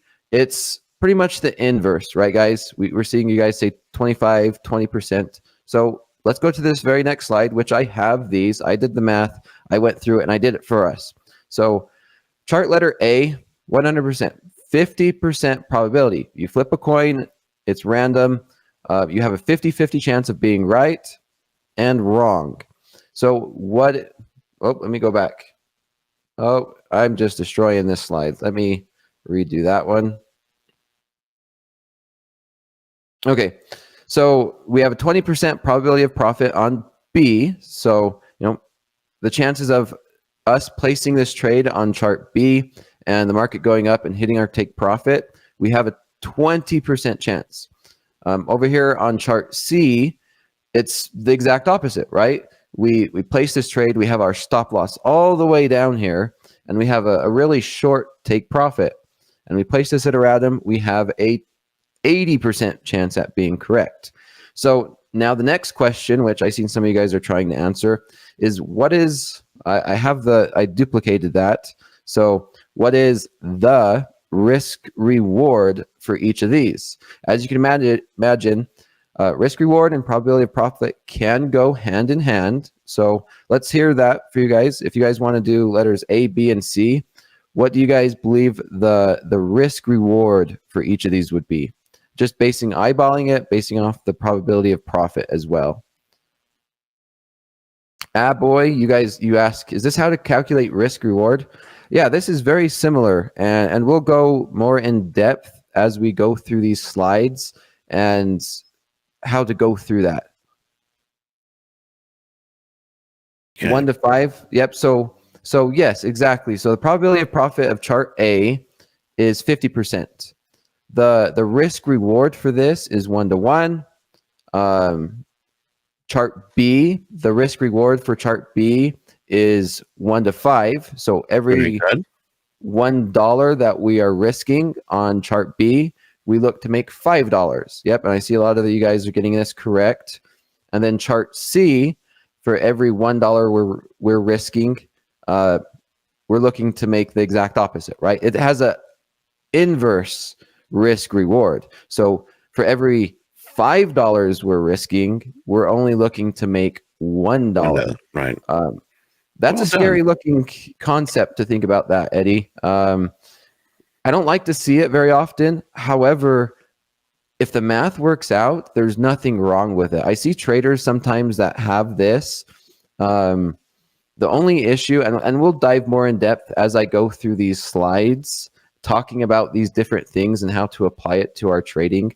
But yeah, you could see that there's a difference between where you're putting your take profit and where you're putting your stop loss in order to understand your statistics. So there we go. Chart A, 1 to 1 risk reward, 50% probability of profit. Chart B, we have a 5 to 1 risk reward, and we have a 20% probability of profit. And then chart C, it's the inverse of chart B. However, we have a 1 in 5 risk reward, and we have an 80% probability of profit. You can see how the risk reward is flipped and the percentages are flipped. It's based out of 100%, of course. And for every $1 risk, we have a $1 reward, and everything's based out of 100%. Was you going to say something, Eddie? No, I was going to say that 5 to 1, I tell you, once you get to that point where you're risking 5 to make 1, you're trading reckless. This is something that you have to sort of put the brake on. When you're risking so much to make so little, you've got to rethink that. Yeah. I've seen some traders do it. It's always profitable until it's not, right? The fear about that one that you're talking about, Eddie, this 1 to 5, is you're going to be making and winning your trades 80% of the time, but it just takes 2 losses. And if you say take 2 losses in a row, you're wiping out 10 of your trades. And so sometimes this is not always the best. There are strategies out there where if they are right, maybe they, and we'll go over this in the next slide. So yeah, pretty much what you're saying. Which one is better? If you guys want, I know everybody is different and they have their own preferences, but I want to see in the chat and all of our traders here at TopstepTV and in YouTube, what do you guys prefer? I know everyone's going to be different. They might prefer something, but let me know. Do you guys prefer a closer to a 1-to-1 risk reward and a 50% probability? Which one do you guys prefer? Which one do you guys believe is best? So we have B coming in, few more Bs, 1 to 2, 1 to 3. So it looks like everyone is leaning towards having a better risk reward and maybe having a little bit less with the probability of profit. We do have, looks like maybe 1 or 2 coming in with an A with a 1-to-1. Did Eddie scare you guys away? You know, is there someone that has would prefer this over here on the right? Does someone prefer C? Did anyone just give away the answer and scare you guys away? You guys be honest. Be honest. 100%. C. We got 1 C in there. Okay, well, let's go to the next slide. And then I actually have just a little fun thing to do near the end of this class that we could kind of talk about equity curves and maybe how each of these would affect equity curves and how they would look like. And I'm sure when I start talking about these statistics, you guys are going to be able to relate to it because you've experienced some of this, and you can go onto your TopStep dashboard and see your own statistics, and you can see how your own statistics can relate to what I'm talking about. So no free lunch. Okay. So you guys have probably heard this. Maybe you've heard it before as well, Eddie. That saying, there's no free lunch. You don't get anything for free, right? We go back to that previous slide where, of course, maybe we want an 80% win rate and have a 5-to-1 risk reward, where, you know, sometimes that's true because we insert these variables and, you know, we have probability of profit on the left-hand side and we have risk reward. And if we want to increase that risk reward, so if we want the risk reward to start getting better, then our probability of profit, you know, in theory would start to go down, right? You take something off the right-hand side, then that means the left-hand side will start to weigh a little bit heavier. But we have these things that will affect our trading. And I seen you guys in the chat start to mention that, right? We have something like indicators. Maybe we're using a simple moving average. You know, there's a huge list of indicators that we can use to help adjust our probabilities and our risk reward. We have technicals, right? Support and resistance, chart patterns. You can see this poster I have behind me with this huge list of technicals that will have different probabilities and risk rewards for each of those. Trend, you guys mentioned that on the previous slides, where oil today, we just started to sell off. And if you flip your coin and place a random trade, you know, most likely the trades that you're placing that is going with the trend are going to be a little bit better. That's going to have a higher probability of profit, even though you might still be getting a 1-to-1. Then you have price action, like reading the tape. I could go on. There's a big list of that. And then we have risk management skills, order management skills, right? Scaling in, scaling out. Maybe you get into 2 contracts, you trail your stop loss up. Maybe you have multiple take profits, right? Everything that we can do as traders to manage your risk, to manage your trade, to manage, you know, getting in, getting out, and placing orders will ultimately, at the end of the day, have an effect on your probabilities and your risk rewards.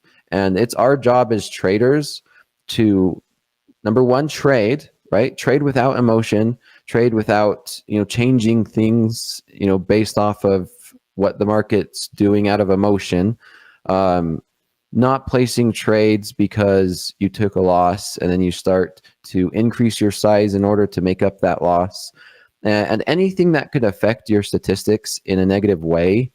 And it's our job as traders to manage that.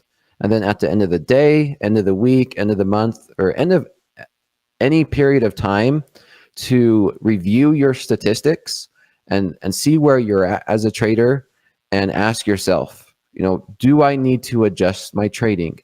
Is my risk reward where I want it to be? Is it where it should be? Is my probabilities, is my average winning trade or average losing trade, or your winning trade percentage? You guys hear on the shoulder tap all the time, where our risk managers mention this stuff when they have the trader card and they talk about, I'm stepping you up from a funded account to a live account.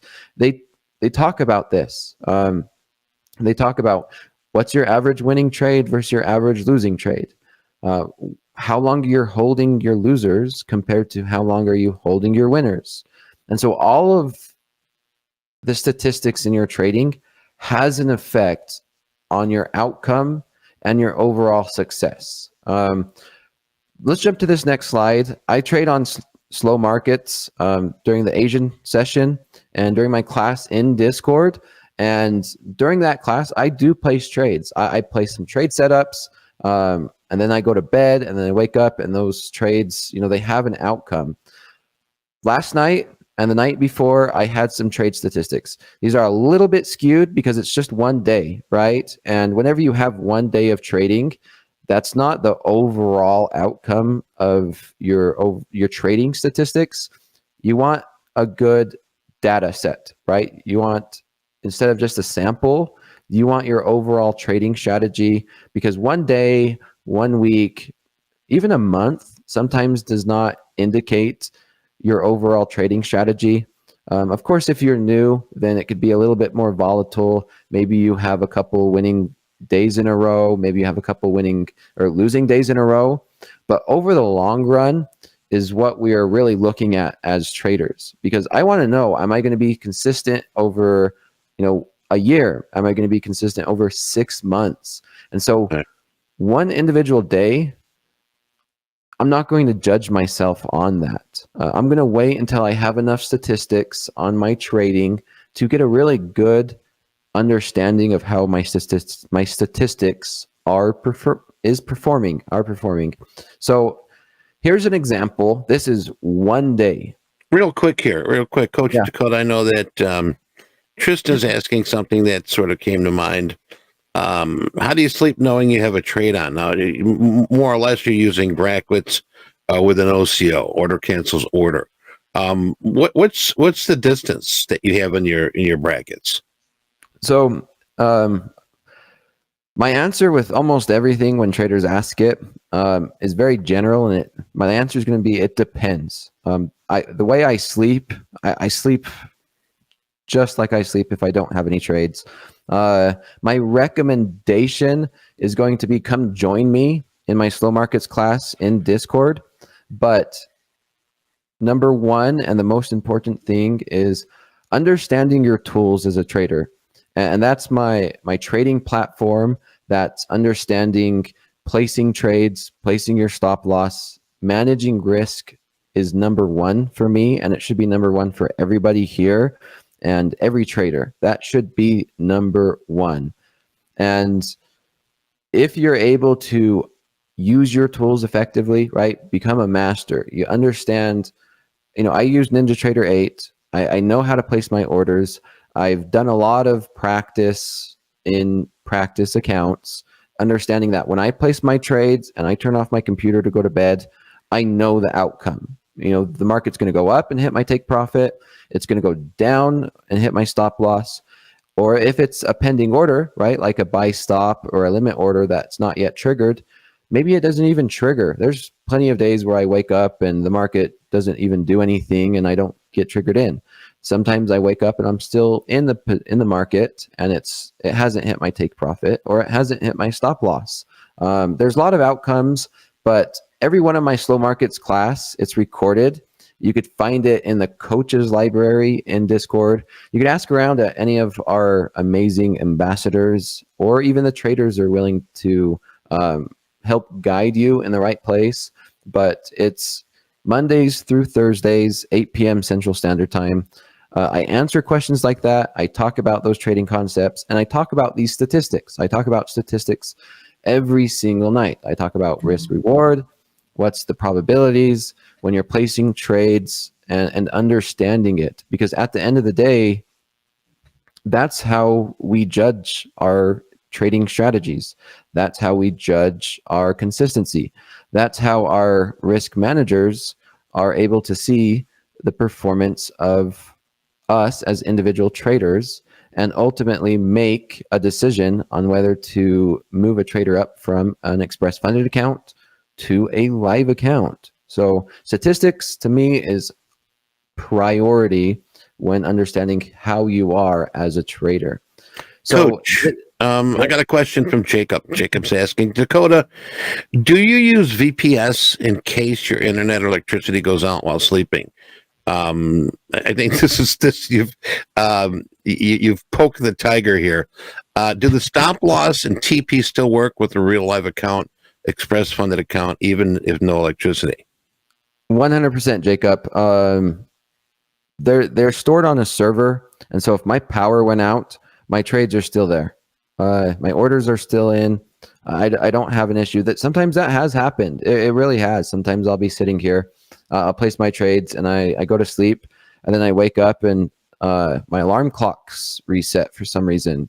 And in the middle of the night, there was a power outage or whatever, and of course I was sleeping, but the orders are not stored locally on my computer.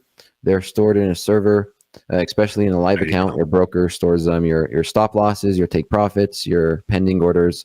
It's all stored. I don't have any stress when I go to bed of thinking about that. I used to when I first started to do that strategy, because when I was in college, I wasn't able to trade during the New York session. I was only able to trade during the Asian market after class, after my part-time job. And so I only had a couple hours right before bed to trade, and I love trading. So I had to figure out a strategy in order to place them and then go to bed. And yeah, at the very beginning, it was difficult because I was waking up in the middle of the night, looking on my phone, checking the markets. I was losing a lot of sleep. It was very stressful. But then it got to a point where, the market's going to do what it does. It goes up, down, or sideways. And, if I have that confidence in knowing that I know how to place my orders correctly on my platform, then I'm going to wake up with the market hitting my take profit, stop loss, or nothing at all. It's having that confidence. And even if you're not going away from your computer and you're trading during the New York session even, it's having that confidence that you know how to place your trades and you don't have to stress about the outcome. That's what we do. That's what all of the preparation. And if we want to go into those analogies again, Eddie, about sports, all of the preparation is done before that, right? And when you place that trade, you're not going to be any smarter. You're not going to be a better trader after you place the trade.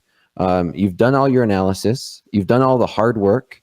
You've done all the dirty work. And when you place that trade, you should have that confidence in yourself that you know how to place a trade correctly. You know how to place your stop losses and take profits correctly.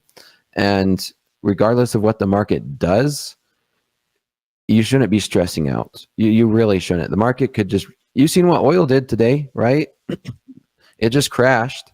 And if you were in a long, and the next thing you know, oil's crashing 3%, which is, sure, it's not normal, but things like that happen. And you never want to get caught off guard. And so that's a good example of why you should always have a stop loss. Because nothing. CYA. Yes, exactly. Yep. Cover your butt. GP Sky, thank you for answering that question with us. So good stuff. What do you got here now? Yeah, so that's enough of my ranting, going off on a little side note. But here's an example. This was my trading for the last day on November 29th and my slow markets. And this is a good example. I love our Topstep dashboard. I use it all the time. We should be aware of all of these statistics in our trading. And here at Topstep, you have the opportunity where the dashboard does the math for us. So we have our average winning trade. You can see that, $1,389. My winning trade percentage. So this is an extreme example. And this is why I am having this example during class. 18%. if you tell me, and usually at like new traders are like, oh, I only win 18% of my trades, and then they say, well, you're not a good trader, you suck, right? Like how could you only win 18% of your trades and be profitable? Well, it's my risk reward. You could see my average winning trade versus my average losing trade, and then you could see the risk reward. Now, once again, this is an extreme example. This is not 100% true over the long run, and it's okay because you have anomaly days. You have one data point of one day. Over the long run, I know my statistics. They're closer to a 4-to-1 risk reward. Some days I do have days like this, and that's understanding. To that day, my risk reward was 22-to-1, which means for every $1 I'm risking, I was able to make $22. And you could see down here in the statistics that Topstep has is, how many winners versus how many losers. I had 11 trades in total, and I lost 9 of them, and I only won 2. So I won 2 out of 11 trades, 18%. That might not look very good. If you're playing basketball and you're only making 18%, you're going to be fired, right? You're not going to be a basketball player. Same with most sports. However, when it comes to making money, being a trader, and statistics, that is okay as long as your risk reward adds up, right? It's that balance between risk reward versus your probabilities. Very much to that previous slide where we have this scale, pretty much, right? We have a really high risk reward. And so you can imagine if this was reversed, maybe we have the risk reward on the left-hand side where the risk reward is really high and the probabilities are really low, and vice versa. No free lunch. If you're going to increase your probability, most likely you would decrease your risk reward, right? Maybe you're adjusting your take profit and stop loss. So it does go hand in hand. Looking at this visually, you could kind of think of it as like knobs, right? I have a new mic. I have a volume with 3 or 4 knobs, and if you could see that, maybe your average winning trade can be considered a knob, and you want to adjust it. Maybe if my average winning trade is a little bit lower, then we know that my winning trade percent might increase to 25%, and then maybe my average losing trade would decrease or increase. So these are all indicators. So just like I'm going to be tuning my microphone, just like I'm tuning a guitar, you're going to be tuning your statistics. And that's what we do. We adjust our take profit, our stop losses. We adjust when we're getting in, where we're getting out, and anything about our statistics to fit how we are as a trader. I think that's any questions. Yeah, let me get to some questions. We've got a lot of talk here right now regarding some of this. Oz asking, would you say our risk reward is more important than pop? No, they're both equally as important. For trader psychology, that's a different question, Eddie, where I will say it's a lot easier for a trader mentally to win more. For this example, how many of you guys out there in the chat would be okay with losing 9 trades in a row? Sometimes that's hard. And that happens to me relatively often, where I'm losing 4, 5, 6 trades in a row. And that's harder for a trader mentally. However, if you do know that the statistics are going to work out in the long run, you would have that confidence to place the next trade. So I do know for a fact that it's a tough one.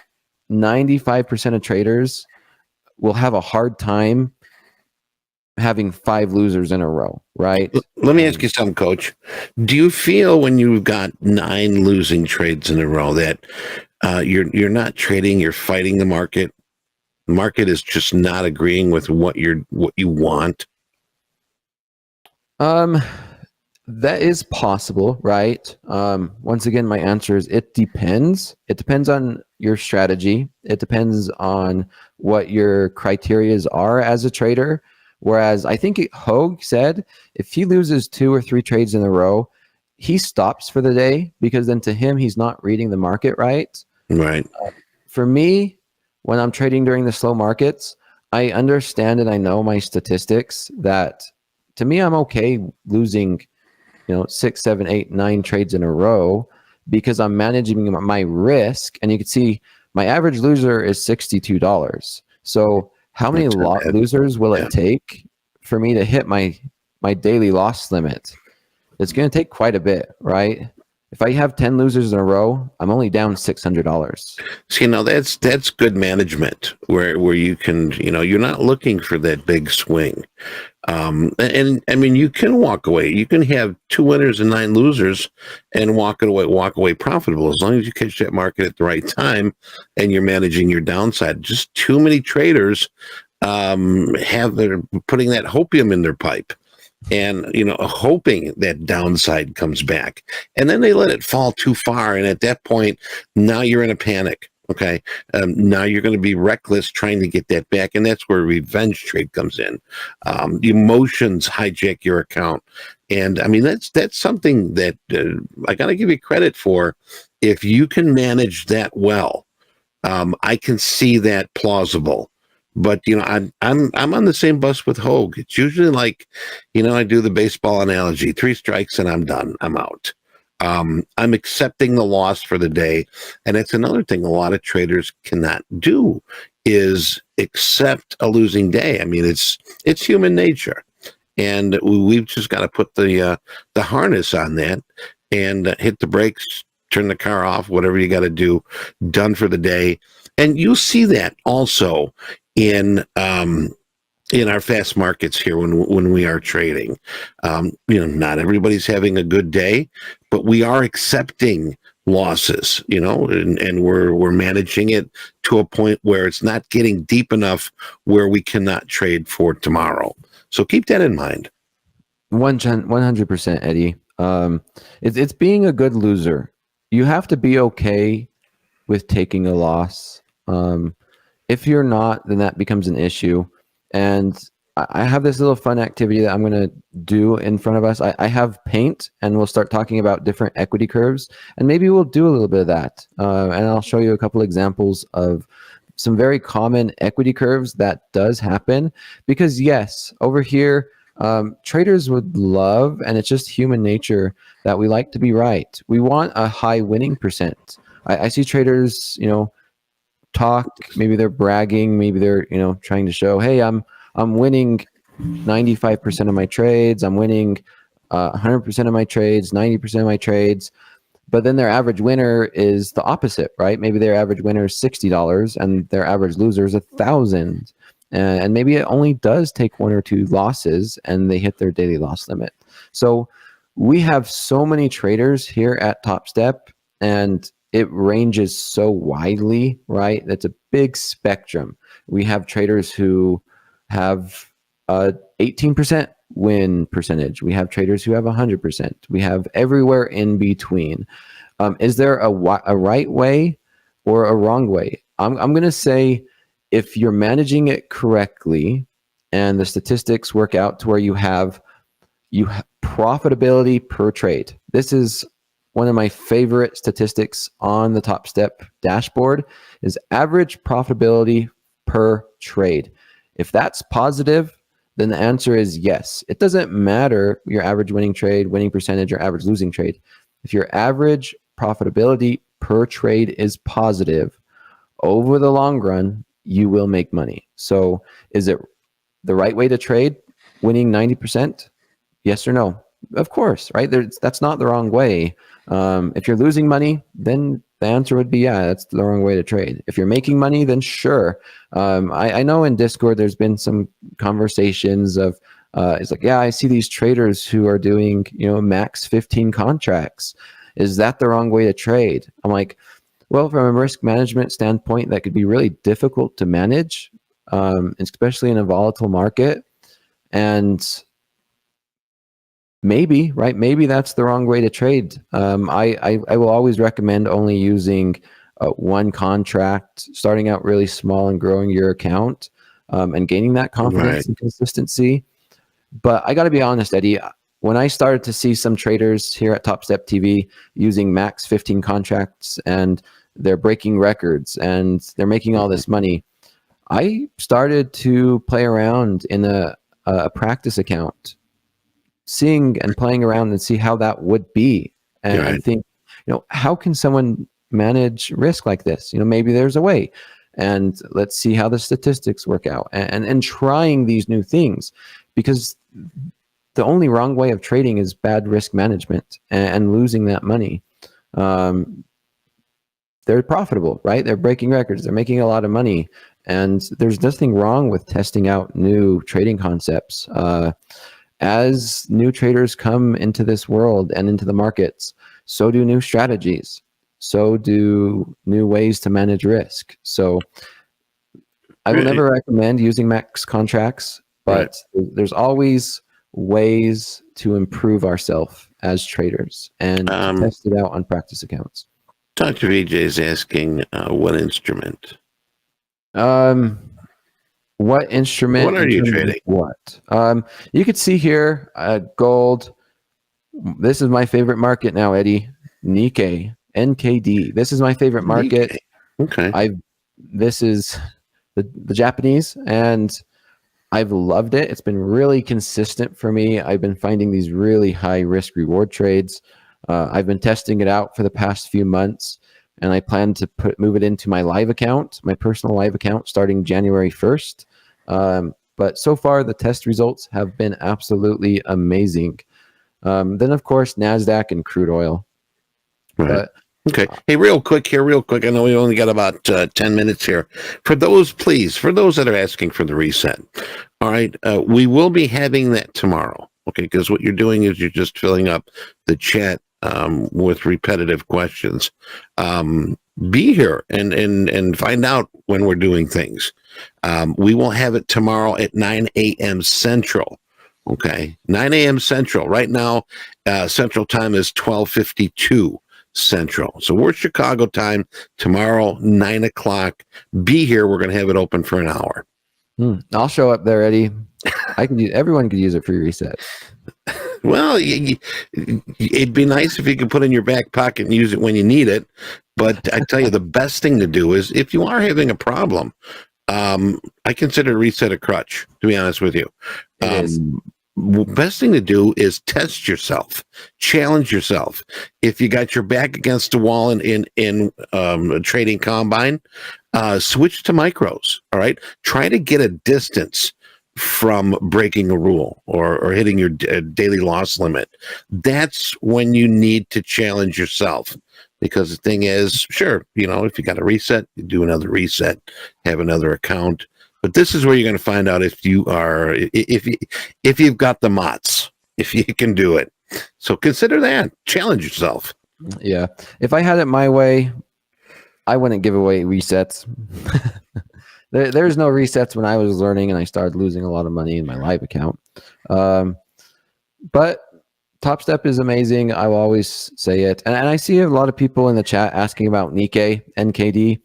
If you guys have more questions, come to my slow markets in Discord, or just come to Discord and watch some of the recording classes in our coaching library. And I talk about the Nikkei. I've been testing it. It's fun.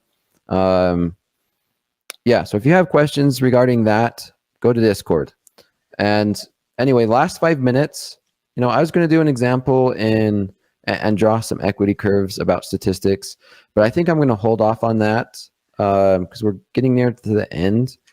Yeah, let's make a part 3 because this is really kicking up the dust. We're getting a lot of questions, and I think this is a very important part of, like you said, getting to the funded account. And getting to a funded account can be very stressful, and with guidance and ideas and suggestions from those that have experienced it, this is gold here. This is good stuff.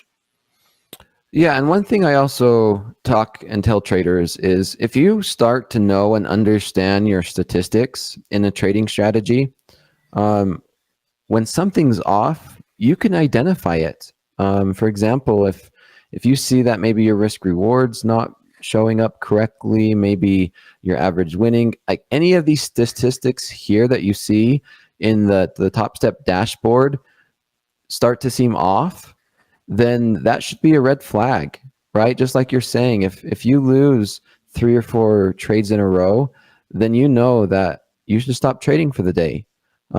Same with me. If I do not have a 1-to-1 risk reward or a 3-to-1 risk reward, I know I shouldn't be placing that trade. I might like the trade. I might be like, oh, I really want to place this trade, but the risk reward's not there. Then I just don't place it. If I end up placing it and my statistics start to change, I know something's different. And that's where ourselves as traders can start to identify something's wrong. Is it a change in my emotions, in my trading strategy? Is it a change in market? Sometimes it's not us. Sometimes the markets change. It changes maybe to a trending market.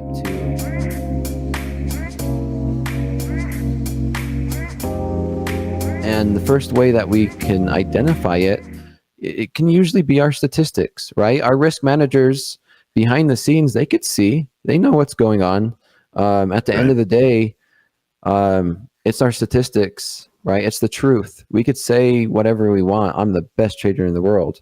And at the end of the day, our statistics will tell us whether or not we are a good trader or a consistent trader, or we need to improve.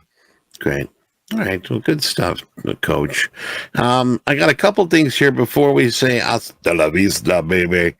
Vlad's asking about a link where you can order that pattern behind you, those patterns. Where'd you get that?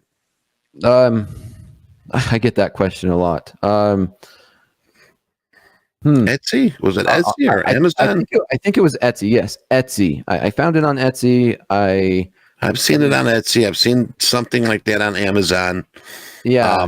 What's it called though? It's called what? Give me just a second. I'll find it for you. Okay.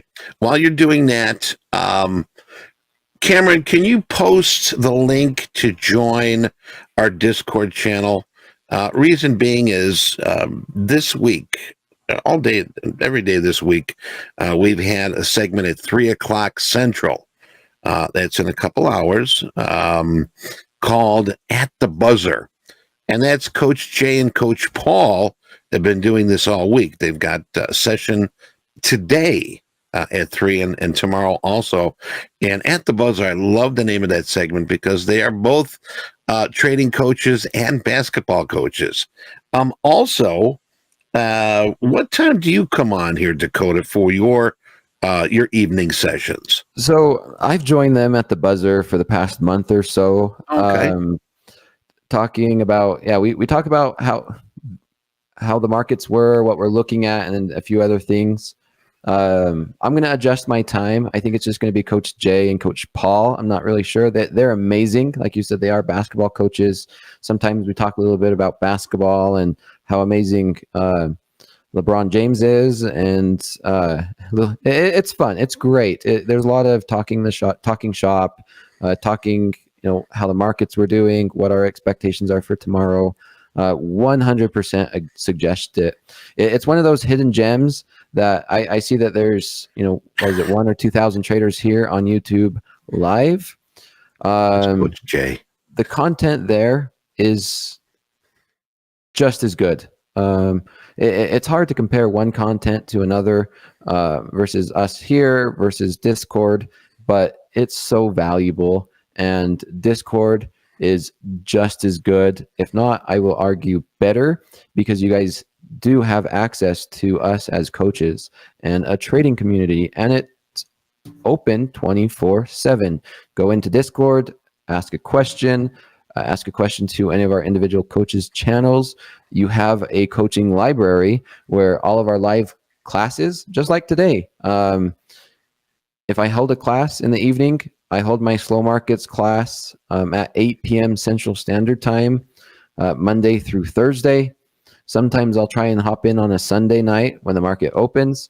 It's recorded if you're not able to catch it, because we do have traders around the world, and maybe you're sleeping, maybe you're at work, whatever it is. If you're busy, You can hop on there in your free time and watch the recording, and you have access to all of us as coaches. And there's some amazing traders in there. So, and we got Coach Jay here talking about NBA Jam was one of the greatest video games. He's on fire.